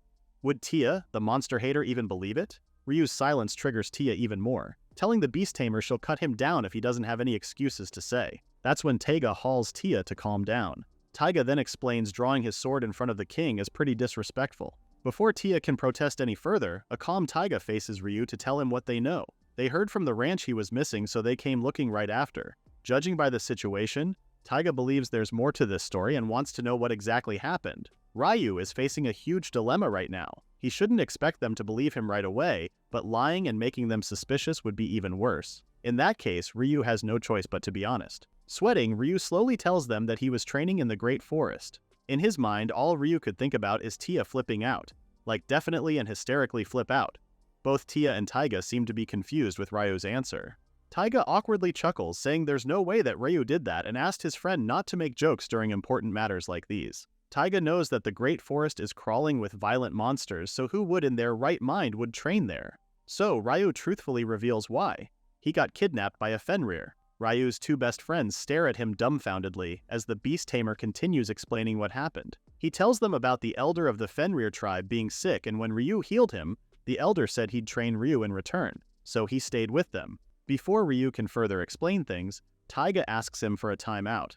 Apparently this is giving Taiga an information overload, so he can't really follow this and that. On top of that, Taiga can't believe Ryu was that rumored human. Even Tiamat says Ryu's story by far is like something straight out of a fairy tale. Yup, that's coming from the former queen of the Dragon Empire herself. Ryu then asks them to believe him as he's telling him the truth. Down to the very last word. Taiga stares at his friend before sighing. Eventually, Taiga smiles and says he does believe Ryu, albeit surprised. Ryu's standing here in one piece after all. Turning to Ruri, Taiga smiles at her, noticing the trust between them and Ryu. Suddenly, both Ryu and Taiga are shaking from the radiating emotions coming from Tia. Everyone in her party steps back, cautioning themselves from Tia's impending outburst. However, they're all surprised that the opposite happens. Instead of being angry, Tia comes rushing to hug Ryu, who was initially frantic of her reaction. Crying in Ryu's chest, Tia expresses her joy because Ryu is okay. When Tia heard he was gone, the heroine couldn't stop worrying. She kept thinking of a lot of what-ifs. What if Ryu was hurt or sick and all alone? What if Tia never got to see Ryu again? The fear of those thoughts never left Tia's mind. Smiling, Ryu pats Tia's head before he reassures her. If that had happened, he'd be dead by now. But he's alive and kicking. Ryu's even stronger now just so he could catch up to Tia and Taiga. This stops Tia from crying her eyes out. With a smile on her face, Tia asks Ryu to go back home with them. Ryu didn't expect that at all. Tia then further says that Ryu doesn't need to be here anymore since she's the one saving the world. Now that Tia knows Ryu is safe, she can resume her responsibilities now. Trying to negotiate with Ryu, he asks the heroine to reconsider. He did start this journey to support Tia and Taiga. They've got allies here who've helped Ryu too. He can't just walk away like that. But Tia is resolute with her decision, calling Ryu a beast tamer who doesn't need to go to dangerous places anymore. Now Ryu is frustrated as he asks Tia if she was even listening to what he was saying earlier. He then points out the one thing he's been wanting ever since, to join Tia and Taiga. Still, Tia isn't having it. To her, beast tamers aren't suited for combat. She believes it was all sheer luck that Ryu's still alive right now. That doesn't guarantee his safety at all. More so, she doesn't believe in trusting monsters too. Now Ryu is angry. Balling his fist, he asks the heroine why does Tia get to decide all those stuff for him? Does Tia even know how Ryu felt watching both of his childhood friends leave? Ryu doesn't hold any grudge on them. He knows his friends are both amazing. Tia, who used to be just a hero's egg, is now a real hero. And Taiga went from mage to sage, but Ryu also wanted to stand beside them again like in the old days. That's why he endured harsh training and made reliable friends. But now, Tia's just going to ignore all his hard work? Letting out all his frustration, shouting at Tia for belittling Ryu just because of his class. He can't believe Tia would just brush off his feelings like that when he hasn't even seen what he can do yet. Tia answers back, telling Ryu she doesn't want her friend to die and she's just doing this for his sake. All this bickering has Taiga's head aching. Sighing, Taiga looks weakened by his ordeal. They were just getting along just fine until a minute ago. Ruri and the other girls stare at the scene in disbelief. It's the first time they're seeing Ryu getting mad like that. They really thought he was all soft and gentle. Now they know that's not the case when it comes to family. Scratching his head, Taiga gives them a sheepish smile as he shares the three of them are childhood friends and they used to fight all the time as kids. But every time, they'd make up again on our travels. That's probably why Ryu's emotions just slip out without him realizing it. It also seems that Tia isn't aware of it either. Hearing all this has Ruri realizing something, but instead of expressing it through words, she opted to stay quiet. Meanwhile, the argument between Tia and Ryu has now escalated that the heroine is now challenging him to a fight. She wants Ryu to beat her in front of everyone and prove his strength. If he does, she'll let Ryu keep traveling. And if Ryu loses, he agrees to go back home. But if he does win, Tia will have to acknowledge Ruri and the others too. It's a take it or leave it condition set by Ryu. Irked, Tia ultimately agrees, even telling Ryu to come up with a good excuse for when he loses. She also reminds Ryu that beast tamers aren't exactly known for being strong too. This time around, Taiga gets in between his two friends, giving them a timeout to calm down. While he understands how both of them feel, Taiga still wants Ryu and Tia to cool their heads off. Even the heroine's party agree, asking Tia to take a breath and chill out. Ruri and Uka also try to calm Ryu's mind, telling the beast tamer he's getting all worked up, something that isn't like Ryu at all. Lord Dwarhen chimes in, telling them they might just be exhausted. He then orders for both parties to rest at the rooms they've prepared in the castle. For the meantime, both Ryu and Tia need to cool it out separately, and no fighting too. As soon as they get into their respective rooms, the girls surround the worried Ryu, asking if he's really okay with making that kind of deal with Tia. Smothering his face in his hands, Ryu expresses his regret in making such declaration earlier. He knows it got so bad. However, Tiamat thinks otherwise. She understands that accepting the duel on his own is a problem, but the heroine kinda provoked it too. Now, Ryu's worried why things ended up the way it is now. He's been working so hard for Tia and the others. And it looks like everything will go to waste now. After that, Ruri goes out venturing the castle's hallway. She thinks Ryu should just do whatever he wants, but she does admit things got complicated so drastically. In Ruri's mind, if they still care about each other, even mid-fight, they should still make up. To her, humans are as complicated as ever. Ruri then recalls how angry Ryu got earlier and how regretful he looked after. Because of that, Ruri ultimately makes a decision all on her own. She'll step in and try to mellow things out. Knocking on Tia's door, Ruri asks if she can have a little chat with the heroine. Tia quickly stands up, instantly remembering how Ruri was with Ryu earlier. Gone is the calm Tia, and here is the annoyed version of her. Tia rudely asks Ruri as to what she wants and if the Fenrir is here to ambush her. With a hand on her hips, Ruri tells the heroine not to lump her with wild beasts who have lost their minds. Ruri then says she's here because she has a favor to ask regarding Ryu. To put it simply, Ruri is here because she wants Tia to make up with him. This request doesn't bode well with Tia, who's now angry at Ruri having the audacity to ask something like that. Tia then goes on to detail out all the stuff she really wanted to say earlier. It's then revealed that Tia thought it was all Ruri's fault for kidnapping her friend in the first place. If it weren't for Ruri, Ryu would still be living peacefully at the ranch. With a sad look, Tia asks the Fenrir as to why it had to be Ryu and not someone else. Ruri isn't one to play around and directly tells Tia the very reason why. Because Ruri is in love with Ryu. This answer surprises Tia. Ruri then explains her feelings to the heroine. Ryu was the one who stood out to her. At the beginning, Ruri was intrigued by how he treated monsters without even flinching, and she thought maybe Ryu was the one who could help save her grandfather. Every other human just screamed and cried when they saw Ruri, and she needed someone who wouldn't flinch around. That's when she found Ryu.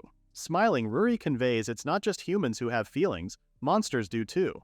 If someone saves you, of course, you'd feel something for your savior.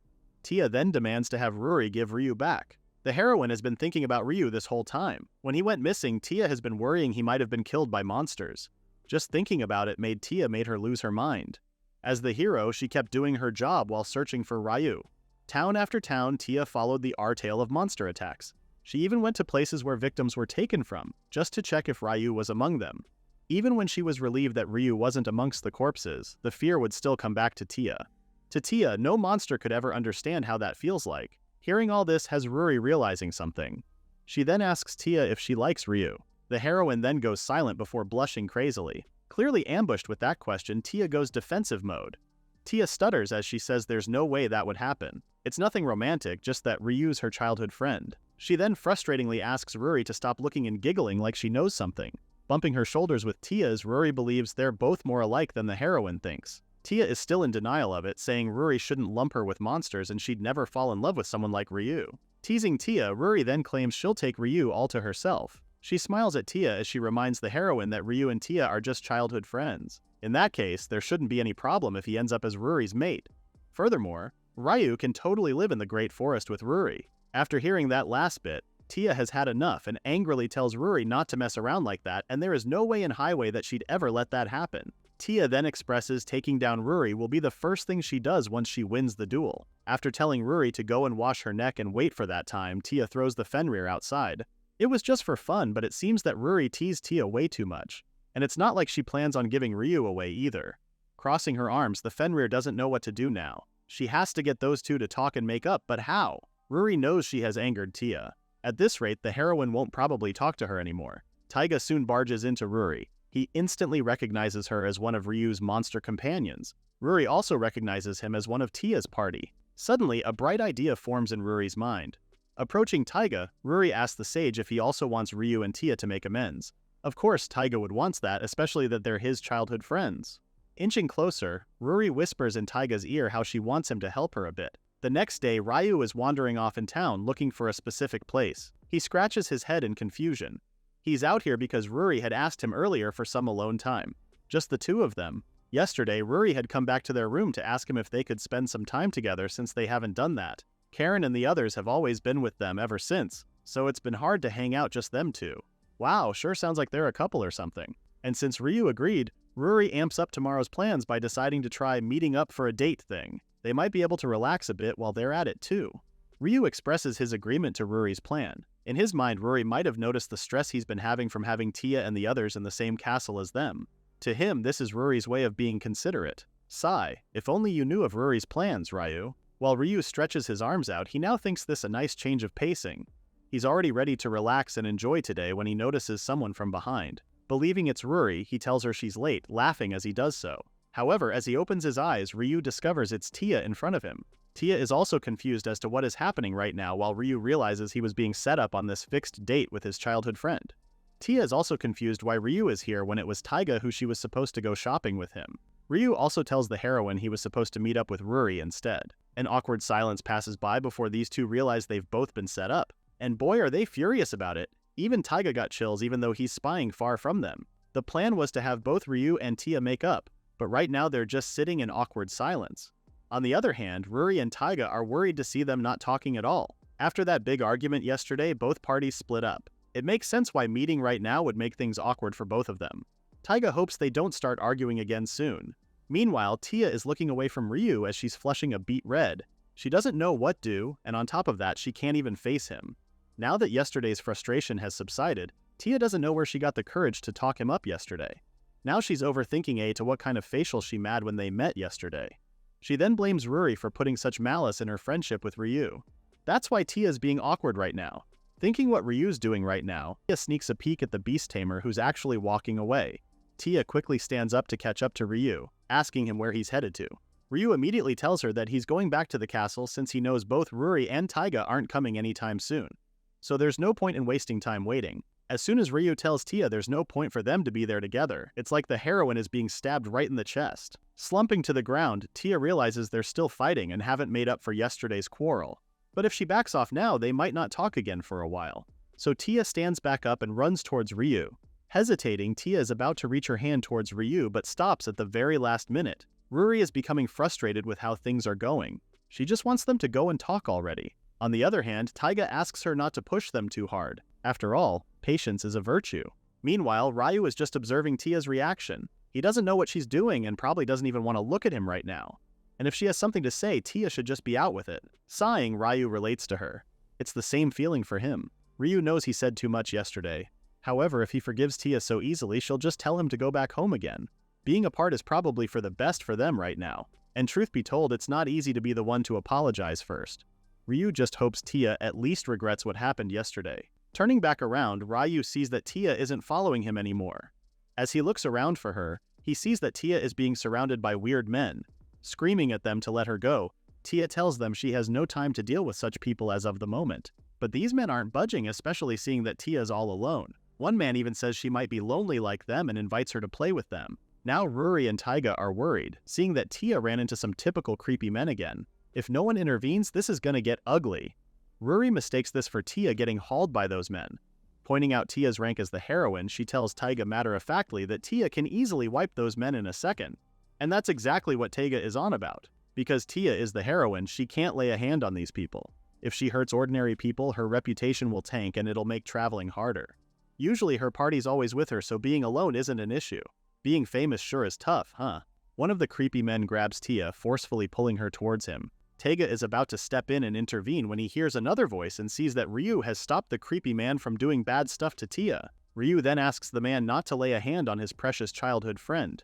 With a commanding voice, Ryu tells Tia they'll go now. But these men aren't fazed at all and even has the audacity to ask who Ryu is. They then gang up on Ryu, telling him to back off because this has nothing to do with him. Despite warning these men to lay off their hands on Tia, they still wouldn't back down and even screams for Ryu to shut up and stay out of it. The creepy man raises his hand and is about to punch Ryu, but the beast tamer quickly blocks it and grips the man's wrist hard. The man tries to move his hand but is having a difficult time doing so. He demands Ryu let go of his hand. Now he knows not to mess with someone with brute strength like Ryu's.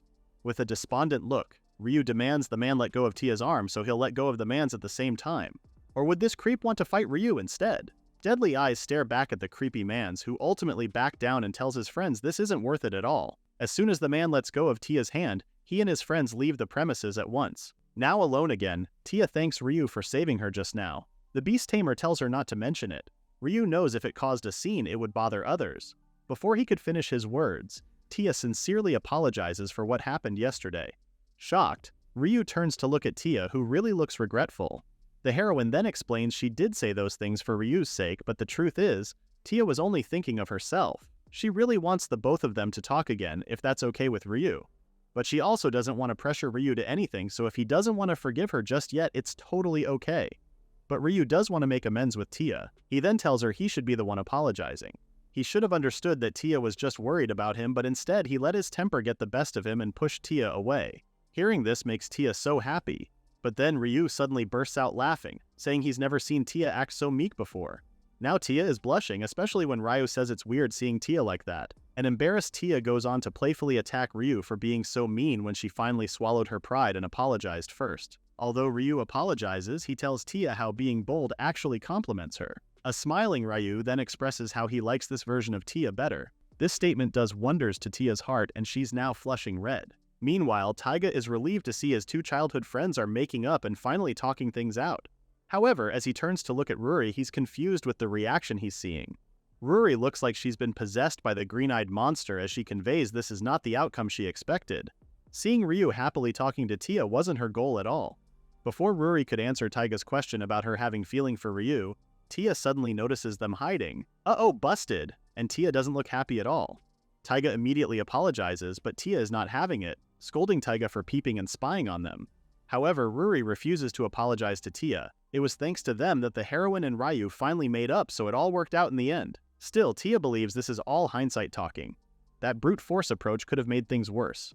It seems that the girls are now the ones fighting while the men awkwardly ask them to calm down. Suddenly, Ryu feels the Dahaka's egg inside him finally hatching. He then starts glowing, his whole body emanating power.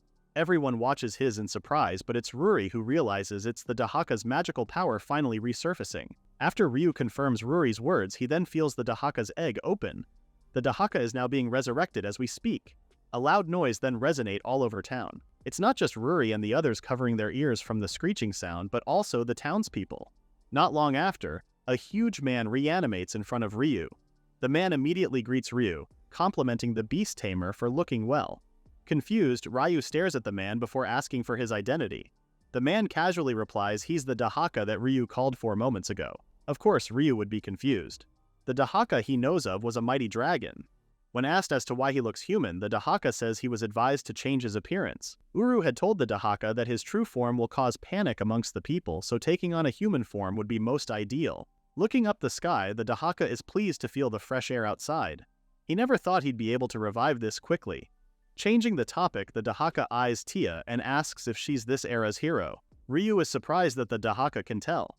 Smiling, the Dahaka explains how Tia gives off the same presence to the heroes of the past. Approaching the still confused Tia, the Dahaka asks if he can test the heroine's strength. A frantic Ryu tries to hold the Dahaka off.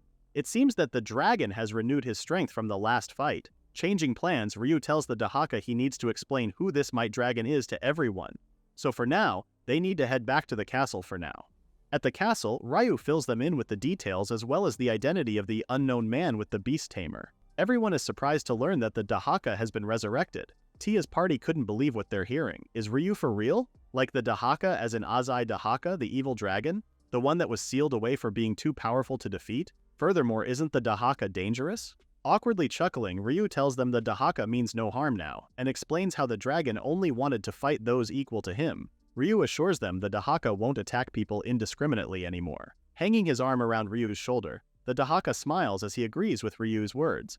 He also calls Ryu his buddy and he swears on Ryu's name he won't harm anyone. Hearing all this has Tia shaking, cause what do you mean Ryu is buddies with the Dahaka? Watching Tia breaking down like this, Lord Dwarf fully understands. He even says if one gets surprised at everything Ryu has done and will do, they won't really survive living it at all. Makes you think that Ryu is some kind of exotic beast now. Tiamat also chimes in, assuring everyone that if something does happen, once the new weapon is complete, Ryu's power will increase, so it should be fine. Upon mentioning Tiamat's fang, Lord Dwar then reveals a slight issue on the matter. Even if the weapon is finished, it might be too temperamental to handle. Weapons made from high-tiered monster materials sometimes choose their wielder. If the weapon doesn't accept the user, it might reject them or cause recoil. When Ryu asks if there's any way to make the weapon accept him, Lord Dwar explains that these kinds of weapons prefer someone who can wield them flawlessly. So, he suggests to Ryu to go to the eastern country where Lord Dwar learned how to make swords. There, Ryu will be able to receive training in handling swords. Ryu thinks this is a good idea as well. He even wants to go now while the sword is being made. However, Lord Dwar warns them that the eastern country is known for being dangerous because of the 2 demon lords there.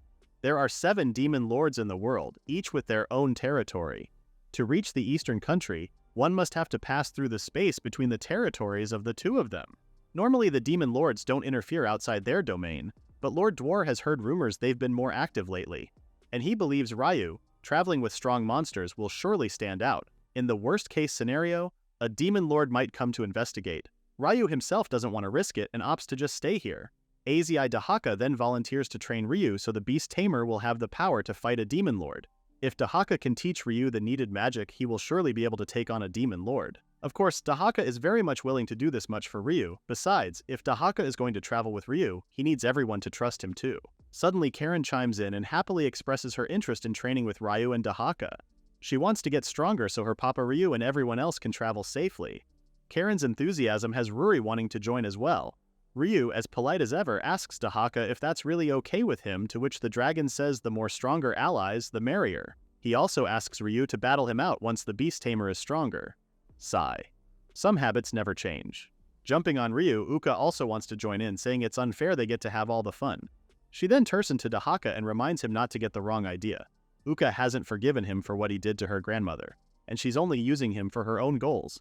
Dahaka holds no resentment whatsoever, saying it'll be fun training someone with a bit of a rebellious spirit. Tia, who's been keeping her thoughts to herself, thinks this is all so dangerous and she still hasn't been able to talk to Ryu about what matters most. Without much thought to it, Tia volunteers to do the training too, shocking everyone in the room. Taiga immediately protests, but seeing Tia's determined face, he knows the heroine won't accept no for an answer. The training soon starts and Dahaka is quite excited to test Tia's power and skills. Tia makes the first attack, her sword facing towards Dahaka. However, as soon as she closes proximity with him, the dragon swiftly dodges Tia's attack, grabs hold of her sword, and throws her away oh so casually. Their fight draws worry from Taiga, who's now shouting Tia's name. Both Ruri and Ryu are dumbfounded that Dahaka is going all out. This scene also reminds Ryu of when he was training with Tiamat, giving deja vu feels. When Tia proclaims she wants to join Ryu in training, both Ryu and Taiga corner her to ask why. They both know she hates monsters and this is Dahaka they're talking about. With a serious face, Tia tells them she still has a lot of things she has to tell Ryu. Besides, she also has a hidden agenda. Tia also wants to know what Ryu meant with what he told her. You know, the part where Ryu said, "I like this about you." As Tia blushes at the thought, she also feels Ruri staring at her begrudgingly. Lo and behold, the Fenrir definitely is. Tia quickly looks away, still blushing.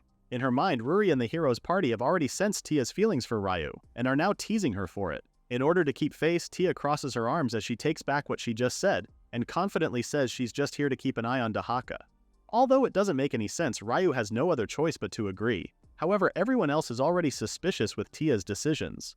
They already feel like something's up. Anyways, Lord Dwar suggests they use the arena for training since it's strong enough to handle practice magic. He also gives Ryu his wolf back since it's already done with its repairs. So that's basically what happened before they headed to the arena for training. In present time, Tia is already slumped on the ground, being called weak by Dahaka.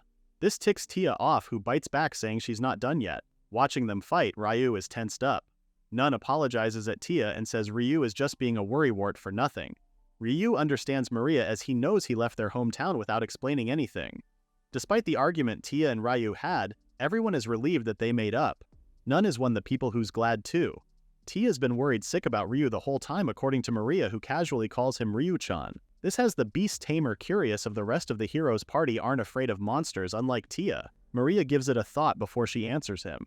To her, she isn't really scared of them as long as they don't cause any danger. That's enough for Maria. Gran chuckles and asks Maria if it's really okay for a person of the church to say such things when she preaches wiping out monsters.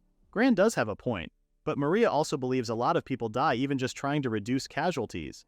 Gran also expresses his opinion on the matter. He doesn't really hate monsters, but he also doesn't love them too. If monsters hurt someone, then he'll wipe them out, but he has co-grudge against those monsters who don't harm people. It's also the same for Captain Taichu. Now the hero's party has a full-blown conversation about monsters and humans living in harmony. It would be nice for them to see both kinds living in peace. They also express how it would be a lot happier if such way existed. Hearing them say this has Ryu thinking as well. The beast to me wears a glum look as he thinks of a world where human and monsters coexist. It's not that he doesn't like the idea, but there's only one way for it to happen, and it has something to do with the Demon King, who's the only one who can control monsters. Before he could delve into the matter, Ryu snaps back to reality when Dahaka calls for him next. As soon as he's in the middle of the arena, Dahaka tells Ryu they'll start off with the basics of magic. Ryu sheepishly tells Dahaka that he's not really sure he can use magic at all. When asked why not, the Beast Tamer explains it's because he has too much mana in his body. If Ryu tried using magic, the amount of mana he releases will literally blow him up. However, Dahaka believes this is impossible. He saw it with his two own eyes when he fought with Ryu before. A confused Ryu doesn't know what Dahaka is talking about since he doesn't remember any of that happening. Dahaka then points out it was when Ryu delivered the finishing blow on him. Ryu never knew it was magic he used. Dahaka further explains how Ryu managed to coat his sword with mana. That right there is magic. It's about shaping mana into something visible. And Dahaka sensed it was wind magic Ryu had used in that attack. When Ryu still looked confused, Dahaka asks him if he knows the basics of magic, to which Ryu further gets confused by. He does know there's fire and water, but since he never uses them, he forgot the rest. Dahaka then orients Ryu about the basics. Magic is composed of the 4 basic elements: fire, water, wind, and earth. As long as one has mana and the understanding of the nature of these elements, anyone can use magic. But to shape magic, one must really know each element well. Like, how does fire start? How does water well up? It's basically all about the image in the user's mind. Dahaka then shows Ryu exactly what he's talking about and produces fire in his hands so easily. This is the image of frictional heat in Dahaka's mind. Ryu is curious though. If magic depends on his imagination, how was he able to use magic during the fight when he wasn't thinking of wind or anything back then? Dahaka theorizes it might be because Ryu formed the image unconsciously. Something must have triggered it before that moment. Dahaka then asks the beast tamer if he remember ever using magic before his fight with the dragon. Ryu initially thinks there was never a time he did so, until it hits him hard. He did use magic. When Ryu was fighting the cockatrice, he mimicked the shockwave from its wings. Ryu even managed to launch a magic attack from his weapon. Now it all makes senses to Dahaka, saying this explains a lot, including why Ryu's body's been just fine despite using magic. Dahaka then has a theory that Ryu's sword acts as a medium. That's why he's able to cast magic through it. Inspecting Wolf, Ryu believes Dahaka since his sword is made from Fenrir's fang, so it channels mana easily.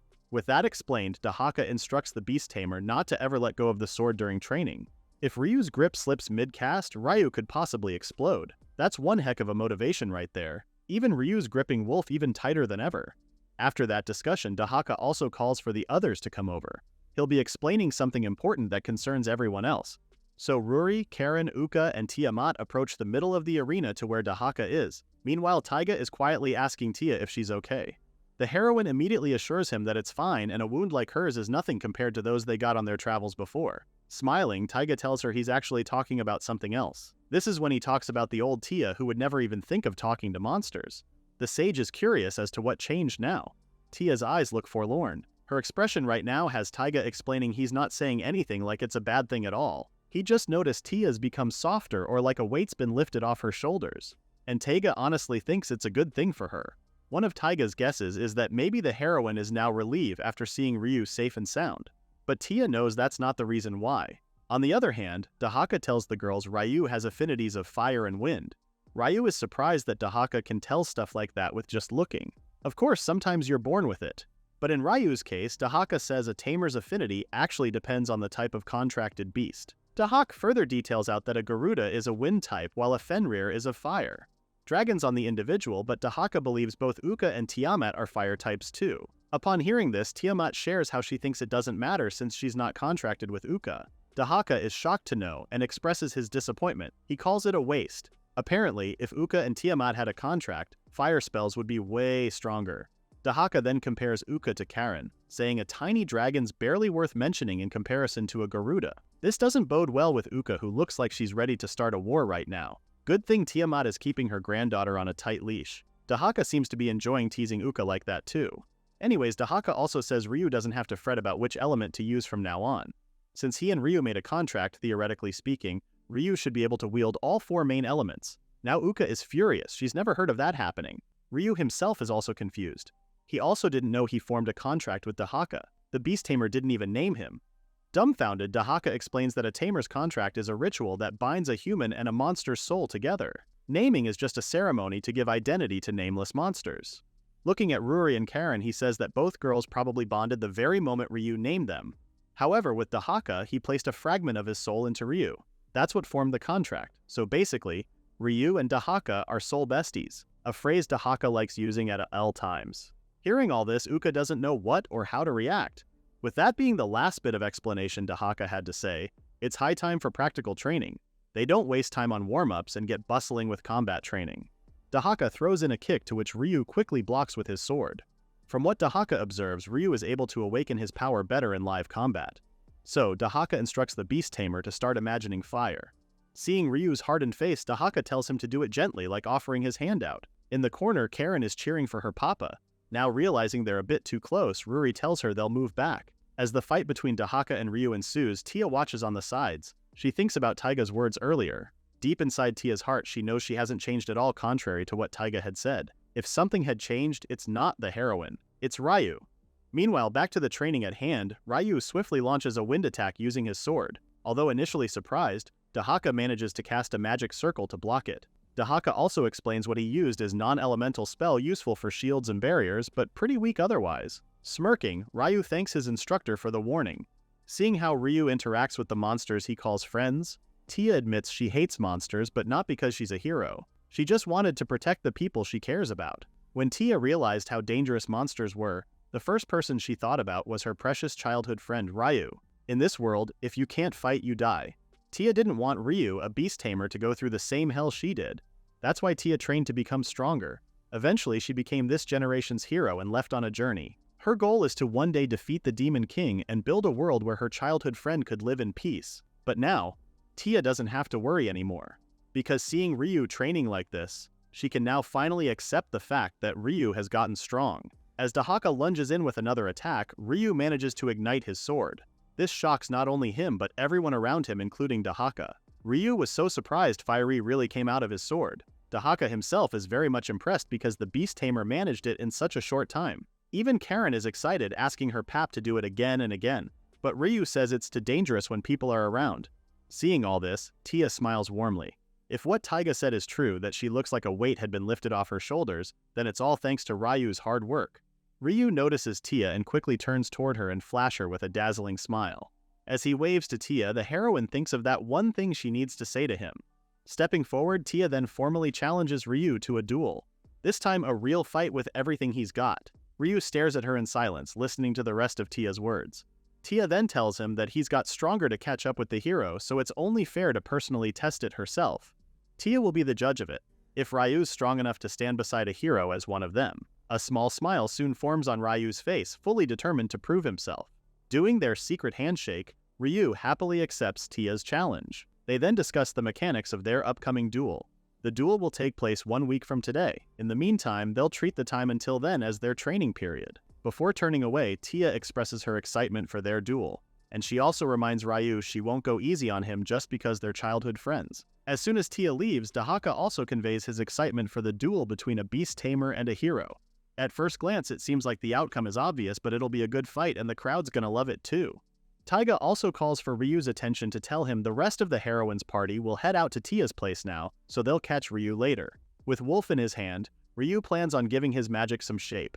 Just being able to summon fire isn't enough. If he can't fully control it by the time of the duel, he'll end up disappointing Tia. Still, Ryu is amazed with that fire blast. He never expected it to be way bigger that it scared him as well. Guess the blessing from a Garuda really is something else. Scratching the back of her head, Karen happily chimes it's no big of a deal. Captain Taichu, who was supposed to be leaving, stops his tracks upon hearing the word Garuda. He then asks Ryu if he really made a contract with one. Did they forget to mention that part? Ryu formally introduces Karen to him, saying she's a Garuda who used to look like a little bird, but she evolved into this human form. Captain Taichu's face morphs into despondence. When asked if there's something wrong, Captain Taichu doesn't say anything. Ryu also changes the subject, remembering the captain selling him out, which is why he ended up arguing with Tia. Captain Taichu awkwardly laughs and denies it. Meanwhile, Maria is outside the arena with her messenger pigeon. With the message tied to its foot, the pigeon flies out as Maria orders it to head to church. Maria prays to please let Ryu stay on their side. What exactly did that paper say? The arena rustles in noise of all the people coming in to see the hero getting into a duel today. Everyone's bustling so they can get good seats, even wagering bets on the hero too. When one asks who the hero's opponent is, his friend tells him it's that trainer guy. Hearing this has the man looking bored, saying that's not even a real match if the opponent's just a trainer. However, an elf chimes in and calls the man an idiot for not knowing who this trainer is. The elf then shares how this trainer had tamed a Fenrir and Garuda to settle the fight between the king and his brother. The trainer even stopped the kingdom from falling apart, making him a true hero. This information is now being passed around the arena, and not long after, Ryu hears it with his own 2 ears. To him it sounds kinda over the top. What started out as a silly fight between friend minus a wild match between him and Tia has now turned into some huge event. Jen booms in laughter, saying a battle between the hero and the hero who saved the kingdom is a spectacle the people come running to watch. Ryu then realizes that Jen's with him right now instead of being at the stands like everyone else. When he asks Jen this, the man remembers he had something to talk to Ryu about. Moving closer to Ryu, Jen whispers something in his ear that shocks the beast tamer. After a while, the announcer apologizes for keeping everyone waiting. Before the match begins, he sets the ground rules for both Ryu and Tia. It's quite simple actually. They're both not allowed to use magic and weapons must be dull blades. One will win by either forcing surrender or knocking out their opponent. They can also only rely on their body and sword skills. The announcer then amps up everyone's energy by asking them who'll raise the victory banner in this match. Meanwhile, Uka's brows are furrowed, not liking the part that no magic can be used even though they trained for it. Tiamat smiles, saying magic's only for fighting demon lords, so it's banned in this match. It's not like both Ryu and Tia like this rule too. They're both looking bothered by it. The announcer soon welcomes the fighters, asking everyone to give them a big cheer. As the crowd shouts in excitement, Tia comes out.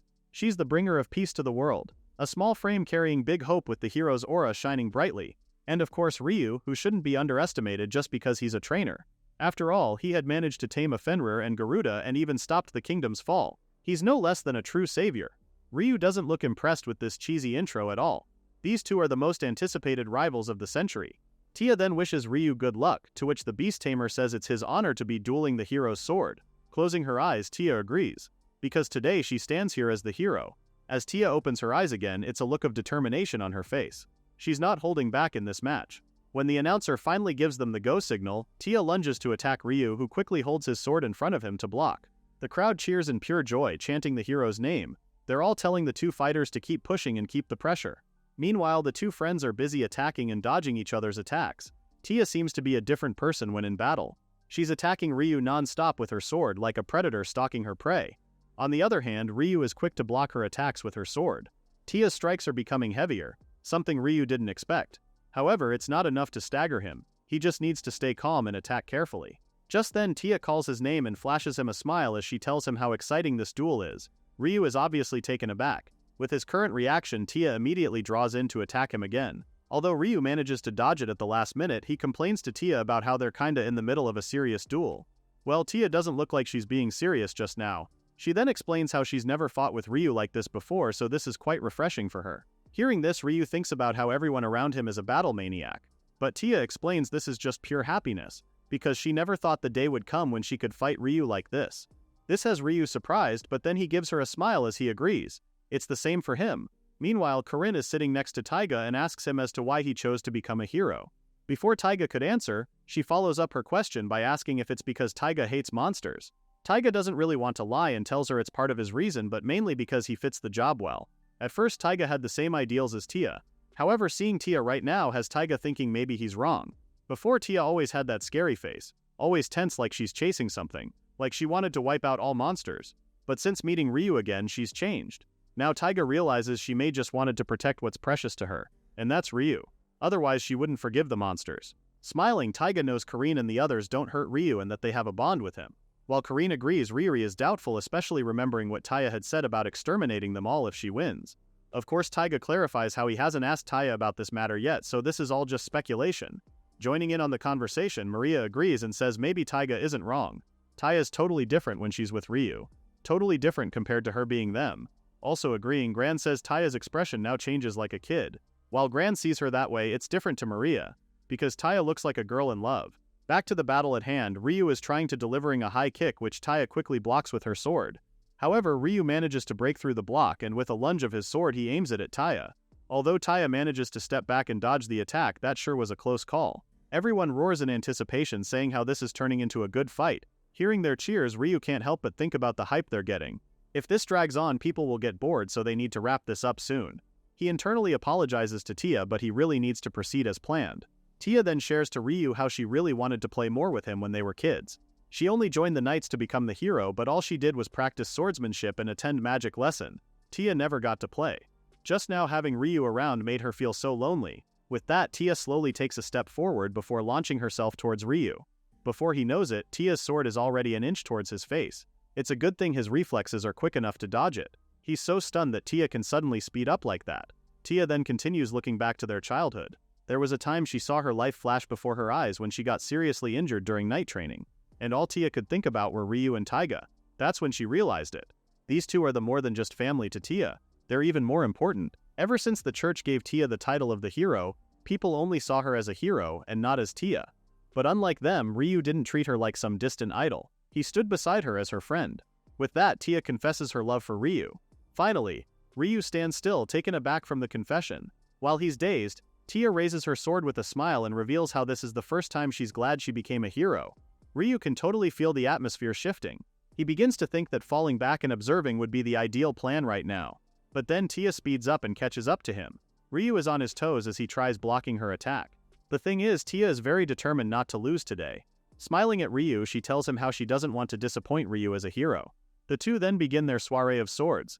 Meanwhile, Ruri and everyone else is shocked to see Tia suddenly getting stronger. The Dahaka then reveals that Tia is having an awakening. It's a power only heroes possess, which temporarily sharpens the senses and boosts physical capabilities. Tiamat now realizes why Tia seems like a totally different person now. Still, it's really amazing to be able to tip the entire fight in a flash like that. Seeing her papa Karine can see that Ryu is having fun with this match. Just look at that smile on his face right now.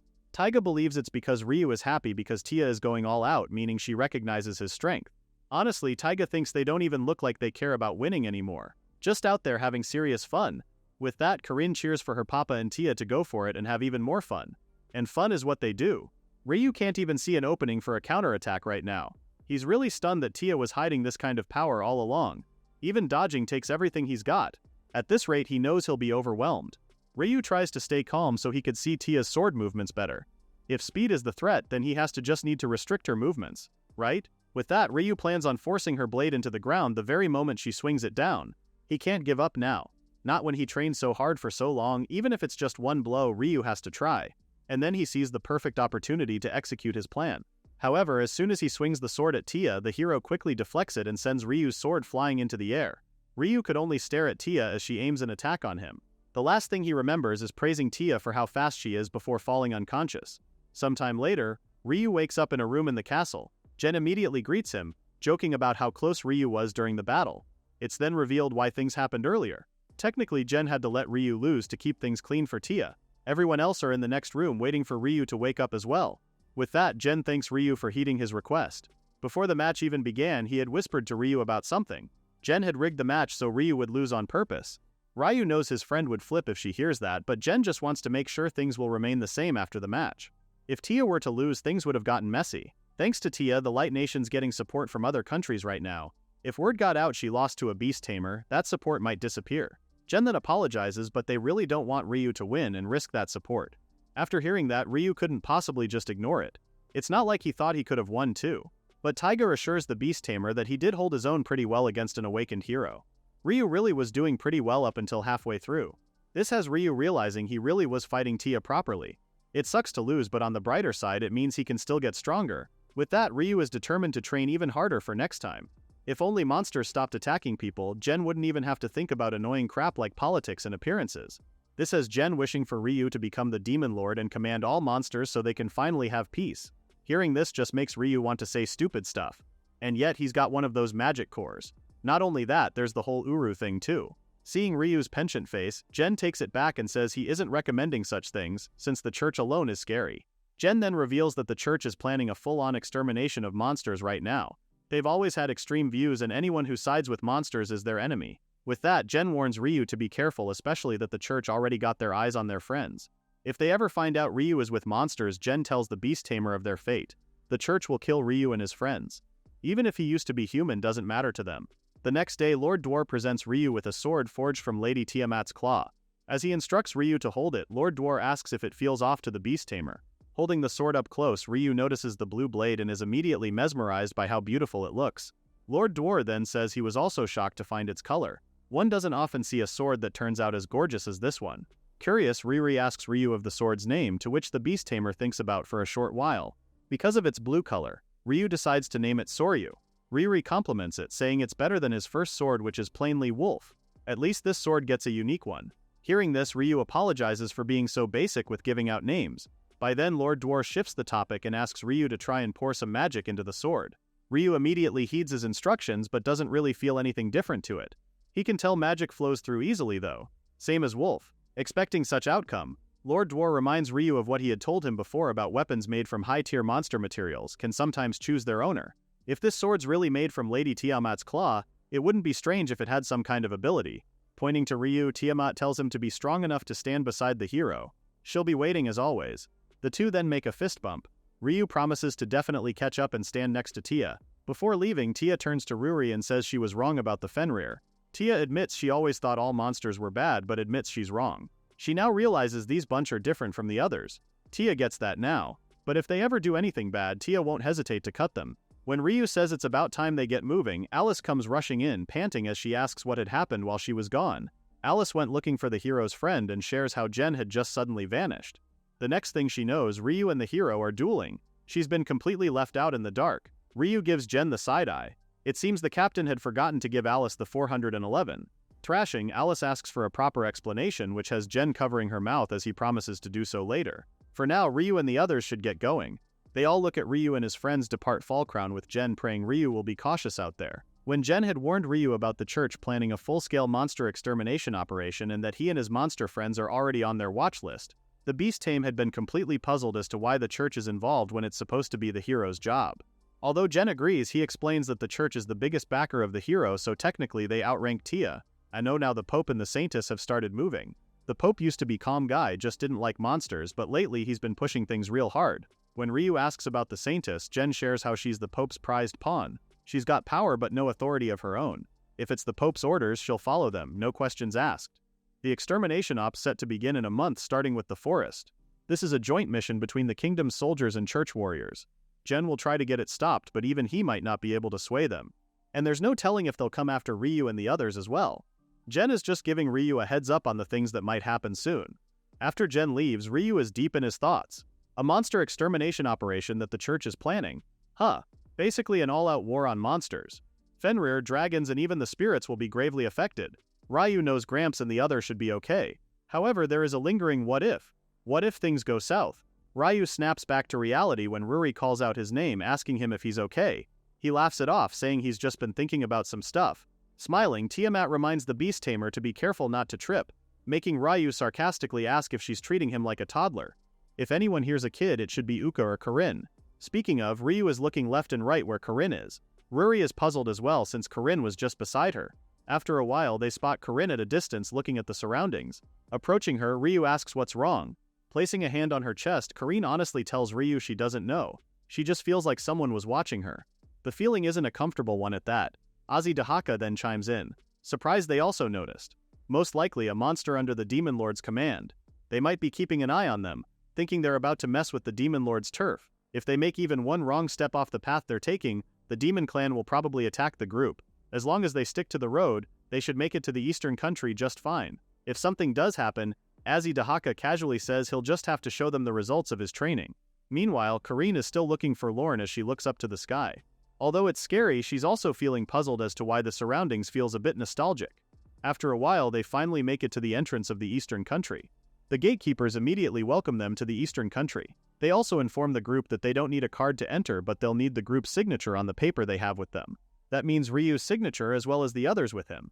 Puzzled, Ryu asks if they're sure with the monsters. The gatekeepers confirm this, saying they need the monsters' signatures as well, since there are many intelligent monsters around the area because they're near the Demon King's territory. They'll require signatures from the monsters because of that. Ryu is amazed how the Eastern Country really lives alongside monsters. Uka is even surprised because she really thought they'd be closed off since they're way out in the east. Surprisingly, they're very open to monsters. After signing the papers, the gatekeepers tells them they may now enter the country and to enjoy their stay. As soon as they step foot inside, their mouths drops in amazement. There are a lot of humans and monsters living all together. It's really a spectacular sight. They've never seen any of the stuff in this country before too. It's like a whole other world here. Suddenly merchants surround the group. One is asking if they want to take a bite at his restaurant. Another is asking Ruri if she wants to try on their traditional kimono. And they're also offering great inns to stay the night. The group is overwhelmed with how pushy these merchants are. Well, they do look like tourists to them. Still, Ryu thinks on the positive side of things. If it's like this, finding Hagane should be easy, right? When he says they'll start by asking around, the merchants suddenly jolt as the name is mentioned to them. Ryu asks if they might know Hagane and explains how they're here to see a blacksmith with the name. However, the merchant suddenly apologizes and leaves, saying he just remembered he has to go prep dinner. Another merchant also says he needs to leave because he needs to get the laundry done. And the last merchant who offered a great inn is now saying they're fully booked today. Before they know it, the group is now all alone in the midst of town. It's a total bust, it seems. Ruri realizes as soon as they start mentioning the name Hagane and everyone runs away from them. Uka is now wondering if this Hagane guy is seriously dangerous or what. Ryu then tells them he should be fine since Hagane is supposedly the king's acquaintance. Still, if everyone's avoiding him, that kinda says a lot. Ryu now thinks Hagane might be a major weirdo just like the king.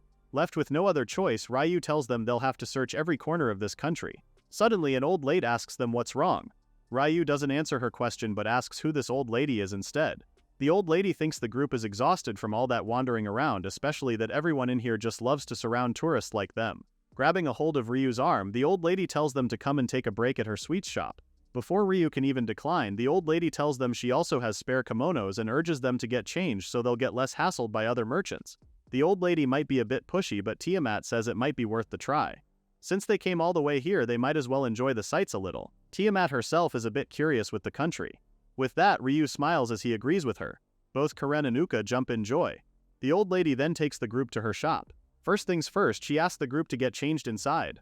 Before they can enter the building, Ryu notices an old man sitting outside the shop. The old man is chugging a bottle of alcohol like it's the last he'll ever consume. The beast tamer immediately takes note of the dangerous amount of alcohol the old man is having. After that, he gets inside with the others to get dressed. Once they're done, the old woman happily takes in how good-looking everyone is in their new attire. They're all sporting kimonos to match the country's aesthetics. It may be a bit hard to walk in, but the pattern is really pretty. Even Uka is surprised they had a lot of variations, so now she's having even more fun as well. The old woman then suggests they all go for a stroll in those kimonos. When she asks if they're here for sightseeing, Ryu tells her they're actually here to look for someone named Hagane. The old woman visibly looks stunned. Seeing her reaction, Ryu asks if she knows where they could find her. The old woman is confused with what Ryu's talking about. Pointing towards the drunk man Ryu saw earlier, the old woman reveals that that's actually Hagan. Ryu can't hide the shock on his face. "'Cause what do you mean this drunk man is the king's acquaintance?" Hagan drunkenly asks the beast tamer who he is and what does he want with him. He even screams profanities at them, and even tells the old woman whose name is Anita on how loud she is. Meanwhile, in Dark Land of the Demon Lord, a crow makes its way towards the queen. It bows and apologizes for its intrusion. However, the crow brings news to the queen, news she'll mostly be happy with. The crow reveals they've found someone who appears to be the queen's daughter. The queen's eyes widen, asking the crow if it's sure of what it saw. The crow confirms it, saying the said daughter is currently in the eastern country but is surrounded by dragons, wolves, and even humans. At the mention of humans, the queen's demeanor changes into one of seeping anger. She asks the crow if the human had kidnapped her supposed daughter or are they trying to use her.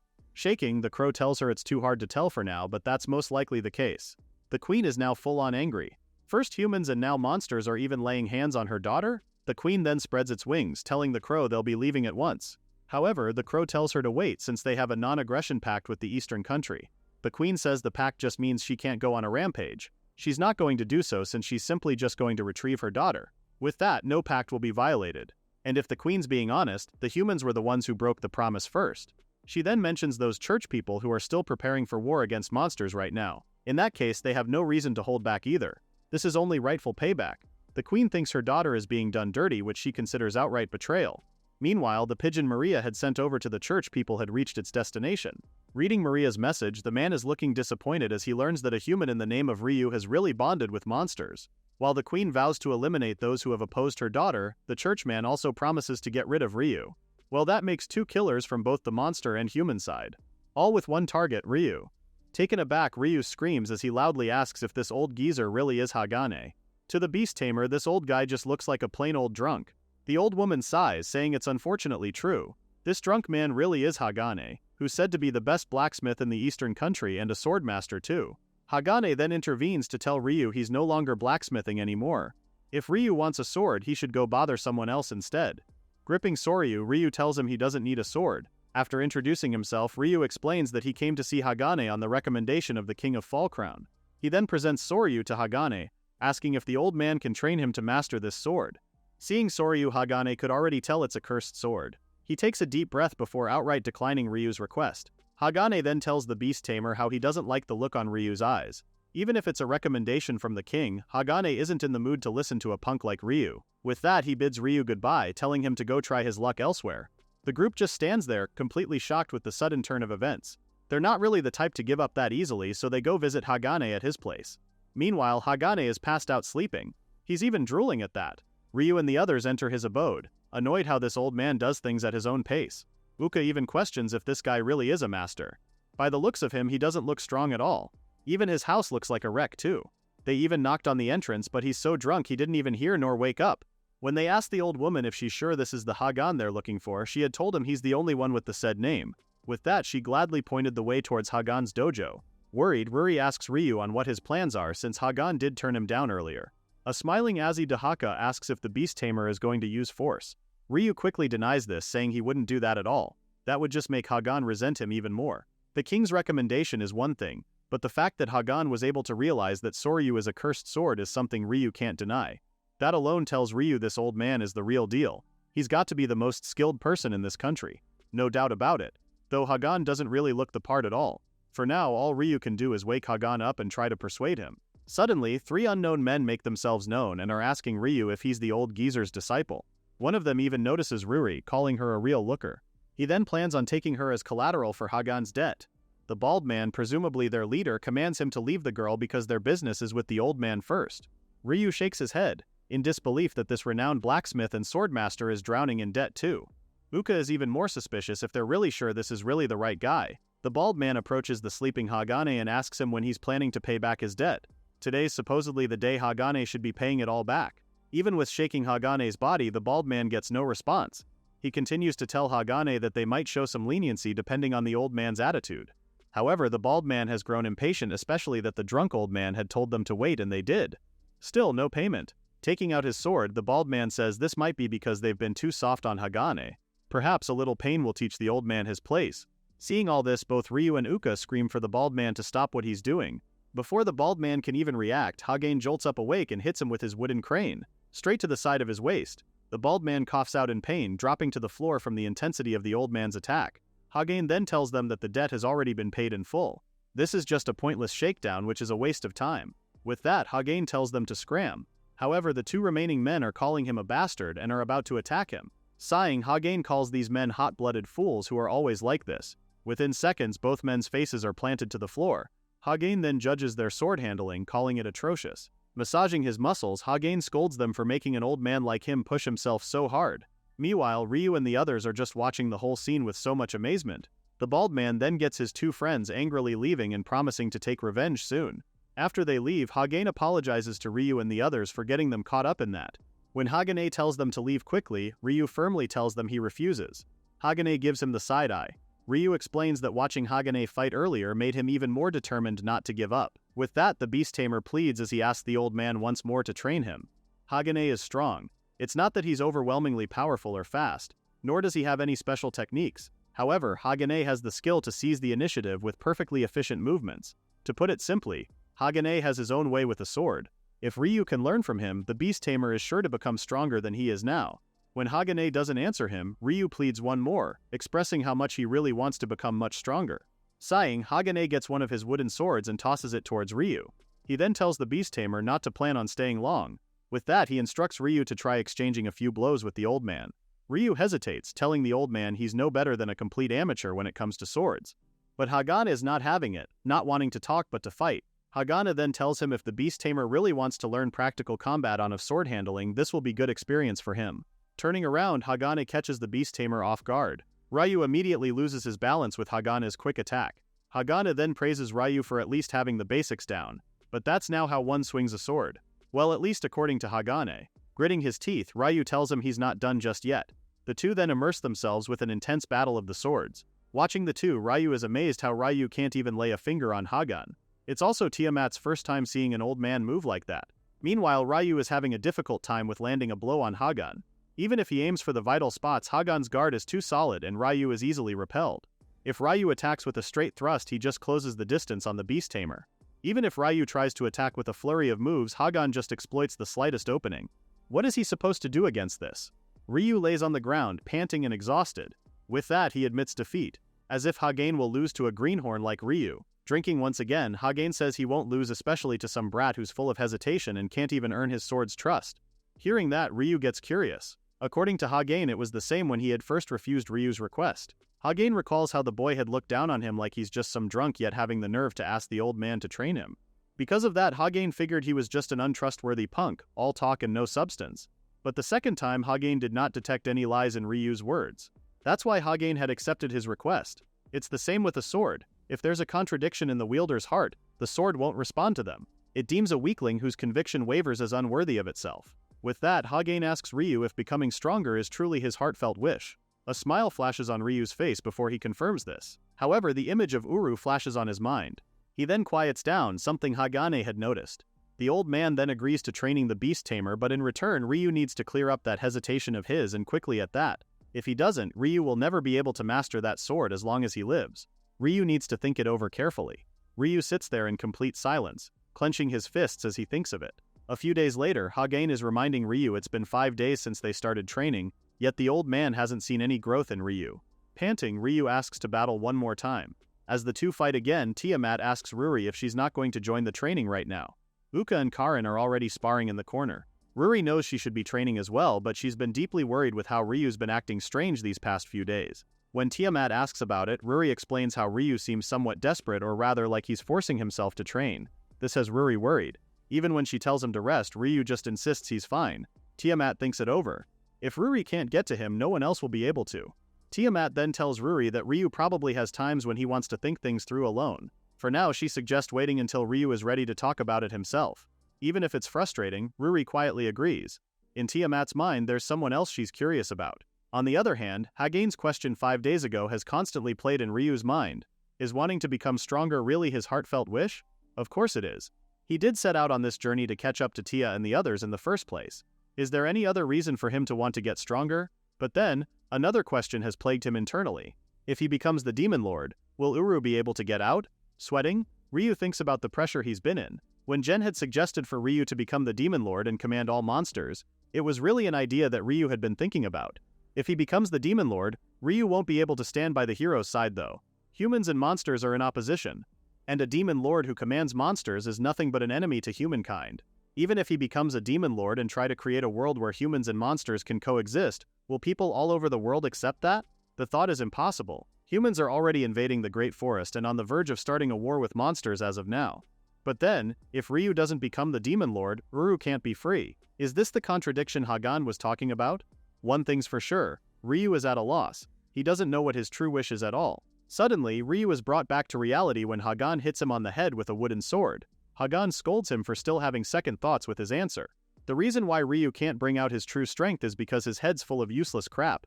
Hagane says, if Ryu just lets all these useless thoughts distract him in a real fight, the beast tamer will surely die. Sporting a huge lump on his head, Ryu grumbly says he knows that already. Hagane gets angrier, saying Ryu doesn't get it at all because he's always been plagued by his distracting thoughts ever since.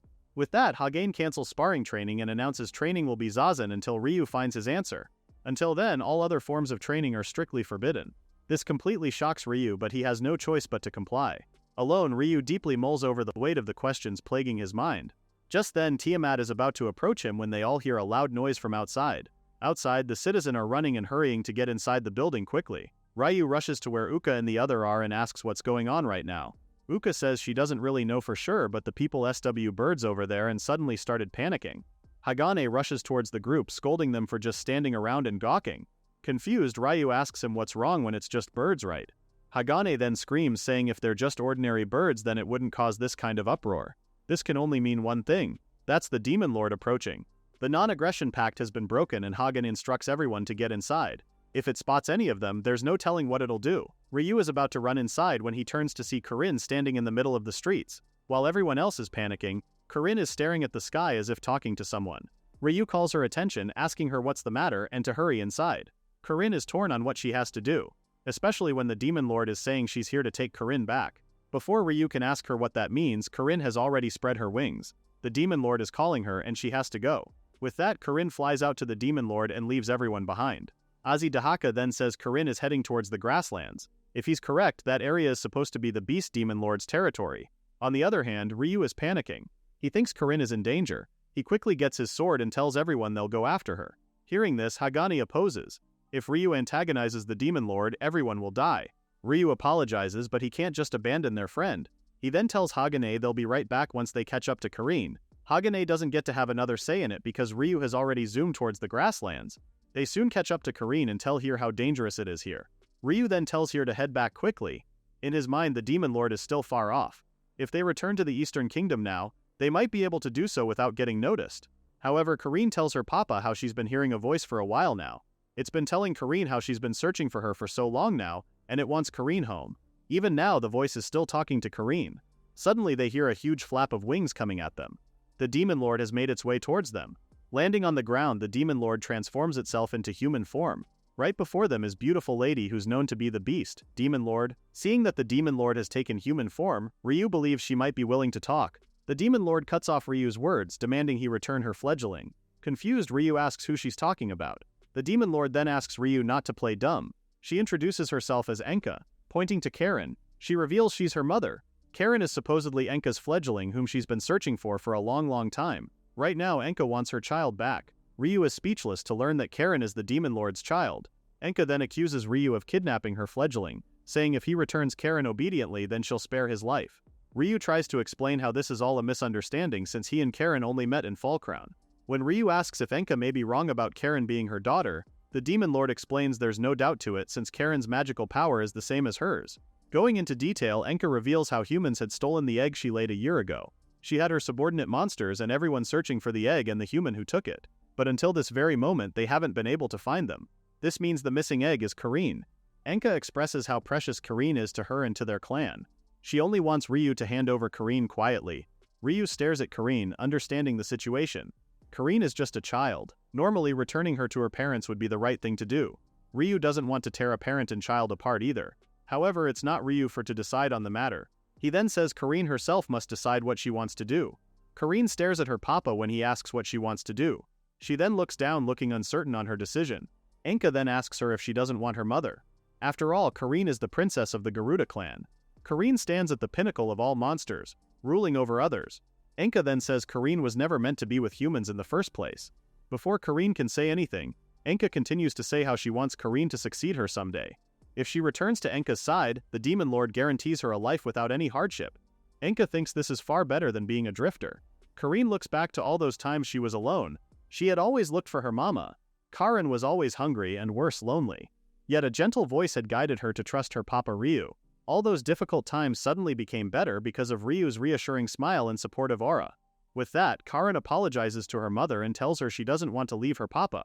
She can't go back to her mama's place because she doesn't want to leave her big sis Ruri, Uka or anyone. Karen may be Enka's daughter but she's also her papa's daughter too. This has Ryu smiling warmly at Karen. Besides, Karen still wants to continue her journey too. Rather than staying here and being a princess, Karen wants to go to all sorts of places with everyone and see all sorts of things. So Karen can't return to Enka. Enka's face darkened before she screams bloody murder. She can't understand why Karen would choose that man over her own mother. Above all, choose humans. It's unthinkable for a noble Garuda to side with humans, she says. Not allowing such a thing to happen. Enka transforms back to her monster form and is planning something unthinkable. Ryu tries calming Enka down, assuring her that Karen only wants to travel. But things aren't looking good as Enka tries to squash Ryu with her foot. Luckily, Ryu manages to dodge her attack. A smiling Azidahaka then jokes and asks Ryu why did he anger the Demon Lord when he was told he'd die if he became her enemy. All along Azidahaka had been itching for a fight. Ryu defensively tells him it wasn't on purpose. Unsheathing Soryu, he remembers what Hagane had said. Right now with their current state, they stand no chance of defeating the Demon Lord. However, if they flee to the Eastern Kingdom, the residents there will suffer. If they have no chance of winning with nowhere to run and if Enka isn't in a listening mood, they have no choice but to endure it until Enka calms down. Enka continues with her rampage, attacking everyone that's precious to Karen. Ryu still tries to talk to her, saying they're not her enemies and to just listen to what they have to say. However, Enka just tells him to shut up since she believes he had deceived her fledgling. All she demands is for Ryu to return her fledgling. The others realize Enka has completely lost herself in her anger, preparing themselves to fight the Demon Lord. However, Azidahaka tells them to stop. A mature Garuda possesses Dragon Slayer and Dragon Eater skills. It's an ability that double damage to dragons and makes even slight wounds fatal. It's a total disadvantage for Azidahaka, Tiamat, and Uka. So Azzy warns them not to go to the front lines. This is the worst possible situation to be in right now. The only one who might be able to face the Demon Lord if she truly wields power greater than even Dahaka's, their chances of survival will surely plummet. In any case, Ryu needs to prioritize survival. Looking at the mess in front of her, Corinne blames herself for the fight between her papa and mama. She had made her mama angry. Now Corinne is doubting if she should just go back with her mama. If she had said that, would everything have been resolved peacefully? Even now, if Corinne tells her mama she'll go back, maybe everyone won't get killed. Before Corinne drowns in her guilt, Ryu calls her to say she's done nothing wrong since she only said what she wanted to do. It shouldn't be a bad thing for Corinne to want things, and there's absolutely no reason for her to feel responsible. Smiling, Ryu expresses how they all feel the same way as Corinne, so he wants her to believe in them. Corinne finally smiles and agrees with her papa. Meanwhile, Enka is furious, accusing Ryu of bewitching her daughter and still dare to speak such lies. Repeating what he said, Ryu tells Enka how this is all a misunderstanding. It's fine if Enka doesn't like them, but if she's truly Corinne's mother, she should at least accept her daughter's choice. Enka then turns to Corinne, telling her to open her eyes because Ryu is only trying to use her.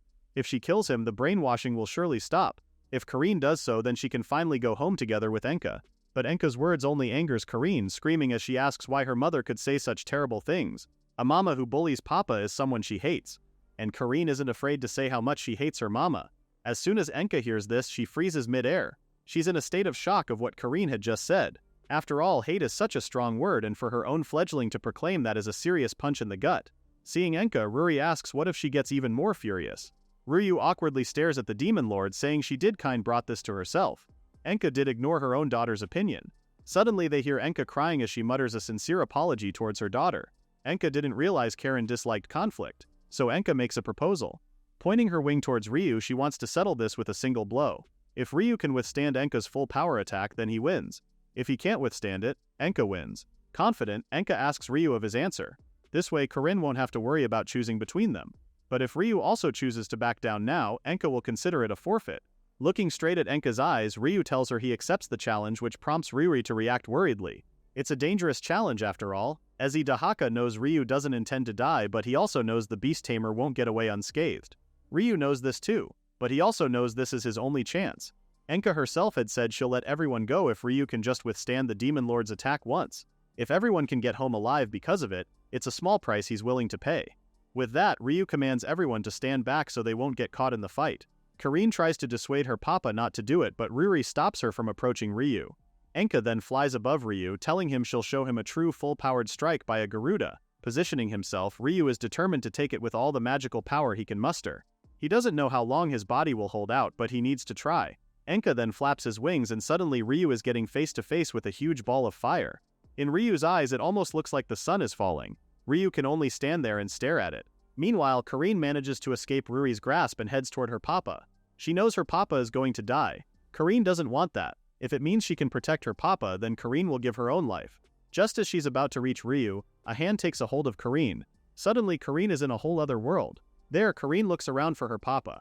She then hears someone apologizes for calling her in this world. So suddenly, approaching Karin, Uru introduces herself as someone who dwells within Ryu and explains that Karin is in a place which is like Ryu's spiritual world. Karin is curious why Uru knows her name and quite confused as to what she meant by spiritual world. Uru quickly tells Karin they don't have much time and will just explain everything later. For now, Uru asks the child if she really wants to protect her papa. Karin immediately says yes. If it means her papa will be safe, she will do anything. She then remembers that she needs to go back and help him quickly. Watching Karin, Uru smiles as she realizes the child really loves Ryu.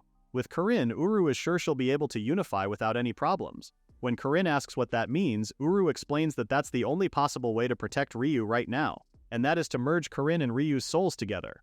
Presenting her hands, Uru explains that this is a technique usable by forming a familiar contract. However, it's a state unattainable through mere master-servant relationship. It's a state only those who have formed a true bond can reach. Uru didn't really want things to turn out this way. Before she could finish what she was meant to say, Karin interrupts to say she'll do it. No questions asked. Knowing she can protect her papa if she uses it, Karin presses Uru to teach her the spell. Smiling, Uru agrees and says Karin's soul will respond if she truly wishes to protect Ryu. Closing her eyes, Karin thinks about her papa. She'll protect herself and everyone she loves. She'll definitely protect her papa. If their two souls synchronize, then surely this will work. Meanwhile, Ryu's vision of the huge ball of fire in front of him changes. It's now a blinding light with wings. Before he could respond, a loud crash booms the surroundings. Even Ruri and the others had to protect themselves from the blast. When the smoke clears, Ryu is surprised to see himself unscathed. Ryu looks at his glowing hand, wondering why Karin's magical power is overflowing from inside his body. Not long after, light glows from beside him and reveals an unconscious Karin. Ryu quickly catches Karin when she suddenly loses her balance. Opening her eyes, Karin happily hugs her papa as she sees him safe and sound. Teary-eyed, Karin expresses how happy she is that her papa is alive and safe. A smile forms on Ryu's face as he hugs Karin tightly. He has no idea what just happened, but he knows Karin protected him. With that, he sincerely thanks her and apologizes for making her worry. On the other hand, Enka is crying and wondering why this is happening. This isn't how it was supposed to be. Sadness is evident on Enka's face, questioning her worth and why her own child didn't choose her. All she wanted is for Karin to come back to her. After all, as tears continue to fall from her eyes, Karin approaches her mother and apologizes for saying she hated her earlier. Karin understands that her mother got angry because she cares deeply about her child. When Karin got hit by Enka's flames earlier, Karin had remembered. Enka's magic was the same magical power as when she held the egg so preciously. Forlorn, Enka knows Karin still won't stay with her. Karin calmly explains how it was her papa that was with her when she was all alone. If papa hadn't been there, Karin would have just died all alone by now. Karin expresses how she's truly grateful to her papa and that she loves him so much. That's why she wants to go with him. However, Karin also knows that she only has one papa. With that, she also has one mama. Both of them are precious to Karen. Smiling at Enka, Karen thanks her mother for caring for her even from afar all this time. Karen really does love her mama and wants to talk properly. The tears finally stop and Enka is now smiling happily upon hearing her daughter's words. Meanwhile, Ruri and Ryu both watch from nearby. Ruri is happy that everything is finally settled, and Ryu can finally breathe in peace. He's so glad the misunderstanding is all cleared up. Watching both Enka and Karine happily hugging each other has Ryu smiling. Monsters, just like humans, have love for their children. Even though they're the same, why is it that they can't understand each other? If there's a future where humans and monsters can coexist, is a future Ryu wishes for. Suddenly, something surges within him and Soryu begins writhing. Meanwhile, two monsters are speeding the terrains while talking about the news of the Demon Lord of the North breaking the non-aggression pact. The cheetah explains he only went to pick up his own kind and there was contact saying it wasn't an invasion but something else. The unknown monster angrily scolds the cheetah, telling him to stop causing a commotion in his territory and if he wants to be taught a lesson for saying nonsense things. The cheetah calmly tells the prince to calm down and to stop trying to solve everything with using brute force as it will only make things worse. The prince assures him not to worry because he'll protect the cheetah if things got serious. Not long after, the cheetah stops and tells him that they're here already. Peeking down the cliff, the prince wants to see these so-called troublemakers. However, his eyes widen as he sees Ruri, and very familiar face to him. On the other hand, Enka has transformed back to her human form and is already calm as she coddles Karine for being such a good girl. While she gives Karine a hug, Enka bursts into tears of joy when Karine calls her beautiful and cute. Watching the mother-daughter, Ruri and Ryu can't believe the two reconciled almost immediately and things change so much. Ryu then intervenes to ask Enka if it's alright for Karin to stay with them now. Enka tells him he won the battle fair and square so it's only natural to do so. But Enka does ask if she can go and visit Karin sometimes, to which Ryu says he's okay with it as long as Karin wants it as well. Karin happily says she'd be very glad to meet with her mom. Ruri then says this would be somewhat a problem since Enka is still the Demon Lord. If she flies back and forth it'll cause a huge commotion. If that happened, it would basically give the church justification to wage war against monsters. Looking sorry, Ryu's face gives his final answer to Enka's request. For now, they'll have to just hold back. Enka then chimes about an easier solution to all this commotion. Without a second thought, Enka suggests for Ryu to become the Demon King. Ryu jolts in shock. Enka explains how the Demon Kings gather regularly for meetings. If Ryu becomes one, she can openly meet Karine. There are some conditions to becoming a Demon King though. One of them is being able to subdue and bring 10,000 monsters under his control. Enka already heard from Karine that the Beast Tamer has made connections with other races. It's not the orthodox path, but if Ryu is someone who can build trust with monsters, he might be able to achieve it. Stuttering, Ryu says that's not possible since he's human. He's never heard of such a thing. Besides, he's thinking of Ryuri and the others too. Even setting that aside, the human side will hate him. While it's true that Ryu would prefer if they didn't have to fight, but he's also torn apart. Aside from his monster friends, he's also thinking of what Tia, Taiga, and the other will think. Chiming in, Tiamat also says there's the position of Tia being the hero to consider minors, regardless of her true feelings. There's no guarantee they'll gain complete understanding at that. By the looks of it, Enka believes Ryu is afraid of being hated by his own kind. He's more than what she had expected of him, calling Ryu arrogant. Seeing Ryu's shocked face, Enka continues to say that the Beast Tamer believes something is true as if he heard it directly from their own mouths. It's irresponsible and foolish to use false images of others as an excuse for his own indecision. With that, Enka thinks Ryu doesn't trust Tia at all. Ryu defensively denies this, saying he can surely talk to Tia and the others. If Ryu really believes that, then Enka wants Ryu to abandon his doubts. From the way he's talking, Ryu really does intend to become the Demon King. Enka is now asking the Beast Tamer which path does he really truly want. Ryu looks down, obviously indecisive. If he becomes the Demon King, he can't stand beside the hero. A world where humans and monsters can coexist is something he wishes for. But if his precious people abandon him, if he ends up in conflict with a hero who slays monsters, not as a hero at that but as a friend standing beside Tia, that's what Tia had told him before saying she loves him. Ryu suddenly has a realization. A smile forms on his face as he thinks about it. That's right, they're friends. Even if one of them becomes the Demon King, that won't change.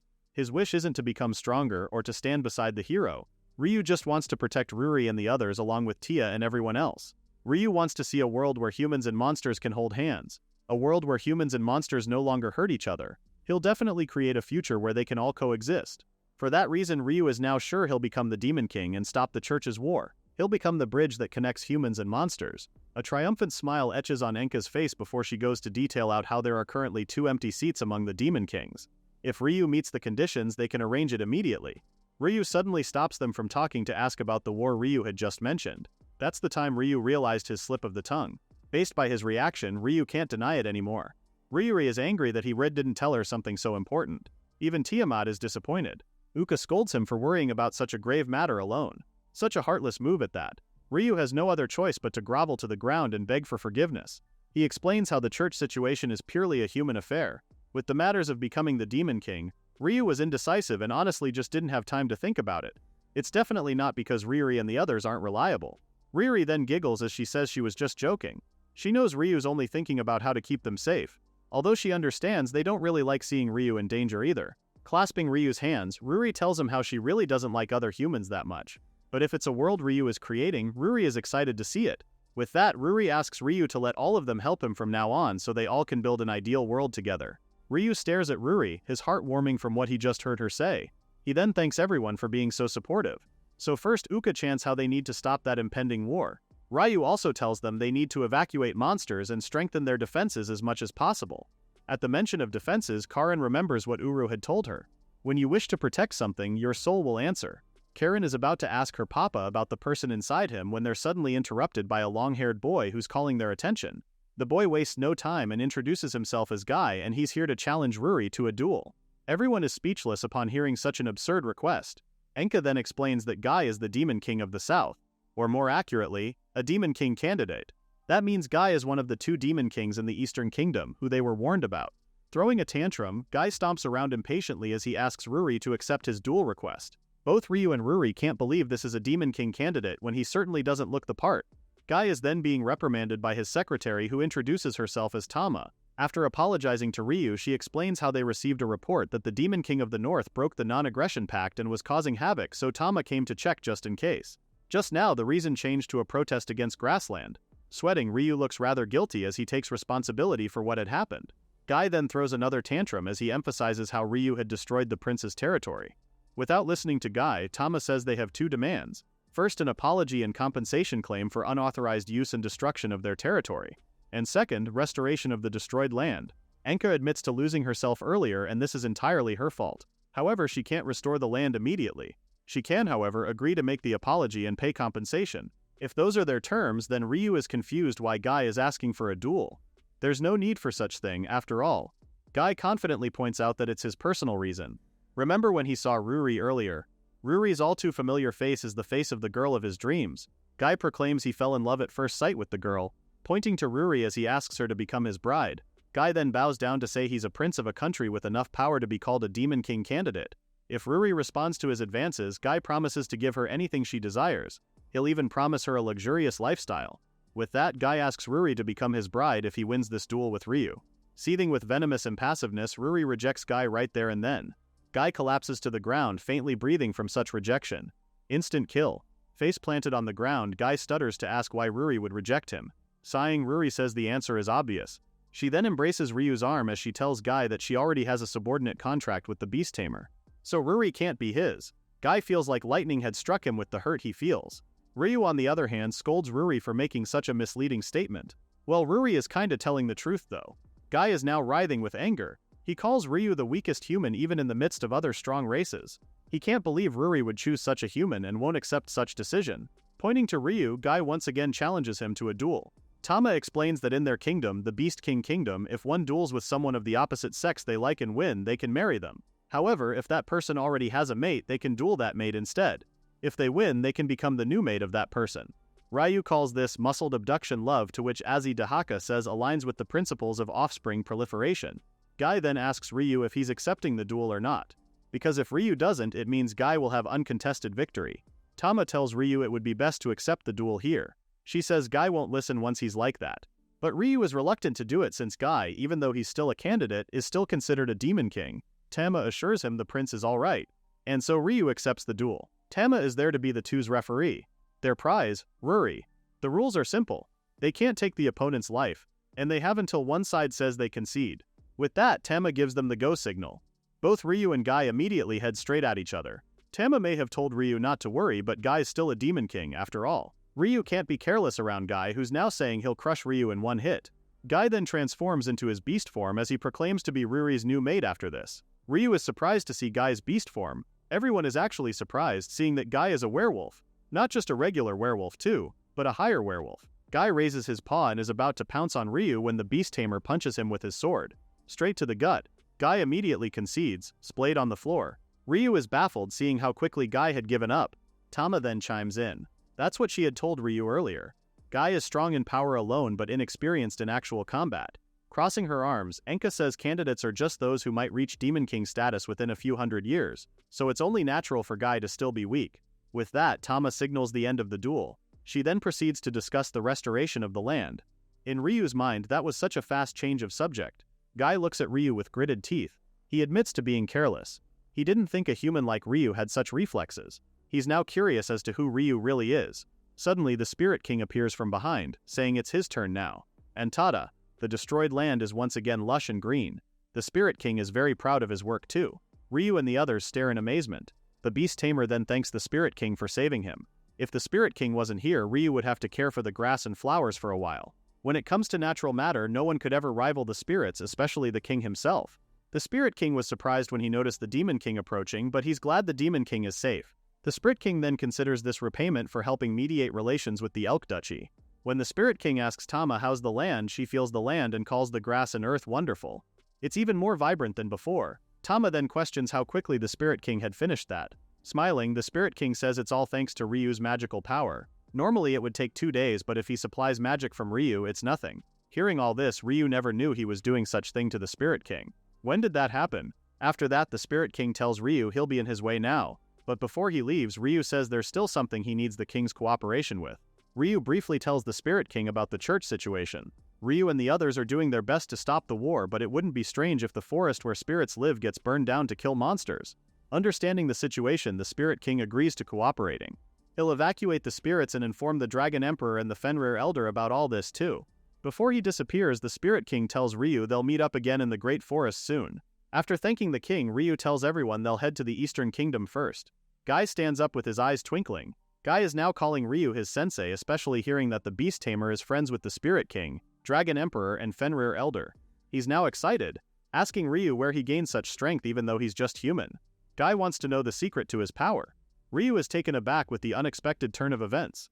Tama, calm as ever, explains that the prince is simple-minded by nature. Once Guy recognizes someone stronger, he admires them immediately. Guy excitingly wants to learn how to fight from his sensei and is now asking to be Ryu's disciple.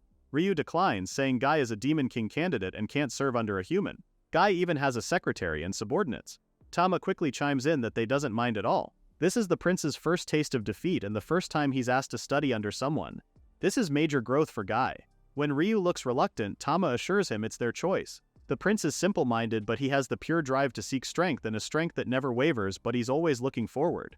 Tama and the rest admires Guy's convictions, not his status. Bowing to Ryu, Tama tells him they want to grant Guy's desires as much as possible if the prince wishes it. So now she asks for Ryu to agree to being Guy's sensei. Enka also chimes in, telling Ryu to accept it since he'll need many subordinates if he wants to become a Demon King. This is Ryu's first step to his goal. If both sides benefit, there's no reason to refuse. Guy's eyes are twinkling in anticipation. When Ryu smilingly agrees and asks for Guy to take care of them, the prince jumps in joy. As expected of his sensei having such a big heart, Ryu then gives them a heads up with the war with the church soon. That means immediate training might be difficult. Tama quickly promises to achieve great results in behalf of the Beast King Kingdom. Guy, on the other hand, promises to devour them all, to which his secretary dismisses as she wants to try and avoid bloodshed as much as possible. Meanwhile, Tiamat looks at the group with guilt. She couldn't do anything in the battle with Enka. If a fierce battle is about to begin, if Ryu aims to become a Demon King, then Tiamat needs to help as well. Realizing where her train of thoughts is headed, Tiamat shakes her head. She had originally came on this journey for Uka's sake. To prioritize herself would be selfish. Ryu then tells everyone they'll go to Hagane first before they leave here. So they need to return to the Eastern Kingdom first before heading to the Great Forest after. Everyone excitingly cheers on. Ryu looks up to the sky. He won't waver anymore. He'll become the Demon King and stop the war. He's sure Tia and the others will understand.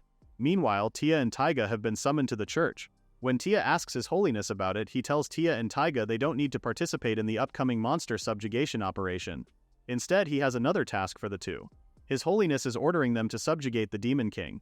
To protect people from the monsters, they will create a paradise for humans, one without a single monster in it.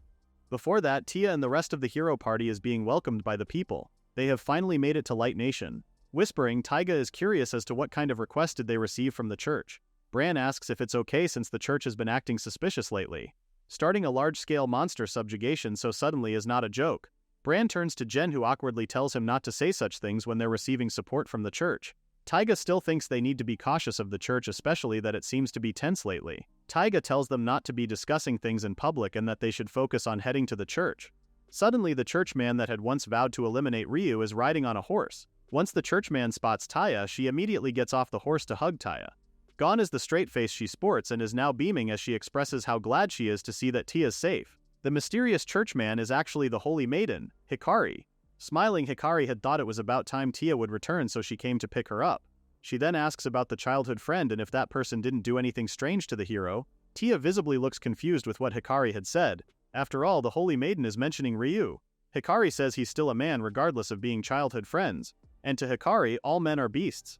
Taiga then intervenes, telling Hikari if they can save the pleasantries for later since Tia's really in a hurry.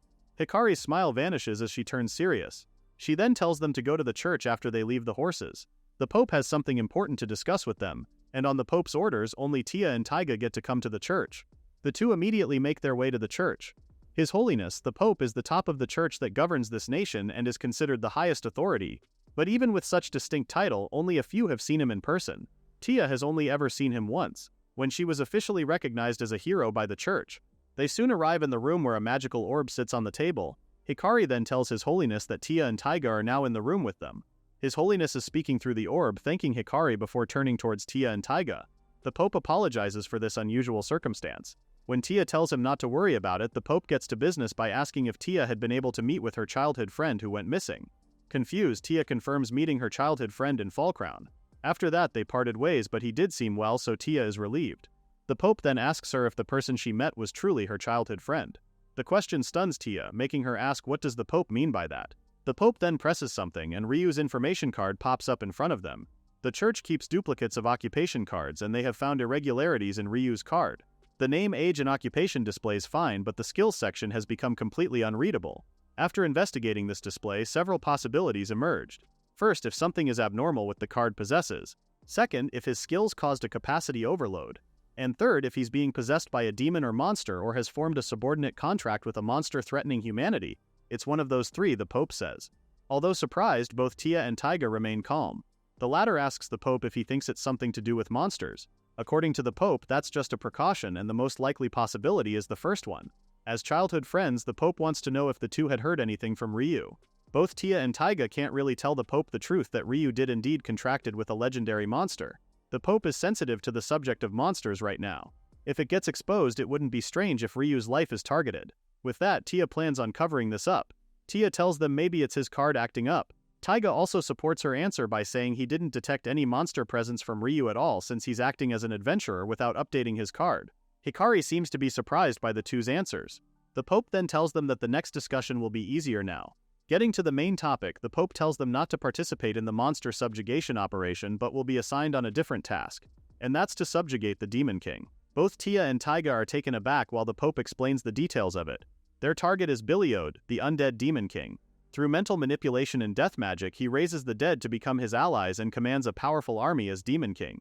Tia defends that this task should be suited towards them, especially with the Pope's Saint skill that can purify the undead. Not only that, Hikari should not have no problem with this task as well. Taiga feels like this is all an impulsive decision on the Pope's part. Hikari also objects to the task. Her and Taiga don't have that level of power yet. They don't even know if the Saint skill will even work on a Demon King. However, Tis has obtained the Awakening skill at Fallcrown.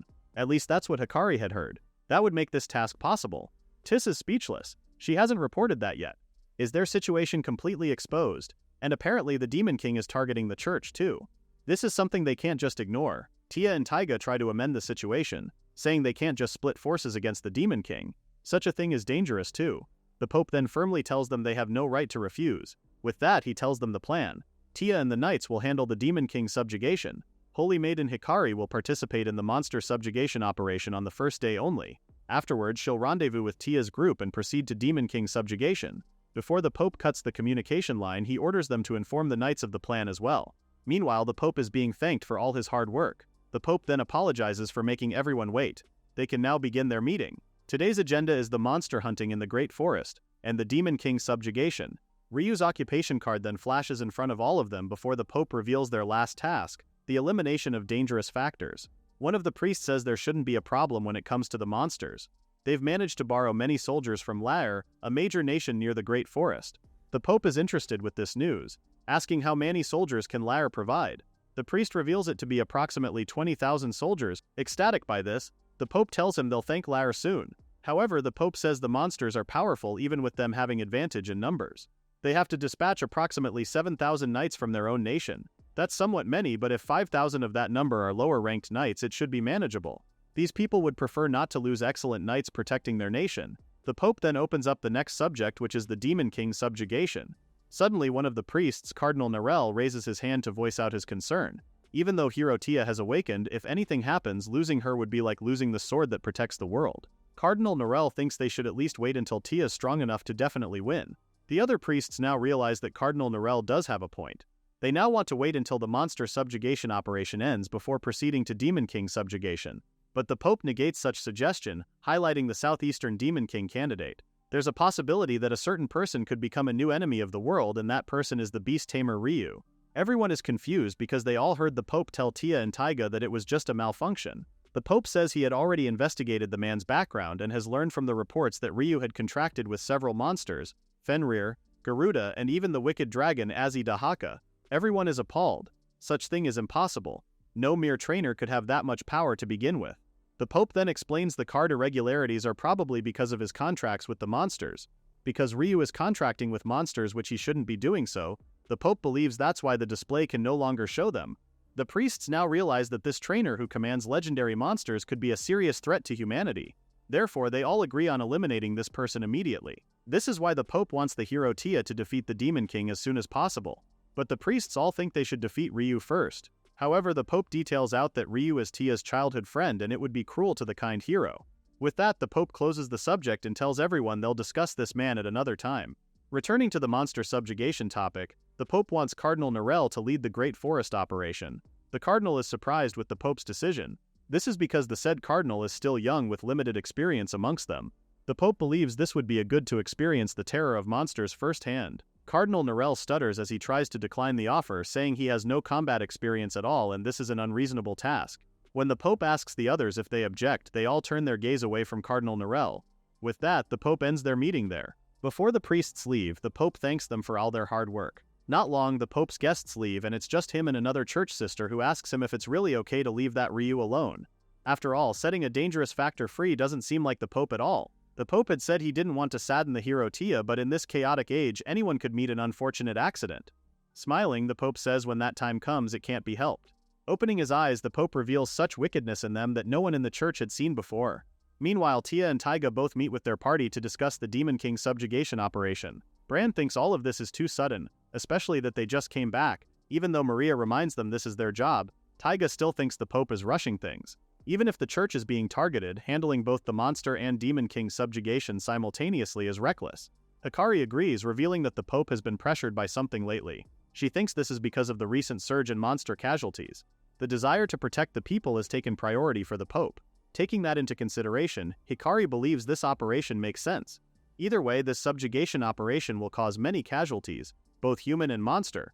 Bran is now doubting if this is really necessary for the future. Tia suddenly snaps out from her silence, realizing that Ryu might clash with the church if he encounters the subjugation force. Right now, Tia's priority is to tell Ryu about this. Tia immediately tells Jen to go to Ryu.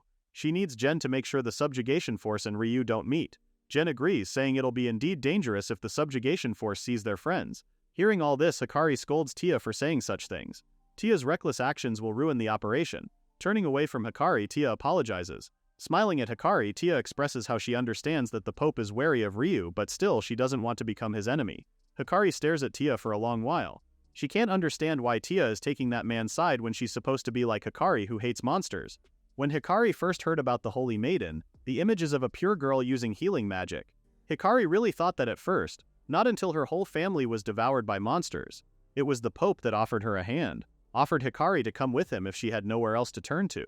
The Pope had offered to create a world with Hikari without those hated monsters, and so she cut her hair and became the Pope's Holy Maiden. With Hikari's title, she swore to the Pope she will become a female knight fighting on the front lines. Hikari is the only female knight in a male-dominated knight nation, naturally different from typical feminine ideals. Her isolation was already inevitable. But none of that mattered because she had the mission to erase monsters from this world. That was Hikari before she met Tia. At that time, Tia was just a young girl who had become under the care of the knights. She was the hero in training. Everyone applauded when Tia had asked them to take care of her. All except one. Hikari had thought Tia looked completely naive and peaceful, like she'd die immediately. During training, Hikari and Tia would go neck to neck. Of course, Tia, being new to this, almost always fell down from Hikari's prowess. Still, it didn't sway Tia's resolution on becoming better. Even when Hikari knew Tia was already at her limit, the hero would always demand they continue sparring. Teary-eyed, Tia would look her in the eyes and say she can still go since a hero is supposed to find this easy. Tia would stand up again and again, surprising Hikari with how tough the girl is. Once during mealtime, Hikari had asked Tia why she wanted to become a hero. If Tia hadn't come here, she could have lived peacefully in town forever. Besides, Tia looks like someone who particularly doesn't enjoy fighting. Chuckling, Tia scratches her head. She never knew Hikari would notice. Tia then explains that it was because everyone in town was expecting it from her. If Tia becomes a hero and defeat monsters so everyone can live in peace, it would be a nice world to live in. Staring at Tia, Hikari can feel something's off. When Tia asks if that's a bad reason, Hikari quips it's not. In her mind, she thought it was radiant. Whether for revenge or pride or to atone for mistakes, the difference in existence was too great. But when Hikari realized they walked the same path despite having different reasons, Hikari was filled with joy. Before she knew it, Hikari was attracted to Tia. So much that she would rush to Tia's side the moment she heard the hero was injured. Hikari would sigh in relief when Tia would tell her that her wounds were already healed by magic. Suddenly, Tia had asked her about her feelings. Hikari thinks Tia's talking about her personal feelings. However, Tia goes on to ask if Hikari's still holding onto her hatred for monsters all this time. The Tia she had known before was like Hikari before. For the first time, she understood that someone exists who she can truly connect with. When Tia and her became one in heart, Hikari was overflowing with joy. Not until she heard Tia deny being in love with Ryu. Seeing Tia's expression has Hikari cringing. Hikari doesn't know this Tia. She changed, or rather she was changed. Hikari's Tia is no longer hers. All Hikari wants now is for her Tia to return. After all, Ryu is a dangerous man. He must be eliminated immediately. Both monsters that harm humans and the sorcerers threatening the world, and any human bound to monsters who oppose the church, and anyone who would take Tia from her. Hikari vows to eliminate all these people with her own two hands. The hero must receive the church's teachings. Guy is very much excited to be with Ryu. In fact, this is his first time going to the Great Forest. In his mind, the Great Forest is full of strong fighters. Tama reprimands the prince from getting too excited since this isn't a sightseeing trip to begin with. Looking around, Corinne notices she doesn't sense many living creatures around the area. It's almost winter, Ruri says. Most creatures during this season migrate to the inner regions. Ruri also looks around. From his POV, there are no signs of humans or traces that they've been here. The church people haven't arrived yet, it seems. Ruryu has made his decision on becoming a demon king and bridge the gap between monsters and humans. But to make that happen, Ryu needs the support of the elders and the Dragon Emperor. Ryu can't afford to fail in this discussion. Lost on his thoughts, Ryu doesn't notice Ryuri is already behind him and pinches both of his cheeks. Ryu squirms from the sudden pain while Ryuri jokingly assures Ryu they'll cooperate so he doesn't need to worry much. Ryuri can tell the beast tamer is bottling everything up again. Ryu needs to relax, especially that Hagane already gave his approval as well. Before leaving for the Great Forest, Ryu and the others visit Hagane in the Eastern Kingdom. When the old man asks if they're leaving already, Ryu confirms it and explains that something urgent came up and they must tend to it ASAP.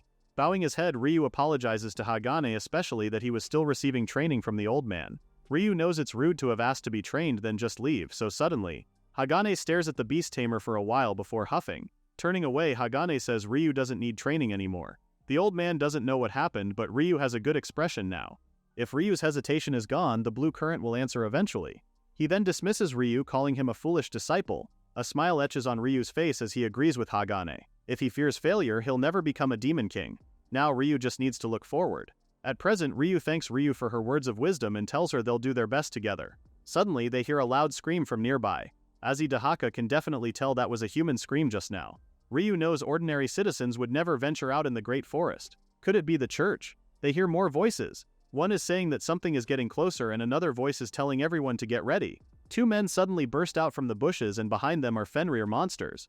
Both Ryu and Ruri are surprised to see the Fenrir, who immediately welcomes both back home. They're home, yes, but they're also confused who these people are. Not long after, another man emerges and scolds the men for being tired already. He's saying that their training is insufficient. Ryu quickly recognizes the man from the Black Fang Wolves. Kokuga then flashes Ryu a big smile, saying it's been a long time since they saw each other.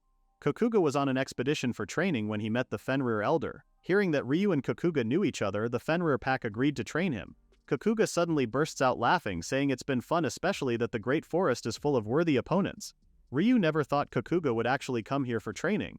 Azidahaka also chimes in, saying he'll definitely get along well with Kokuga. On the sides, Kokuga's men are crying because their master is being tough and weird. Kokuga then asks Ryu if he returned to stop the war. Stunned, the beast tamer asks him why he knows. Kokuga explains that the Spirit King came by earlier and told him that mediator between monsters and humans is thinking of something interesting. Kokuga says. Then Kokuga offers to cooperate with the plan as well, him and all the members of the Black Fang Wolves. He knows Ryu will need subordinates if he's aiming to become a demon king. When Ryu tells him that they're not really involved in this problem, Kokuga insists that without any ill intent, the Black Fang Wolves once participated in elf spirit hunting. And yet, with humans causing harm to spirits again, ignoring it would be dishonest. Kokuga believes if they don't do anything, the guild's reputation will be completely ruined. Bowing his head, Kokuga pleads to let the Black Fang Wolves fight under Ryu's authority. Tiamat then asks what they'll do now, since humans aren't really necessary to become a demon king. Then Ryu realizes the Black Fang Wolves would be perfect for reconnaissance since the church won't pay attention to them. If they can learn anything about the church's movements, they can minimize casualties. Ryu also bows his head, praising Kokuga for his strong conviction in joining their cause. With that, Ryu asks for the guild's help. Kokuga would be happy to do so, hyping his men with their new assignment. He even smiles as he tells everyone that anyone who goes against the boss will get crushed. Ryu quickly tells them not do so since that will just deepen the division between humans and monsters. Kokuga laughs it off, saying he's just joking. He then asks to discuss the detailed strategy for now. The elders are already gathered, so they should go there quickly. Kokuga leads them to the Fenrir elder. Before Ryu can greet the elder, he jolts in surprise upon seeing the huge monster behind the elder. Well, not just one, but there are others as well. The monsters all greet everyone, smiling and asking if everyone's been doing well. While Ryu and Ruri looks confused, Uka is delighted to see her parents again. That's when Ryu realized that these are the Dragon Kingdom's people. Specifically, that's the Dragon Emperor and Empress there. Beside the elders and Spirit King, Ryu is puzzled why they're here. The Dragon Emperor then reveals that they assembled in haste after hearing the Spirit King's explanation. It would move things faster this way too. Meanwhile, Guy's eyes are twinkling with so much excitement, praising his master for knowing all these legendary people, as expected of his master. Seeing Guy, both the Dragon Emperor and Empress asks who he is, to which Ryu says he'll explain later. For now, they have more important matters to attend to. Now that everyone's gathered, they'll start the strategy meeting to deal with the humans invading the Great Forest. First, the Dragon Emperor wants to confirm the current situation. Before that, he asks why Azidahaka is here with them when he's supposed to be defeated by Ryu. Ryu realizes how bad this situation is. He was so focused on the war that he forgot about this matter. When the Dragon Emperor asks for an explanation, Ryu gives it to him in full detail. Ryu confirms contracting with Dahaka when he defeated it. Ryu firmly says they made a contract to become friends. Azidahaka then gave Ryu his soul as the condition. And until now, Azidahaka hasn't recklessly caused destruction and acts alongside them. The elder supports and agrees with Ryu, not expecting to see such calmness from that wicked dragon. The Dragon Emperor then asks if Azidahaka really has no intention of attacking them, and if so, he'll need proof. Azidahaka then chimes in, saying that's a foolish thing to ask. Placing his hand on Ryu's shoulder, Azidahaka says the only one he wants to fight right now is Ryu and has no interest in small fries. The Dragon Emperor then asks what will become of the wicked dragon after he defeats Ryu. If Azidahaka will rampage again like before, then the Dragon Kingdom will not cooperate with them. Ryu is now in a predicament. Losing the dragon's cooperation would be painful with so many unknowns about the church's forces and strategy. If Azidahaka refuses, stopping the war will become difficult as well. Azidahaka stares at them in silence for seconds before finally answering. If Ryu were to die, Azidahaka will use an elixir of immortality to revive Ryu. Gathering materials would be troublesome but not impossible at that. Then he could fight with Ryu continuously forever. Everyone is baffled by Azidahaka's answer. The wicked dragon even continues to say that using a youth-restoring forbidden art to remake Ryu to his preferred strength is also an option. That's not what Ryu meant at all. Azidahaka is too slow to catch up on things, even asking Ryu if he intend to fight with him. With that, he says he needs to defeat Ryu first. Now the beast tamer is stomping, telling Azidahaka he sounds like a girl before her wedding day. Well, he's not a girl, but that's not something the girl should say. The two are now bickering in front of all these high and mighty people. Everyone stares at them with floating question marks on top of their heads. Now they realize that Azidahaka really is interested in Ryu only. The Fenrir elder is the only one barking out a laugh right now. He's laughing so hard that tears are flowing from his eyes. The elder finds it funny that Azidahaka is only interested in Ryu and quite literal about it too. He now sees Azidahaka as a different person from before.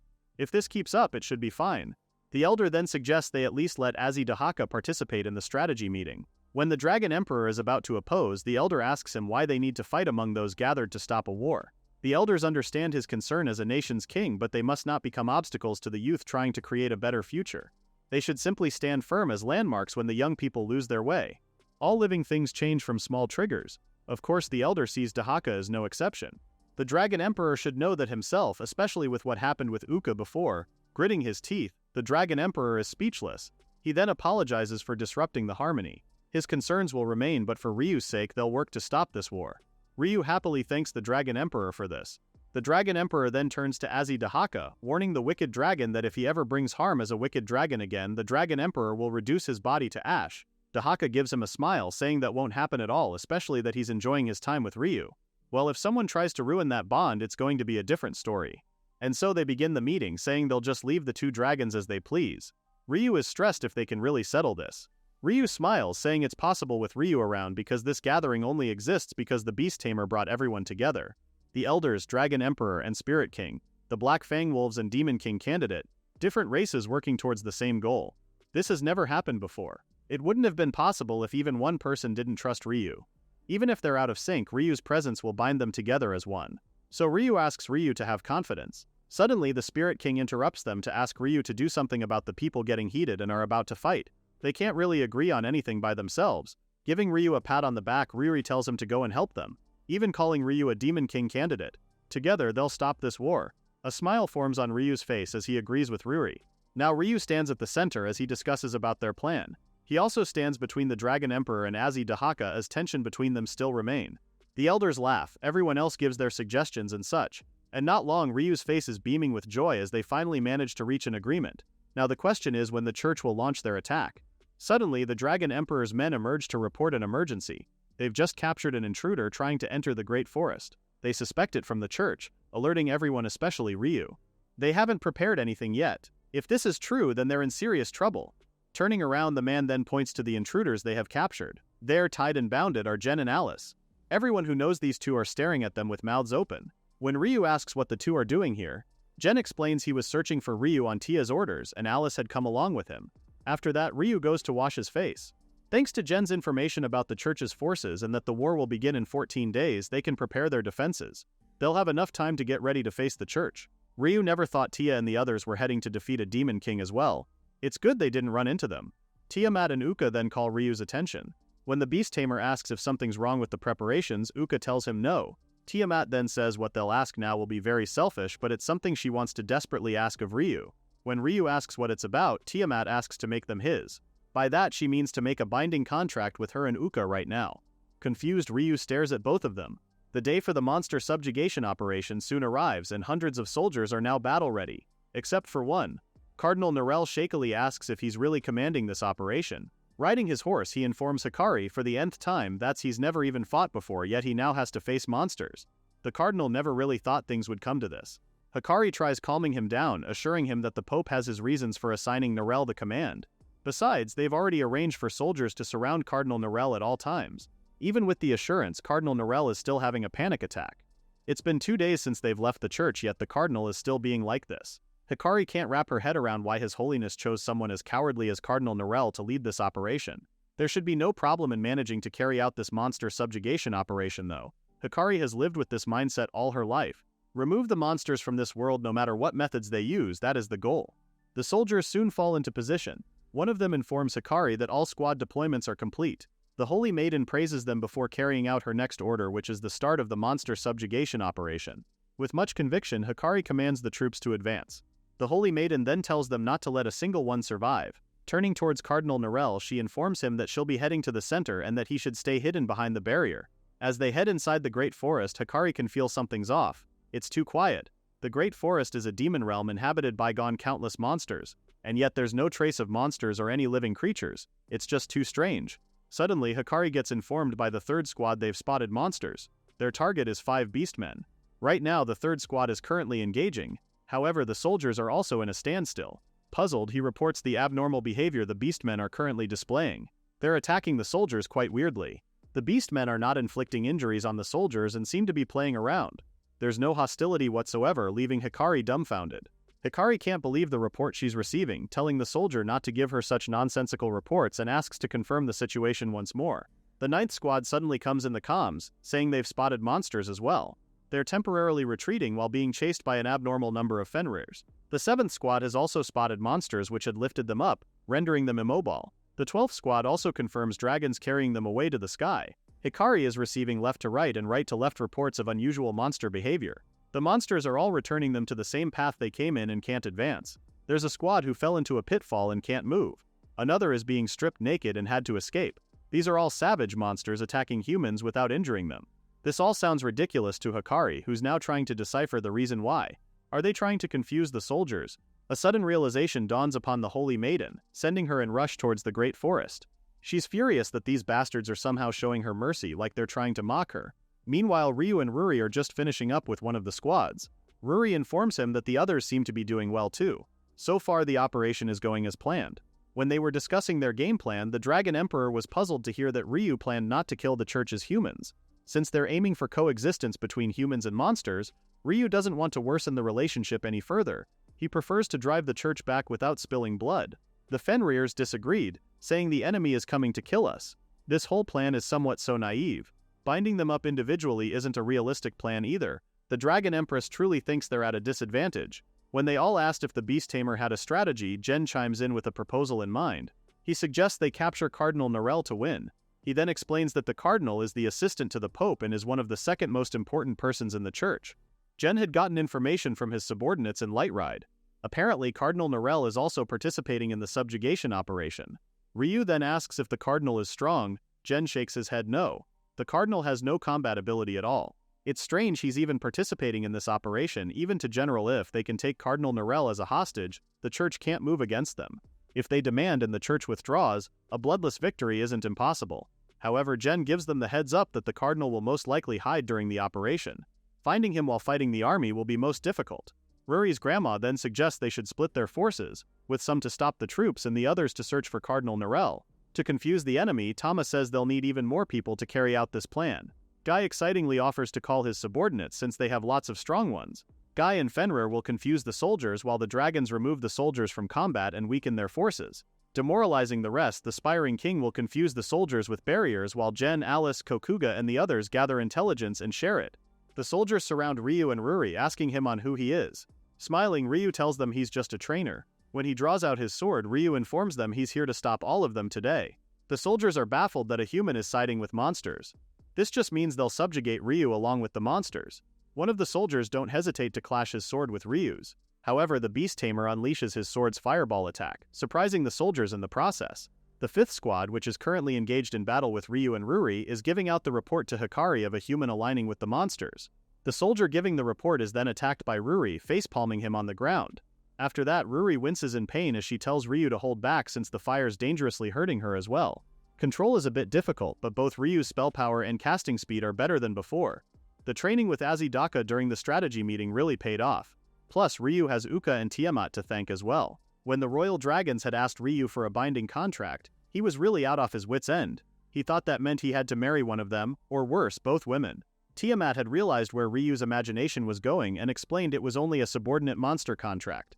Shocked, Ryu asks why the Royal Dragons are suddenly asking for such contract. Tiamat expresses how she's been thinking about it for a while now. During the fight with the Demon King, she realized how powerless she was. Tiamat had come along on Ryu's journey for Uka's sake, but she also understood she couldn't protect either Ryu or Luca even in her current state. Tiamat also reveals she had heard Ryu and Jen talking about the Holy Maiden. When Jen had received a message from Tia, he had noticed something. The Holy Maiden seemed to harbor murderous intent towards Ryu. Jen doesn't really know the reason behind it, but fighting Hikari unscathed will be difficult. Jen warns the Beast Tamer with the Holy Maiden's unknown power and would likely awaken like the hero. Hearing all this, Tiamat realizes Ryu couldn't kill the Holy Maiden even in a critical situation if he faces her alone, especially that the Beast Tamer desires no bloodshed. If something were to happen to Ryu, that same helplessness before would relive again. Tiamat really wants to be useful even without being nearby. Suddenly, Uka finds her and interrupts her grandmother's train of thought. The Dragon Princess wants training, especially that she wants to become as strong as possible before the church attacks. Ryu's already training with Azidaka on magic, so Uka doesn't want to lose. Uka's words has Tiamat coming up with a new plan. With a trainer, the subordinates' attributes affect magic compatibility. Since Uka and her haven't made a contract, their magic power hasn't reached its full potential just yet. A contract will surely change the game. Tiamat then talks to Uka, telling her it's not about training but it's one way to increase their battle strength. Uka then jumps in excitement. As said, a subordinate contract will not only strengthen the dragons but also Ryu's magic power. But Ryu thinks this is all too fast. And let's not forget that both Uka and Tiamat have positions in the Dragon Kingdom. Won't some people object to contracting with a human? Tiamat only tells them they can't be choosy right now that they're in the midst of a war. Uka angrily screams for her grandmother to stop, accusing her of wanting to make a contract because she likes Ryu. Red as a tomato, Tiamat tells Uka what she said is a bit misleading. But the princess insists it isn't since she likes Ryu as well. At first, Uka thought the beast tamer was a rude human unafraid of monsters. But now Uka realizes Ryu's different, more equal to monsters than anyone. To the dragon princess, Ryu is a rare human who loves living things as individuals, not just by race. That's why her and Tiamat took a liking to Ryu and wanted to help and support him. Uka innocently realizes this is why they want to make a contract because they both like him. Uka then asks her grandmother if it's also right for her too.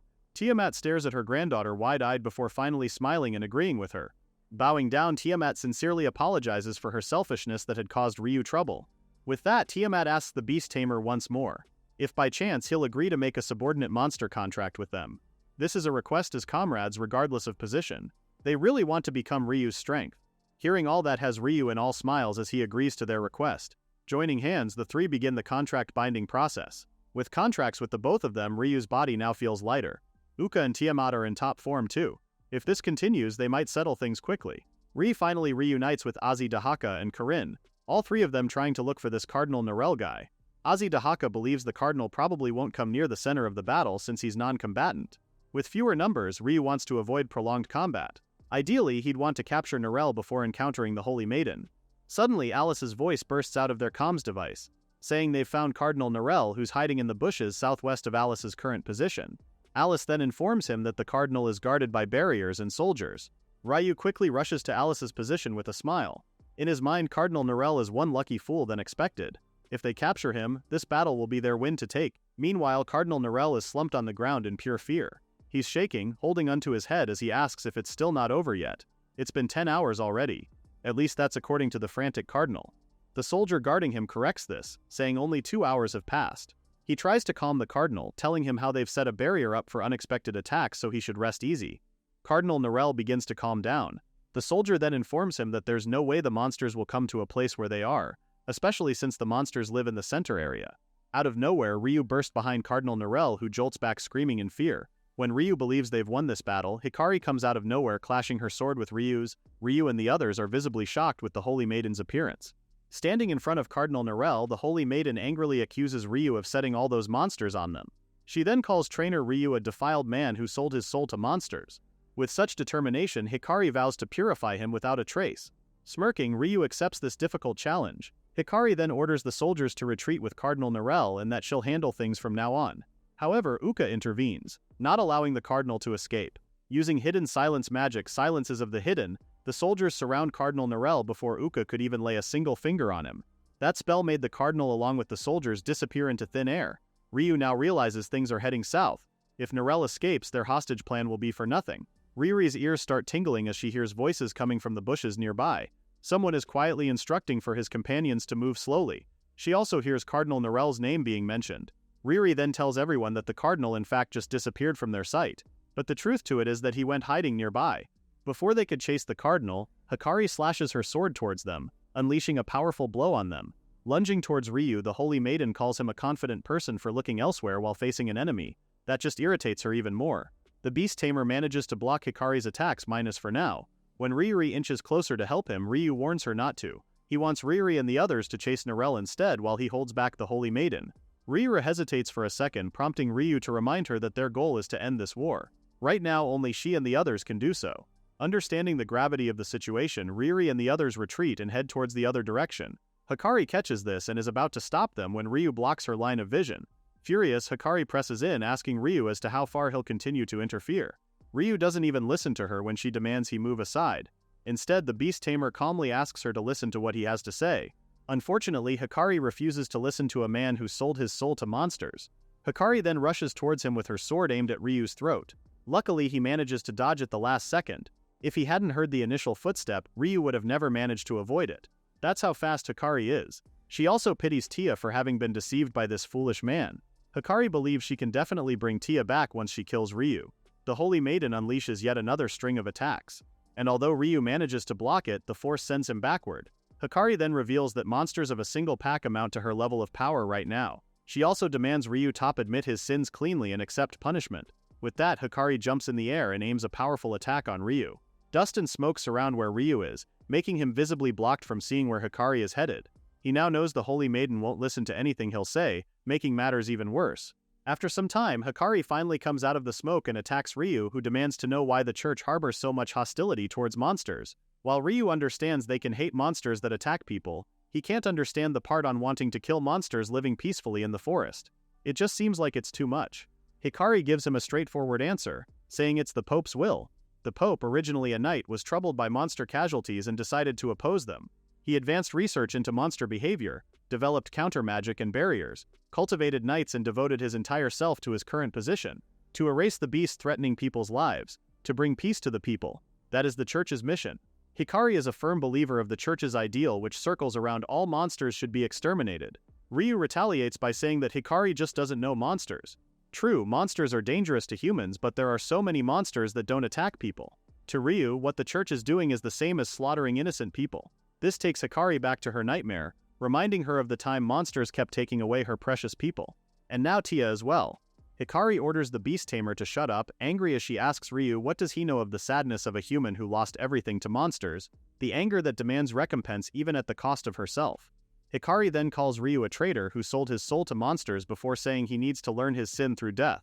After such heated promise, Hikari releases another powered attack on Ryu, who covers his face as precaution for impact. However, nothing's coming at all, leaving him questioning if it missed or something. A black mark starts forming on his cheek and soon an inked symbol appears there. Hikari reveals that this was originally developed for the Demon King, but against the same enemy that must die, the Holy Maiden believes this to be fitting. This is called the Sinner's Stigma. If the marked location is wounded, the opponent dies instantly. The Holy Maiden lunges towards Ryu once more, this time marking Ryu's wrist with a slash of her sword. Coincidentally, a slash also appears on Hikari's wrist. This is the con to Sinner's Stigma. If an unmarked location is wounded, that damage returns to her. Hikari won't hesitate at self-destruction to kill her enemy. It's a certain kill technique embodying her murderous intent and resolve. When she lunges another attack at Ryu, the beast tamer manages to escape it. Ryu tries to think about it. Hikari had said that the attacks should be connected, but he can't feel an injury at all. If the Holy Maiden was wounded, then this mark would also hurt. Right? The Holy Maiden isn't done with her attacks, releasing Blaze Rain on Ryu. It's apparent that she's definitely aiming at Ryu's face. The beast tamer needs to protect himself against attacks that might hit the mark. With all this planning, Ryu wasn't able to see Hikari's attack on his leg. Piercing his leg, Hikari's leg also bleeds. Ryu just wants all of this to stop. He asks her if she's truly okay with dying. If Hikari dies, people will grieve. This statement just fills Hikari with an image of Tia, making the Holy Maiden angrier. Veins protrude on her forehead as she accuses Ryu of faking kindness when he's trying to steal everything from her. The beast tamer now doesn't know what to do. At this rate, both the Holy Maiden and him will die. He never wanted to attack first, but knocking her out might be safer. Ryu has no other choice but to resort to another plan, even if it might make Hikari more hostile. Hikari then asks him what's wrong with hating and killing monsters. Until now, she believed it was right. Everything that constructed her as a person is this mission. So how can she back down now? Unlike those lazy men who mock her constant discipline, Hikari thinks about the pure-hearted Tia who once hated monsters. Only Tia understood her thoughts. Only Tia walked beside Hikari. And yet if she backs down now, Hikari will lose even her understanding friend and won't be able to fulfill her parents' dying wishes. By then, Hikari's eyes start welling up with tears as she asks him a question. What will be left of her? Ryu is taken aback with her outburst. He was wrong. The Holy Maiden doesn't kill monsters because she likes to.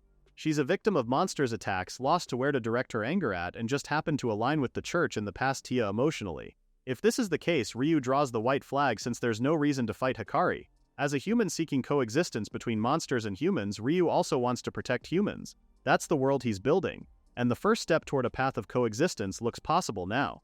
This doesn't bode well with Hikari, who scolds him for mocking her. Did Ryu really think she'd show mercy? If the beast tamer wants to die, then Hikari will surely grant him his wish. Raising her sword in the air, Hikari screams another attack, Lord's Stake Execution. This is an attack channeling all her magical power, turning anyone to ash without leaving a single trace. If Ryu dodges poorly or try to block head-on and the technique hits a non-marked location, Hikari won't be okay. Now to protect each other, Ryu can only cancel this technique using barrier magic taught to him by Azi Dahaka. While Ryu never succeeded even once during training, he's resilient in doing it now. If he can't do it here, achieving coexistence between monsters and humans will be next to impossible. With a scream, Ryu tries using the spell when the flame from his sword suddenly becomes blue. Yup, it's blue, shocking both Ryu and Hikari. Meanwhile, Tia is busy carrying out her mission from the Pope, and that is to subjugate the Demon King. After slashing the undead, Tia and her party are still moving forward. She's wondering if they've cleared the monsters around the area, but there are no signs nearby. Still, they mustn't lower their guard. With Tia and Taiga is Mage Rosen, who's saying this is the monster's stronghold where anything can happen.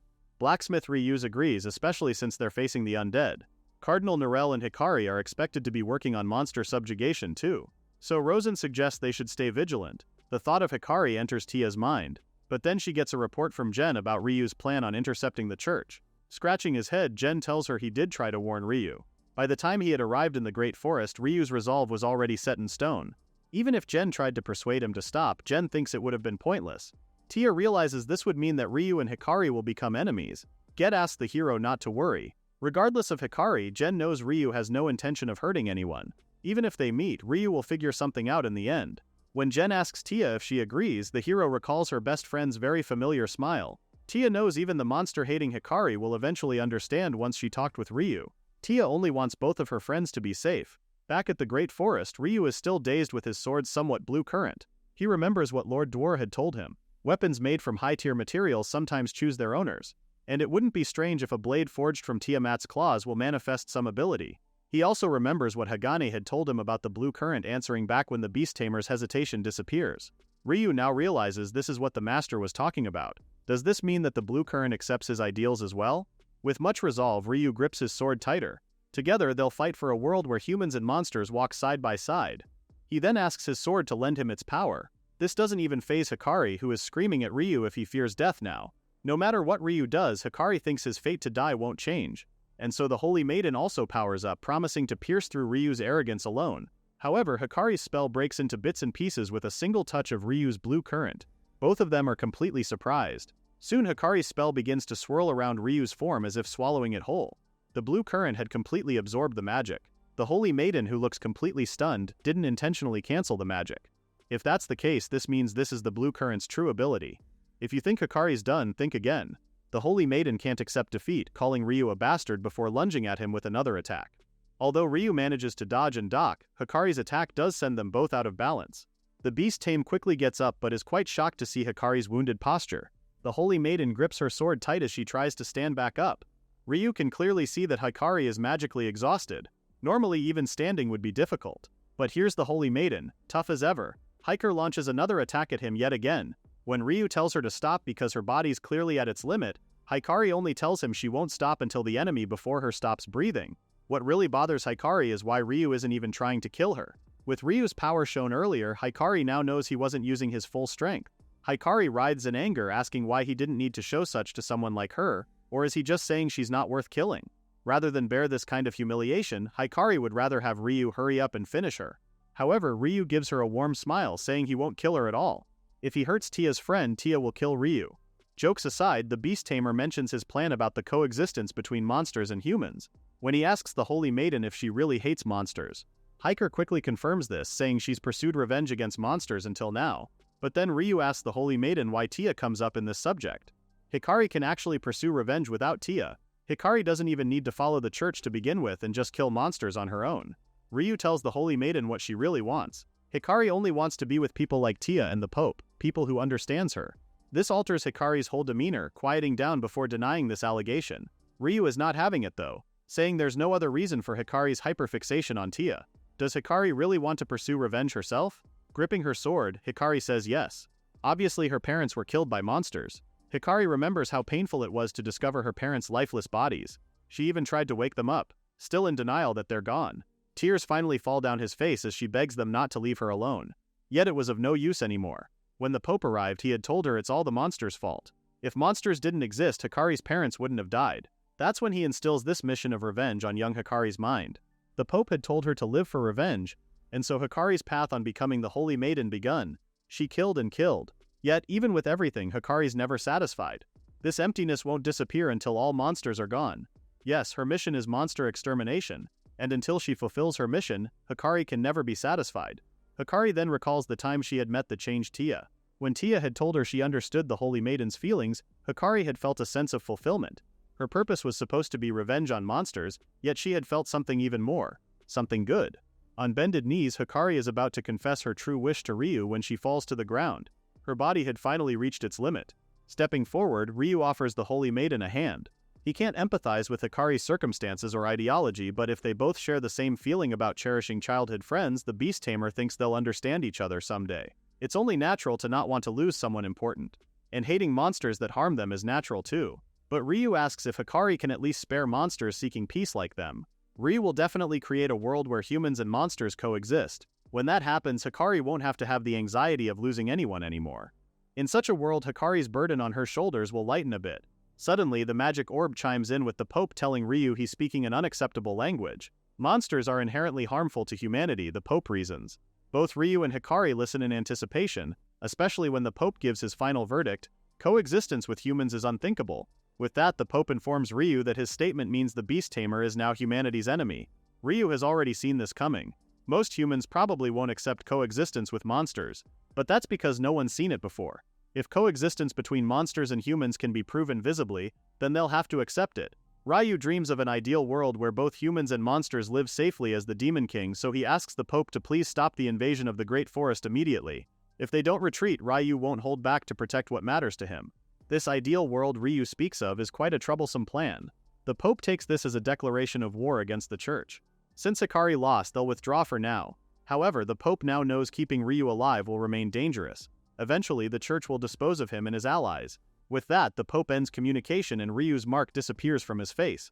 Meanwhile, the soldiers are trying to use fire magic, but it seems it won't work since their targets are too far and the magic will just scatter before reaching the dragons. Now the soldiers don't know what else they can do to break through. Coincidentally, the comms device comes up, calling the attention of all monster subjugation units. They're now being told to cease all monster subjugation operations and to return at once. When the soldiers begin asking why, they're only told to do as they're told because the reason behind it doesn't matter. With that, the soldiers start withdrawing. Cardinal Norell is frantically confused why His Holiness would retreat now. Does this mean the operation failed? Could it be because the Cardinal failed? What punishment will Cardinal Norell receive when he returns? The soldiers guarding him all try to calm him down. If he doesn't keep his voice down, the monsters will surely find them. And true to his theory, Ruri and the others do find them. Both Karine and Luca immediately secure Cardinal Norell. Back at the church, the Pope can't believe Hikari actually lost. After all, the effort he put into cultivating her had been immense. The Pope initially thinks she might be useless now, but takes it back after. Hikari might still prove useful in the right situation. More importantly, the Pope has Ryu to worry about. A mere commoner becoming a Demon King? It might be nonsense, but the Pope sees this as his new stepping stone in realizing his own mission, to be the only one praised by all of humanity. The Church will discipline the traitor in front of humanity. The good Church triumphing over the bad monster trainer Ryu. What a beautiful story this will unfold. With both Cardinal Norell and Hikari tied up, Ryu cheers this victory of theirs, especially that they managed to avoid an all-out war with the Church. The Spirit King also says there doesn't seem to be any remaining soldiers, marking them safe for now. Luca angrily approaches Cardinal Norell and grabs him by the collar before asking why they invaded the Great Forest. Tearing up, the Cardinal honestly tells them he doesn't know and explains he was just told by His Holiness to go and do so he had no choice. Ryu assures their captives that they don't intend to hurt them. Even though trusting the monsters they're used to hating will be hard, Ryu promises to keep them safe until they return them to the Church. The Dragon Emperor then asks the Beast Tamer what their next move is. Without understanding the Church's objectives, it's hard to plan defenses. Ryu agrees. Given Cardinal Norell's tone, there's a possibility he's expendable. If they provoke the Church again, it will endanger the monsters further. Suddenly, Jen and Alice both get a report through the comms device. Ryu can only hear Jen saying they're heading to wherever that is and is suggesting to find an opening to escape. Jen is also asking if the Church had begun moving. Both Jen and Alice's faces etch with worry as they reveal that the hero Tia was attacked by the Demon King and is now in a dangerous situation. It's expected for both Ryu and Hikari to react in fear, especially when it involves Tia. Alice furthers explains that the hero was sent to subjugate the Demon King with the Pope's orders. During the journey they were ambushed by the Demon King and the party was nearly wiped out. Apparently they're now hiding in a corner of the Demon King's castle. Hearing this, Ryu doesn't hesitate to press on the need to help them. But the Dragon Emperor is worried as to how Ryu plans to fight a powerful foe like the Demon King. Even with his power, which defeated Azidaka, there's a risk of death. Riri then mentions about Karen's mother, who's also a Demon King, whom they've defeated before. However, Ryu heavily disagrees. That time was under the condition that if he had endured one hit, they'd win, and Ryu only survived because he happened to be protected by Karen's power. He can't say he won that battle fair and square. Besides, there's no guarantee that power will manifest again so conveniently. When Ryu tells them that it's going to be impossible for him to defeat a Demon King, Guy shouts how there's actually one. That's if Ryu becomes a Demon King now. Yup, now. Guy excitingly confirms what he had said. If Ryu is going to become one and if he wants power to fight a Demon King, that's the fastest route he has. However, becoming a Demon King requires 10,000 monsters subordinates. Tiamat reminds them. Gathering that number ASAP would prove to be difficult. But the Dragon people see no problem with such matter. If they combine all of them and the Dragon Kingdom citizens, they'll gather that number in no time. At the mention of citizens, Ryu isn't too sure with the suggestion since these citizens will get confused with the sudden announcement of becoming a human subordinates. But the Dragon Lord sees nothing wrong with his suggestion. Seeing the momentum after defeating Azidahaka, he thinks everyone will happily accept it. In fact, Ryu's name still comes up constantly nationwide. There's even been requests to build a statue of Ryu in the castle town. The Emperor reveals, Ryu never heard of this news before. The Dragon Emperor further says that everyone is still so grateful to Ryu and they all want to support his ideals. The Dragon Kingdom asks for the Beast Tamer to consider their suggestion as this is no problem at all. The Fenrir pack also joins in. They do owe Ryu for saving the elders, so they'll happily cooperate as well. Ruri's mom even jokes how Ryu has been helping Ruri a lot as well, making Ruri's dad angry. He still doesn't approve of it as he doesn't want a licentious man who surrounds himself with daughters and women to be his daughter's man. His wife punches him straight in the face, knocking him over. She then tells Ryu not to mind her husband since he's just pouting because he lost Ruri. The rest of the Fenrirs also chime in to say they want to be on Ryu's side too, especially that they want to play with Ryu more. The Spirit King then joins in, saying he'll reach out to his companions to help. The spirits want deeper interactions with other races, all thanks to Ryu, and as token of friendship and gratitude, this is the best they can offer. Ryu is clearly thankful for the gesture, but he's wondering whether spirits count as monsters. Tama then says that the condition of 10,000 monsters is from the monster's perspective. Having subordinates of different races would be inefficient, so the wording became monsters. Hearing this, the Spirit King smiles as he says he'll contact his companions at once. If monsters aren't the only ones, then the Black Fang Wolves will participate as well. They owe an apology to the elves and spirits they've wronged. Helping Ryu out is the least they can do. Bolstering out a laugh, Kokuga adds how Ryu's got strong ones around him, so he's pretty much excited. Everyone else will also join in, especially Karine, who just adores her papa. Ruri even jokes, saying she can't really refuse when Ryu has said so much. Everyone's support has Ryu's heart filling with joy, thanking everyone for their support. And so, to become a Demon King and save Tia, and to create a world where monsters and humans coexist, Ryu asks everyone to lend him their strength. Azidahaka then says he'll transport the Dragonkin to the nearby cave at the Dragon Kingdom. Turns out, once he's visited a place, his transportation magic can get them there instantly. Meanwhile, Cardinal Narelle is in disbelief hearing a human is going to become a Demon King. Hikari, on the other hand, has gone silent. In her mind, she's thinking if Ryu will abandon his own race to protect Tia. Compared to that, Hikari realizes she's only been protecting herself. While Cardinal Narelle is shaking in fear, Hikari is in denial. Soon the needed number of monsters have finally gathered in the Great Forest. It's finally happening. The Dragon Emperor confirms getting everyone's approval and nearly the entire nation accepted it. Corinne also shares she's feeling a bit nervous. On the other hand, Uka is all smiles, expressing how excited she is. Raising her hand, Tama informs everyone they'll now conduct the coronation ceremony for the new Demon King. When she tells everyone to prepare, the citizens start kneeling and bowing down. In the coronation ritual, the subordinates entrust their wishes to Ryu. A king bears the hopes and expectations of his people. Individual wishes like I want to live peacefully, or I want to be guided by a strong leader. That strong energy elevates Ryu to Demon King status. Looking at the people surrounding him, Ryu sees every friend he's made ever since he got kidnapped by Ruri. These are all people with respect and admiration for the strong people desiring further improvement and wishing for a future where all races are united. These people are wishing for a world that can never be threatened again, for the next king's birth and his people's peace. That's the wish from the Dragonkin. The Fenrir are also describing Ryu as a young man transcending racial boundaries, saving everyone, never losing his way, pursuing his ideals, a world where monsters and humans coexist with Ryu. They all have the same wish, to offer their strength to the new king. Closing his eyes, Ryu floats in white light. All he feels right now is this incredible power. It's overwhelming magical energy, yet it's also warm and pleasant. Like everyone's feelings are seeping into Ryu's body. Suddenly, Ryu feels Yui's energy. Even though she's against Ryu becoming a Demon King, she still lent him her power. Placing Yui's energy in his palm, Ryu smiles and thanks Yui for it. As he gently closes his palm, the whole surrounding explodes in white light. Everyone else covers themselves from the force of it. When the dust finally clears out, Ryu steps out as new being. Clad with black armor, Ryu now sports a pair of wings and demon horns. Ryu's face is now inked with new marks and his eyes blaze a different kind of power. Everyone's mouths drop to the ground as they stare at the new Demon King's form. Meanwhile, Ryu slowly lifts his hand and stares at it. He can feel magical power surging from within. He never knew this is the Demon King's power. Both Karen and Guy are excited to see Ryu's new form. It's as if they're looking at a completely different person. When Guy shouts how Ryu's officially Demon King, the Beast Tamer's new form suddenly disappears. Puzzled by the disappearance, the elder Fenrir says it's like their technique in human transformation. Agreeing, Tama also shares the monster's magical energy may have caused the visual changes. Since this is unprecedented, they can't be totally sure. She then tells Ryu to remember the power's feeling so he can manifest it anytime he wants. Ryu tries doing it again. However, he doesn't feel anything. There's no time to think about it as well because he must save Tia so he could live up to everyone's expectations. With that, Ryu runs the other direction, telling everyone they must go to Tia immediately. Ryu stops his tracks when Hikari tells him to take her to where Tia is too. When the group only stares at her, Hikari explains she wants to save Tia as well. Although she's injured, she knows she can be of help in the battle. Uka quickly nags at her, telling the Holy Maiden they can't just trust her, especially that she can ambush them when they let their guard down. Uka points out how Hikari had come here to invade and kill monsters in the first place. Telling them she wants to join them is an obvious lie that they won't fall for. Calm Hikari explains that it's different now that Tia's life is at stake. Hikari then gives them a condition. If she does anything suspicious, they can strike her down immediately. After rescuing Tia, she can commit suicide or whatever they want.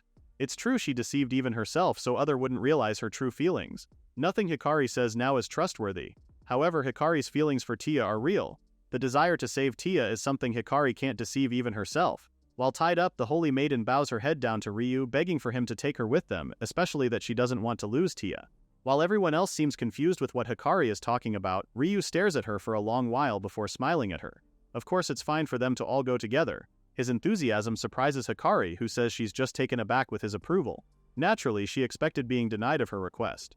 Ryu already knows Hikari cares about Tia, especially when she had that outburst during their battle. He never doubted Hikari's feelings, might one bit. Kneeling down and offering out his hand, Ryu tells the Holy Maiden he believes her and wants her to go with them to save Tia. Turning around, Ryu asks his companions if that's okay with them. Smiling, Ryu says it's fine as long as Ryu wants to. With that, they untie Hikari, who also expresses her gratitude for their kind gesture. Judging by the looks of it, Uka is still adamant on trusting Hikari though. Anyways, Ryu turns to ask Jen as to how long until they reach the Demon King's castle. Jen reveals it'll take at least 2 weeks, and that's with horses too. Ryu is shocked with this answer. That's way too long. Whether Tia and the others can hold out until they arrive, 2 weeks is a bit much.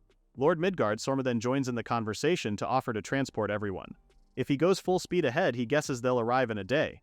Kokuga also asks if Ryu and the others will be okay going alone. He's also offering to help. Even though they can't match a Demon King, they can still fight. However, the Spirit King disagrees with Kokuga's suggestion since they don't know when the church will attack next, so dispersing forces would be dangerous. Right now, they need to focus on their defense tactics. Kokuga and the rest of the Black Fang Wolves do understand. And so Jen also decides to accompany Ryu and the others as a communication liaison with Tia. He then orders Alice to stand by in case something happens to them. That finalizes everything, which prompts Ryu to ask everyone if they're all ready. Although the hype is already buzzing, the Dragon Emperor gives them one warning. When heading to the Demon King's castle, he advises everyone to never let go while flying on Lord Midgard's surmur or else they'll die. The Dragon Lord doesn't even comment about this and smilingly tells everyone they'll go now. During the journey, Lord Midgard's surmur looks like he's having the time of his life. But we can't say the same thing for the people at the back. Everyone's hanging on for their dear lives as we speak. Turns out the Dragon Lord has the maximum speed of Mach 1. It's no surprise when they all arrive in no time too. Everyone thought they were rally going to die. Even Uka says her life flashed before her eyes. Meanwhile, Lord Midgardsormr just casually asks them if they're all okay and even reveals he only went about 20% of his usual speed.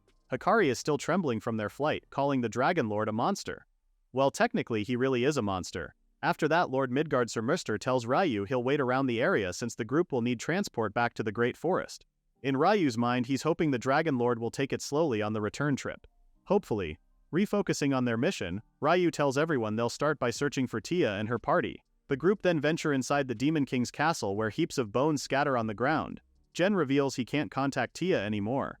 He had noticed this midway through the flight, guessing that the communication device might have come loose or somehow something disrupted the connection. With no other choice, Ryu instructs everyone to keep moving forward. Right now, rescuing Tia is their top priority, so they need to search the area carefully to avoid encountering the Demon King or monsters. Still, Ruri can't help but get creeped out with the place. And Tiamat has also noticed how they haven't seen any monsters yet. With that, Jen tells everyone that Tia and the group may have passed through this hallway. As they walk on high alert, Hikari can't help but look back at the skeleton sitting by the corner. Azidahaka then notices Uka looking around so unnecessarily and jokingly asks if she's afraid of the dark. The dragon princess quickly denies this, explaining how she's just being cautious of traps and is constantly watching to make sure the holy maiden doesn't do anything strange. While Uka is rambling about, a skeletal hand taps her shoulder. Turning around and seeing the undead, Uka screams in fright. This was the same skeleton Hikari had seen and was just playing dead a while ago. Tiamat immediately goes to rescue her granddaughter, kicking away the undead. Sighing, she's a bit disappointed that Uka is getting scared of monsters now. This doesn't look promising at all. However, Uka explains she was just startled and wants scared. Ruri then alerts everyone of the incoming undead, especially Uka. An undead already has a sword and is behind Uka, ready to kill her when Hikari steps in and attacks the undead with a single blow. The undead rattles on the ground and soon perishes into dust. When Ryu displays shock, the Holy Maiden explains the undead are soul-only beings, so unless they pulverize them to ash or purify them with the Saint skill, one can't simply defeat them. And so far only Tia and her have the Saint skill. Ryu then smiles, praising Hikari for knowing a lot about monsters. That sure helped them a lot. When Uka sincerely thanks her, Hikari only turns away and mutters how it's only natural as a church member. On the other hand, she calls Ryu out for going to the Demon King's stronghold without monster knowledge. Even as a Demon King, he'll lose his life quickly at this rate. Well, if the shoe fits. It's the same for Hikari as well, Ryu points out. She doesn't know if she'll survive encountering the Demon King, yet she followed them without hesitation. She's as reckless as he is at this point. However, Hikari says she intends to defeat the Demon Knight either way. And besides, no matter how much power they gain, if they can't protect what matters, it's just meaningless. If Hikari can save Tia, her own life or death is trivial. Without hesitation, Ryu agrees it's the same for him. Not going to help isn't even an option for him. Flashing Hikari a warm smile, he says he came here because he doesn't want to lose his childhood friend. They really do get along. Seeing Ryu's smiling face and registering what he had said, Hikari can't help but recall the battle at the Great Forest where Ryu had told her they'll eventually understand each other. Turning away, Hikari tells him it's all nonsense. To her, Ryu and her aren't the same. Even with the same goal, there's a big difference between them. Those who protect others' sake and those who protect for their own sake. But if there's one thing Hikari understands is that people are drawn to those who value others and forge their own path. Just as she was drawn to Tia back then. Hikari finally understands Tia's feelings now, her feelings of liking Ryu. Hikari didn't realize she said that last part out loud, making Ryu ask her what she's talking about because he didn't quite catch that. Hikari only grumbles for him to shut up before walking away. However, Ruri had heard all of that and quickly tells the Holy Maiden it's fine to wait it one more time. Whispering in Hikari's ear, Ruri repeats the very words Hikari had said earlier. Hikari gets all defensive, telling Ruri it wasn't meant to sound like that, but Ruri just playfully gets back as Hikari tries to slap her. Sometime after, they finally reach a double-door entrance, the only place where the Demon King will probably be. Jen warns Ryu to be careful since they haven't seen undead at all. There's a high chance they're inside this room. As they open the door, Ryu hopes Tia and the others have already escaped the castle. If not, at least he hopes for them to be safe. Entering the room, Ryu and the others scan the room but find no one inside. There doesn't seem to be other rooms in this castle too. Suddenly, they hear a voice from nearby. Turning around and ready to attack, Ryu and the other find Tia and her party all crouched on the ground. Both Ryu and Hikari immediately smile, seeing Tia and the others are safe. However, Tia is puzzled with Ryu's appearance here, especially that Hikari's also here. As he lends his hand out, Ryu tells the hero they'll explain things later. For now, they all have to escape. But Tia only screams at them in frustration, telling them to forget about it and just run before the Demon King comes. Suddenly, the doors close, shocking everyone. Azidahaka can also detect teleportation magic being used and that space has been severed. They all starts panicking when a sudden ominous energy placates the whole surroundings. A voice then booms around the place saying he had let his prey swim about a game, but instead he has caught new subordinate candidates. When Ryu asks the skeleton as to who he is, the undead introduces himself as Bild, the undead Demon King.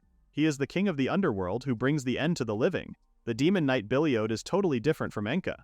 Ryu can feel a suffocating pressure coming from Biliod, but Ryu isn't backing out. He did become a Demon King himself. This time he'll win with his own power. Before Ryu can unleash an attack on Biliod, the Spirit King comes up on the comms. Now's really not the right time, but the Spirit King presses he needs to tell the Beast Tamer something about the Demon King, Biliod.